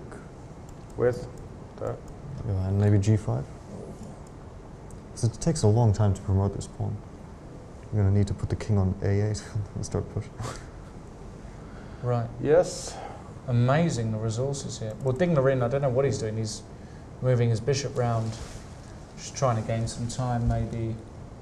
It might just be a draw. Might just be a draw. Vladimir Kramnik did indeed go for that position against Wang Yue, so he's going to hold that. And that would be an escape for the Russians, because I think Ding Liren was winning at some point. Peter Svidler, hashtag C24 Live, says, allowing the bishop to a loses, but bishop c6 is met by king e7 to f7. So Peter, obviously watching this game, very important. He played today, draw against Yu Yang Yi, so he thinks that's a draw. Mm-hmm. Wow. So what does that mean for the matchup? Is it draws all around then? It would be 4 draws, yeah, if he manages to hold. Still not over, but we will see. In the Agdestein game, Agdestein has won 2 pawns. Well, this is sort of like what we were looking at, wasn't it? Right. White sheds some pawns and gets activity. But, wow. Who knows what's Is going on. white fine here? He just played knight e8. Wants the brilliancy prize. Hoping that black takes that knight off. You can play rook a2. Rook a2. And you can't take on f6 because of rook. You can take on h7. You can take on h7? Yeah, because of check knight d6. Ah. Check and knight d6. And now what's happening? Maybe c4. King g8. No, king g8, no. Okay, king g8. Rook c7. And it looks like a draw. maybe a draw, right? Amazing. And that would mean that Norway win. Are there any other really crucial games going on at the moment? Tivyakov lost. And what about this one? Giri Gelfand. Is this It's winning. bread and butter, right? We actually talked about this, didn't we? Yes. I thought it was winning. It's just simple. And right? you said it was winning as fast as he did, so well done. And that means that if this is a win... In fact, I think that I once won a position against Tivyakov, a game against Tivyakov, where I had pawns on g2 and g4 and a knight, and he had, I think it was a dark square bishop, and this was just winning. I just pushed my pawns up. Right. I've seen that game. Right. So with 2 pawns like this, it should be even easier, right? Supporting each other. All right. Brilliant. Well, I think those are the big games still going on. Unlucky today for your team. You were solid, though. Thank you very much for imparting your wonderful knowledge with us, your endgame knowledge, your presence. We'd love to have you back someday. So please come back, and good luck for the rest of the tournament. Thanks. Thanks, Fabiano. All right. Fabiano Caruana, born July 30th, 1992, only 22 years old, born in Miami, Party Town in the United States. Highest rating ever, 2801, his current rating. He will be a contender for the world crown one day. Definitely. No doubt about it. He's going to be around for a long time. And yeah, Giri's just going to win this position as well. Do you think he was being modest when he said that he had so few ideas that he didn't have any to spare for later tournaments? It might have been modesty. Yeah, might have been. Yeah, he's got a lot of stuff in the bank. I would assume if you're at that level and you find something great against the Berlin or something, you might be thinking, let me save this for Magnus. Yeah, that's true. That's also true. And how about, we looked a bit at Norway there. Yeah, is the hammer game over? I can't. The hammer game is not over so just yet. That's board 3 of that match. The hammer game is, what's going on because here? It's on... it is over, it's a draw. Oh. Well, I think he just took he didn't want any funny business here. Okay. A draw, he could see that 1 up in the game, and Seaman... Well, match points are very important sure. in this tournament, of course. Sure, no, they are, but I think actually it's a draw anyway, because there's just check coming. I don't think you can do anything. The king comes back like this. We escaped this mate that we were... Yeah, he escaped it. Probably played a clever move, g5. But in the meantime, we've got a guest. Grandmaster, current British champion. Young, successful, everything I'm not. Grandmaster David Howe is going to join us. And David, hey Lawrence, how are you doing? I'm feeling pretty good. How are you? Let's deal with the real game of today. England, Latvia. We beat them, didn't we? Well, it's still going on, but it's looking pretty good. It's looking good. I'm just going to try and locate the board. It was board number 14. Yeah. Board 14. It's my lucky number. So 14's your lucky number. Yeah. Mickey did the business against Shirov. That's what we like to see. It's always nice to see Mickey playing well. Nigel, we saw, was struggling a bit earlier, and he still is, but drawing chances. Some. He's always got to watch out for forks and checks and... Probably gone, yeah. I mean, it looked worse, though, a while ago. Right. He was very nearly losing by force, I think, but he had some tricks with knight d5 and sacking his queen. We haven't seen the game. Matthew Sadler, just going to win every game this tournament, isn't he? He's not a bad player, is he? Just beating everybody. No, black, he's so white, intense, though. I think the whole game he didn't look at my board once. I was sitting next to him. I mean, he's just fully concentrated. He's unbelievable, isn't he? Focused man. He's an amazing player. Wish we'd had him all these years. Can you imagine if we had him? My goodness, him and Luke as well, just to bump up the field. But okay, but David, you're here. You won, and looks like we did look at the. I looked at the position with Jan early on. Hasn't he just gone down a line that everybody knows is a bit bad? Clearly not everyone knows, but yeah. It's been documented, it's in books, isn't it? It's in a book, yeah. I mean, it was quite lucky a few weeks ago. I was just doing some bedtime reading and I stumbled across this line in Marin's book. So in Marin's book, yeah. I wouldn't have known about it otherwise. And just this position is known to be after knight d7. Knight d7, yeah. Bad. I mean, it's over the board, it's not that obvious that knight d7's good, so I guess he must have just kind of... But this queen takes g2, is that just... the queen is that just for blitz or what? Yeah, I don't know, it's not that bad a move. So here, yeah. Kramnik struggled to draw with white in this line actually after queen takes g2 recently, so... That's interesting. It's tricky, amazing move, isn't it? Of course, objectively, the computers loves these kind of things for white, but you never know really. They like material. So, F3, c takes d4, e takes d4, just knight c6 or something, and black's got great pieces. But right, but it's only 2 pieces. Yeah, queen's a queen. Pieces. Rook d5, rook f8, bishop f6. It's not that easy to break through for white. Yeah, absolutely, actually, yeah. So after knight d7... Well, this might be more fun than what he got. Well, yeah, what he got is gone. You played h4, queen... Yeah, I think queen f5 is better than queen g5. Yeah, it is better, it is better. It's but this, rook c1, knight a5, and you played rook c7. Is this still in the book? Not that I remember. Right, but I think you're playing the best moves. Okay. Yeah, I mean, I spent a while thinking about knight takes f8 and sacrificing my queen, but I mean, if he plays bishop a6, I can play knight takes f8, for example. Bishop a6 here? I think, yeah. Knight takes f8, rook d1, rook d1. And that's still winning, right? I think it's... Rook d1, and you're coming... With a big margin, yeah. Well, rook d8 if bishop takes, and if king takes, then, I don't know, bishop a3, maybe. This one? bishop a3. Oh, bishop a3 is just pretty nice. Wow, threatening mate.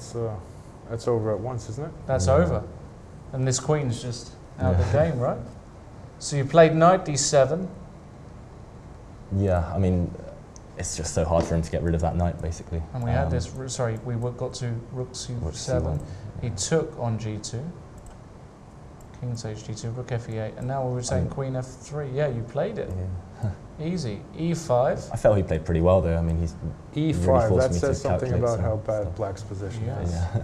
Now the machine is loving queen f5. Okay, I didn't see that one. It's not that obvious, though, queen f5. No. Most people would just take that pawn, I imagine. Yeah, I got greedy. I just took a couple of pawns now. And yeah. Queen e6. Black's alive there, and he's got some activity for a while. But two pawns. Yeah, 2 pawns. Is 2 pawns are 2 pawns, right? And the queens came off. Wow. Yeah, it was just my plan to kind of just swap off all the pieces, like you should do. Yeah, absolutely. Sounds sensible. Russian school, right? Sounds very sensible. Swap the pieces off when you're 2 pawns up and win the ending. And, well, we'll assume that you... Just about. You got through there. So that means that England are going to be on... Well, we're going to win the match. We'll have won 3 and drawn 1, so we're not doing too badly. Unless Nigel... Still early days. Oh, he's just actually played queen c7. Hang about, has he managed to... Well, that knight endgame must be lost. Yeah? Probably. Probably losing, right? Knight endgames, I was always told they're like pawn endgames if you're a pawn down. Exactly. Pawn right. down, yeah. Right. Well... He's got some holding chances if he swaps off all the pawns somehow. He needs the queenside pawns to come off, doesn't he? But that looks very difficult. No. Difficult draw. So that means, though, England are going to be on 3 wins, 1 draw. Yeah. And England... Might play Norway. We could play Norway. Come on. Yeah. The matchup I'm hoping for is Norway 1 against Norway 2, but Norway England wouldn't be bad either. Tell us a bit more about you, David. Your recent victory. You just became British champion. Was it the 3rd time or 2nd? 3rd time, yeah. 3rd time. I mean, it was a real struggle though. I was always kind of behind in the tournament, and I think with 4 rounds to go, I was 1.5 points behind, and somehow I managed to catch up. So you won in the last round. I won in the last round. It was like this. It was quite a long grind, but yeah, I've just finished university, so I'm planning to play chess for the next 12 months and see how that goes. But what are your own goals then? What are your objectives as a chess player? I've got far too many of them, probably. What's what's a real, what makes you hungry?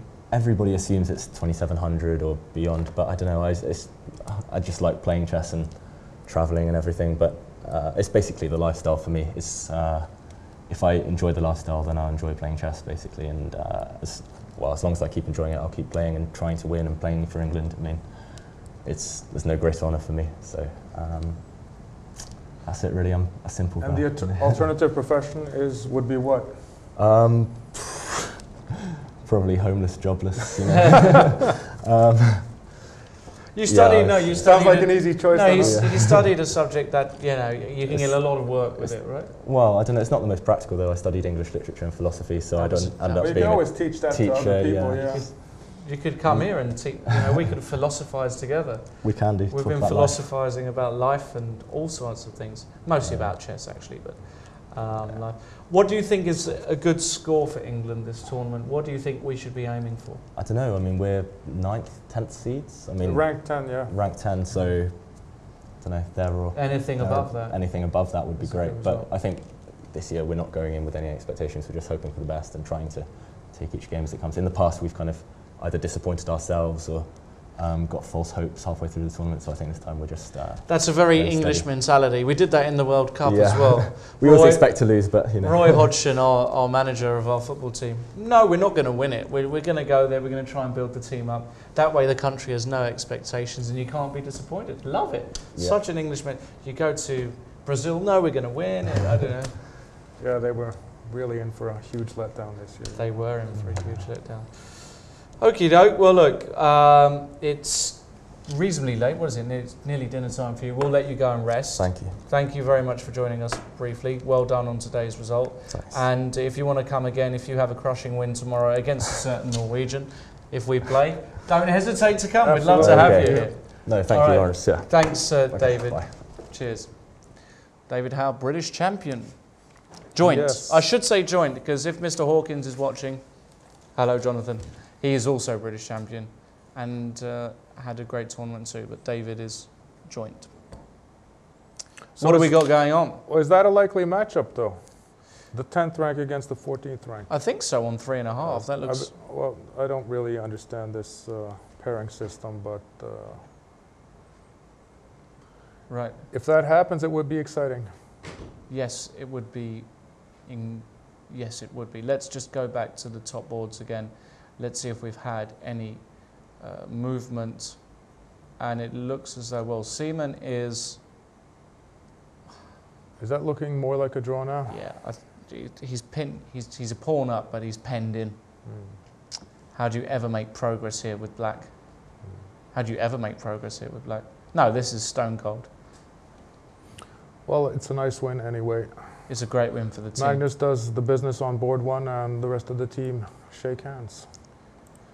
Kramnik did draw his match. Oh, so you went for this rook takes c4 bailout, huh? He bailed out, rook takes c4, transposing into an equal material endgame. Sensible man. Sensible. Meaning there is one game to go, and Grishchuk, I think he's holding. And Grandmaster Peter Sriedler said that this was drawing, yeah? I think he's holding. As was Fabiano Caruana. Right. I really think he's holding here. I do. Yeah, so that means that will end in 2-all, assuming Grishchuk draws. Boris Gelfand did lose that knight ending against Anish Giri. Pretty easy stuff in the end to win that. Meaning that the Dutch go from strength to strength. I say strength to strength. It was an all-tie, all-square match. 2-all. So the Dutch don't lose against the Israelis. So does that mean Azerbaijan and Serbia are the only countries to be with the perfect scores at the moment? I don't know. What about I brought the wrong list with me, yeah. Bulgaria. Against Romania, they might have a perfect score as well. Bulgaria, Romania. Potentially, let's have a look. Topalov, Lupulescu still going on. Not easy to win this at all. Lupulescu fighting hard. Maybe even with great drawing chances here with reduced material. Wouldn't be surprised. Cheparinov lost, of course, but then Yotov won. There was a draw, so it all depends on this match. Last match in the Romania-Bulgaria match. What about Uzbekistan-Germany? We haven't even touched on that today. Let's have a look. Results. Well, I was checking that early, and the only player who seemed to not be doing well was Naidic on board 1. Naidic that looks was like he lost. Hours ago. So yeah. Okay, so Naidic went down. What about Mr. Meyer? Mr. Meyer is going up, beating Filipov, easily beating Filipov as well. Yes. 2 passed pawns and an F pawn to munch if you need it. No, that's gone. Filipov will lose that. And Baramidze won. So that's 2 in the bank but for Germany. Friedman lost. So that's a tie then, huh? No, that's going to be a 3-1. Ah, excuse me, you're right. It's going to be a 2-all. Huh. You're right, absolutely right. And on paper, the Germans were heavy favorites. Right. They're ranked 12th, and Uzbekistan are ranked 33. Right. But so everybody can play. Yes, as we said earlier, there are no easy matches in this Olympiad. Switzerland, Belgium, not 2 of the teams you'd think are going to do well here. Well, Ringwa, Nico Georgiadis draw. The Swiss have an Englishman playing for them on board too, Mr. Joe Gallagher. He's playing right now, but he's in a bit of trouble against Bart Michels. Here, Joe playing white. Wouldn't like to be Joe at the moment. That said, well, black can never lose, of course. Is it easily winning? Feels like it should be winning. Feels like the Belgian team are going to do the business there. Does not look nice for white. Right. Yeah, feels like Belgium are going to come through. unless Smoky Joe can hold. Not sure he can, though, at the moment. Should we go for a quick breather, as a lot of the action seems to have died down? We've still got that very important ending in the Russia-China game. We're going to keep our eye out on that, but I have a feeling that Grishtuk has managed to set up a fortress. We'll come back for that in a few minutes, but in the meantime, why don't you go and play a few games of Blitz yourself? Click on that Play Now button, if you can see my hand, on the left-hand side. Choose your time control, and off you go. Play a few games. See you in a few minutes' time.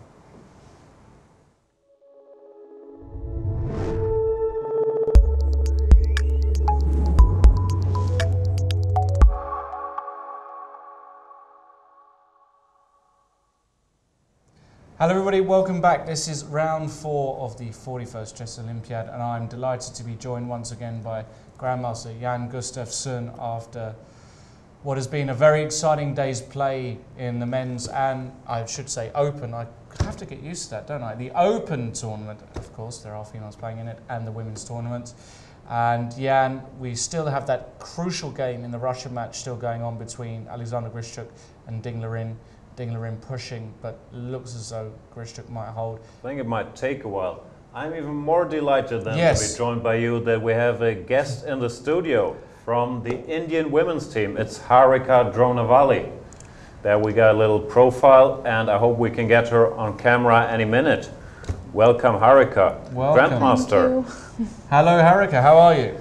Yeah, our team didn't do well today, so it's slightly disappointing. But you won your game. Yeah, actually it was a bit equal from opening. I think I went into her opening preparation, and after that it was just completely equal, like any moment it can be a draw. But I realized that the other boards nothing is happening, so I need to try my best. So I kept on playing. At some point she blundered and gave me a pawn in opposite color bishop. Let's go there. Let's bring Where's up that the critical board. moment then? In the opening after dc4. Here we got the opening, dc4, bishop g4. Bishop e2. Bishop e2, very subtle. I studied this line. a3 is nothing, but bishop e2. And I think it's unpleasant for black, isn't it? Yeah, and here, but she played very quickly c5. Oh. I completely forgot my preparation, and on the board I didn't understand which variation to go for dc5, d5, but then finally I decided to go for d5 and get this double bishops, though I think it's equal, but I just thought this would be a better try. And yeah, she played nc6. I think this looks like black can make a draw any time. So I kept trying and pushing, and I just tried to maintain pieces for more time. Don't give Lawrence any idea. We're trying to teach him on this program that 2 bishops is always a big advantage. So this is fueling his flames that you think it's equal. I think White is winning here. It looks so, but over the board it was hard to, like, any one mistake, anytime like pieces can get exchanged. So yeah, and this is good, queen c4, and then this is a good move, knight b4, isn't it? Yeah, that's a good move. I think bishop e4 is more or less to maintain the position. Yeah. I need to open the queen side somehow. It's difficult though, because her bishop is... Only has to be on the board. It will have his say, I'm sure. Yeah, like, but I can't I just tried to maintain my bishops and see if she will do any mistakes, and it worked. Okay. So let's jump to the crucial moment. She went f5, very weakening move. Yeah, I got this bishop c2. c2. But still it's holding queen a6. She played exchange the queens too. Yeah, you exchange queens. Yeah, I think I was forced. After e4, I think I got some chances. Like maybe there is a way that she can do mistake, but she played knight d3, which I think is forcing. Yeah. I just took and played bishop e3.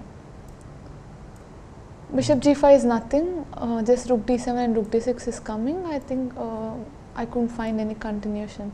So I thought at least I will make the black bishop go to bad square f8 and. a4 I played. I didn't because if I'm playing rook d1 and rook d6 b5, nothing is coming, like if I allow b5. So yeah, so I have to. You fix the pawns. Yeah. Okay, very, very instructive. Okay. And rook d6 she played, rook d1. Yeah, you've My got idea something is, now, right? yeah, at least much better position than in the opening. Now Yeah. I have some ideas like rook d2, rook d1, and this f5 can be weak. But here she just blundered. f4. What's that? And rook d3, and I just got a pawn. Oh, you just won a pawn? Yeah. You think she did it on purpose to get the opposite color? No, no, I think she just missed it. Like after this, she started thinking, so I think she missed it. Because I don't think it's needed to give f4 somehow. I feel she will have better moves. Like for example, even king, if her king moves, I don't have any threats. Like then she can play f4 because of this bishop c4. Maybe here she can even move the king. I'm not sure, but I think like my only threat is to get this rook d2 and rook d1. Now maybe f4 is working. Now f4 could work, right? I think so, at least. If I'm not wrong. Well, you need a little help, but even here, white looks better, right? g4 is Yeah, maybe g3 even like. or g3. Yeah. Preparing this rook d2, Rook d2 and d1. rook d1. Game continues. So let's see what happens. This ending, do you think it was winning or very good chances? Much better chances. I'm happy to get this position because after opening I couldn't really understand which plan to do, and this is much better position. I can keep trying. Like at least like I can keep pressing her, so I do not have any problem here. And here, okay, it's very tough because one mistake it can be just a draw. So and already on board 2 we lost a point, so I tried to be little bit, at least like I tried to make sure that I maintain the pieces. Rook f3, I like that move because she can never take them. Yeah. 2 pawns are just winning. Because if I get, if I push e4, it is easy for her to play bishop f6, bishop d4. So I just thought I should maintain the pieces and confuse her. No, very nice. And then, so the ending carried on, king e2, b6, king b3, check. Okay, this was just to, like I just repeated. Just twice. to Make it to the time control. Yeah. Very professional. King e4, then Here bishop c4, and I don't know if this ending is a, I think it's a draw actually. After rook f8, she played rook f8, and here I took rook f8. I don't know if it's correct, but I thought this is a better try, or else she will keep maintaining the pieces there. But it looks like it can be a draw anytime. This g3, I missed this king g7 and bishop d8 plan. Now it's she's fixing my pawns on g4, h5, and she can even give b6 pawn, and it's not so easy here. King f5, I'll just lose a tempo, so I just went king d5. Yeah, I think this is more or less forced. And when she puts her bishop on b4, is that the idea? Yeah, but I'm getting this h5, and Okay, like H5, somewhere yeah. I can get this e4, e5, g5 tricks. So this is my only chance. Yeah, with your king on d5, Yeah, right? with my king on, like I'll get this b6 pawn, I'll put on king b5, and this bishop cannot move. Yeah. I'll make it zugzwang, but it looks like it can be a draw, but I just tried to confuse her as much as possible. I don't know, I think. I'm not sure. It could very well be winning as well. How does black keep everything together? Yeah, maybe. But the one she played is fine. Here I'm confused with like when if she maintain, okay, after some more moves, king b5, and she got king to e5.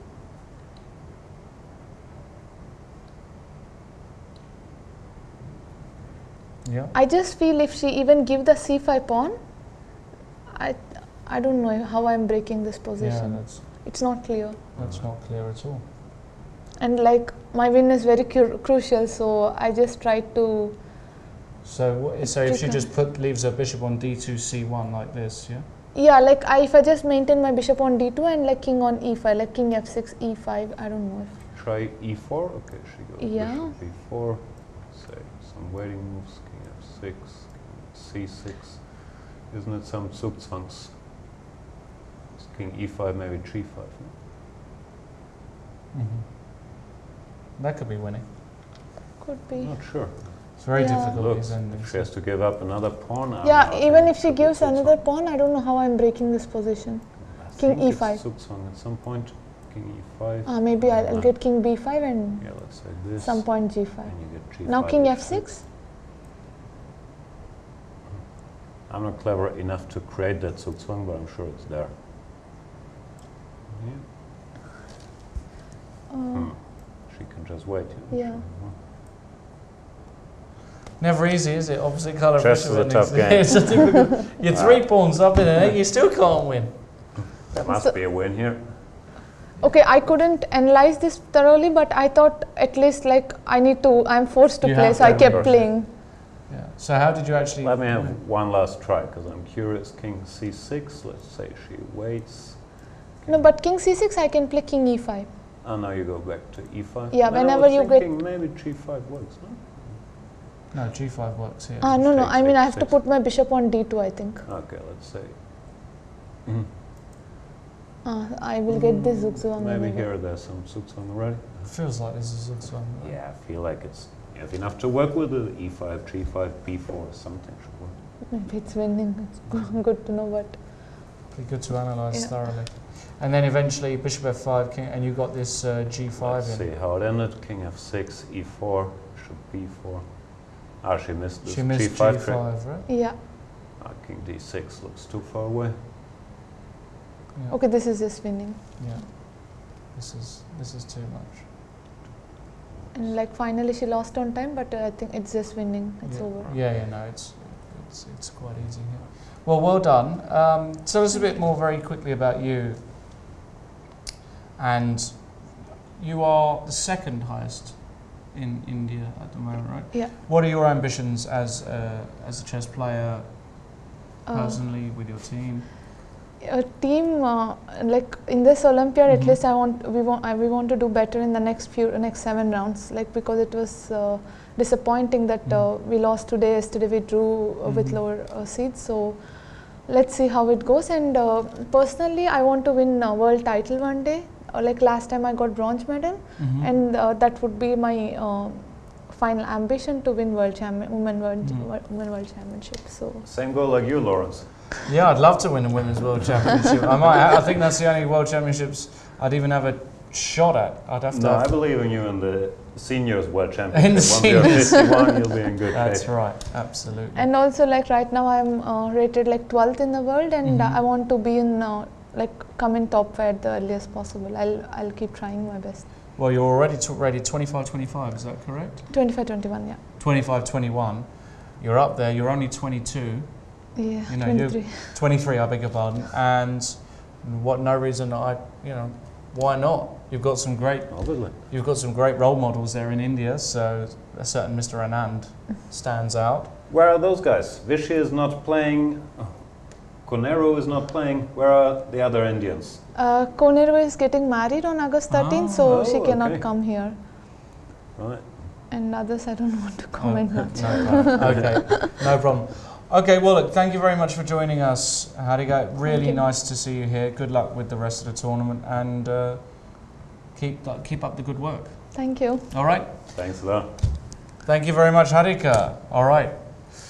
So let's go back now to. Let's briefly check in if something happened in Ding Liren against Grishuk, right? Ding Liren. Is that the correct pronunciation? No. Ding Liren. Ding Liren. That's the French way of saying it. No, even that's not. Draw. Game over. Wow. He did hold. No way through. Grishuk is a tough defender. Grishuk. Yeah, he set up this fortress. Yeah. Do you see the tweet earlier? I think you on the show by Mr. Svidler. He was quite optimistic. Grishuk could hold this as well. Yeah. So the Russians escaped with a 2-2, one has to say, right? That's an escape. That's a half point gained for the Russians. Means they're still in it. I think more or less most of the games are done now. Certainly our featured games of today. Let's have a look at the results at the very least. Let's have a quick I'm a bit surprised by this Russia result, I gotta say, because they looked so strong, so focused, so dedicated. very well prepared, only dropped half a point, and today they came very close to losing. Also goes to show how strong these Chinese men are. Absolutely. What's the other big results of the day? Clearly Azerbaijan. Azerbaijan, that's the result of the day, isn't it, for me? Beating the French. Yeah. Very tough, compact team. Both of them, actually, but the French, they had looked so powerful. Vachier, a bit of a setback today, really, losing with white to Mamedyarov. Did not have his best day. So we got France losing to Azerbaijan. Serbia beat the Czech Republic. I believe that means Serbia, whom we haven't talked much on this program, maintains a perfect score, if I'm not mistaken. Very compact team. No superstars, with the likes of Ivanisevic, Perunovic, Robert Marcus, Seidlak. Very solid 2600 players. Not easy to deal with those guys. No. Norway won their match. Very good result for Norway. 2.5, 1.5 against Poland. Massive result there, in my opinion. Russia 2-2 against China, as we've documented. The Netherlands drew 2-2 with Israel. Giri saving the point there for the Netherlands.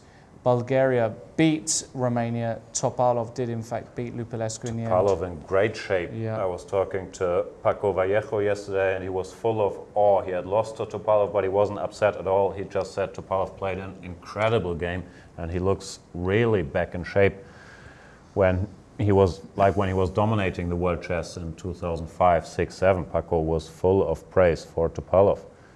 Uzbekistan 2-2 against your beloved Germany. A good result. Tough fight there. 4 decisive results. Amazing, yeah.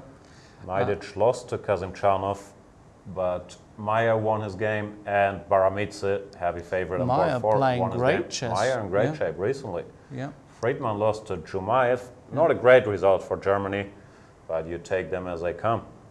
And then moving on down the list, Georgia. We saw Badur Jobava in the studio.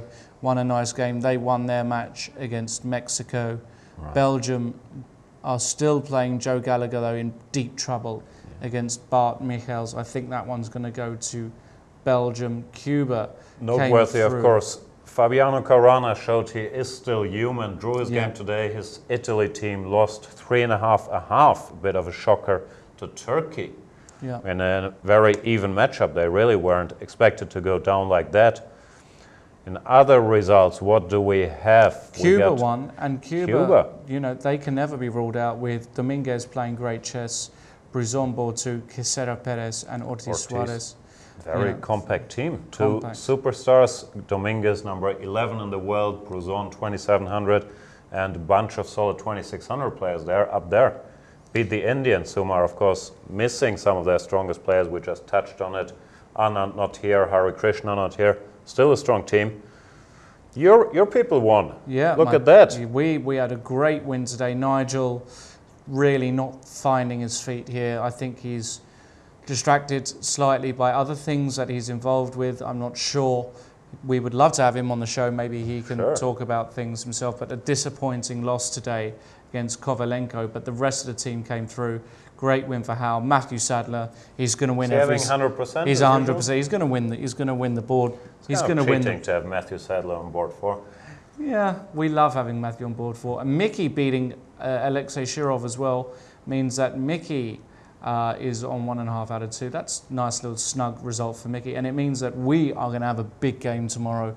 I reckon we might even play the Russians tomorrow, so who knows. Ukraine won, important result, means they're still in the hunt. Argentina are up there, big result for Diego Flores beating Mastro Vasilis. And those are the big top results. Let's go to the women's section now and just have a quick resume. Let's see what's going on there. The big result, I believe, was the Indonesian team winning 3.5. We see it there against Armenia, one of the women's powerhouses.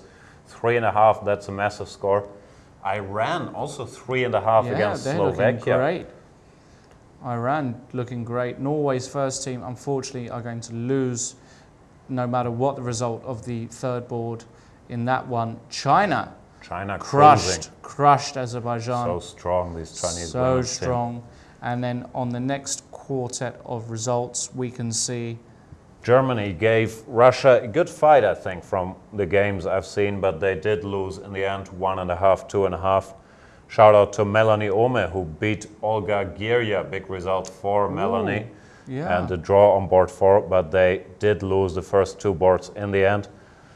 So Russia still going strong as well. Netherlands, Georgia, 2-2. Tough fight there.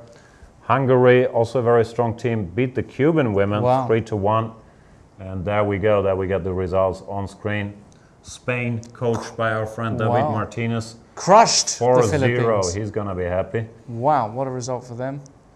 Means they're still in the hunt. Then Poland beat Bulgaria, even though former world champion Antoneta Stefanova beat the very strong Monika Sojko on board 1. They did go down on the lower boards. Ukraine, trying to get back into it, beat Turkey 3-1. Anna Musichuk won on board 1. Maria Musichuk drew on the second board. So not a walk in the park, but they're still very much in the race. Those are the teams to keep an eye on. Georgia, Ukraine, Russia, China are still the overwhelming favorites. What else do we have? France 4-0, doing well. England, not a good day at the office for the English girls, I'm afraid. Quite badly, 3.5. Vietnam is a pretty strong women's team, beat Malaysia 3-1. Switzerland, Bangladesh. Switzerland cruising, very experienced team. Yeah. Just too many teams. A lot of Who teams. can follow all these teams? Only Lawrence Trent. Well, I certainly can't, but what I can do is say that I've had a great day here in the studio watching some really great games. Carlsen looks like makes it look so easy. Effortless. It's incredible, right? Making a guy like Wojtaszek, who's super strong, looks so helpless. I'm very impressed with the Carlsen game today, gotta say. Mamedyarov played what we know he can play, some really great attacking chess. We saw some great chess as well in the Russia-China game, although that did end up as a draw. One thing's for sure is we're guaranteed for more of the same tomorrow. Join us, 2 o'clock Central European time. Remember to keep sending your tweets to #C24 live. And if you want to check out what the rest of Chess24 has to offer, just go and do it after this broadcast. Have a look at the top I'll go bars. play a couple of Blitz games right now. Let's play some Blitz. Let's play some Blitz. Click on the Play Now button on the side and you can choose your time control. It's been a long day, but I hope you've enjoyed it. We'll be back tomorrow with some more action and we wish you a very good night.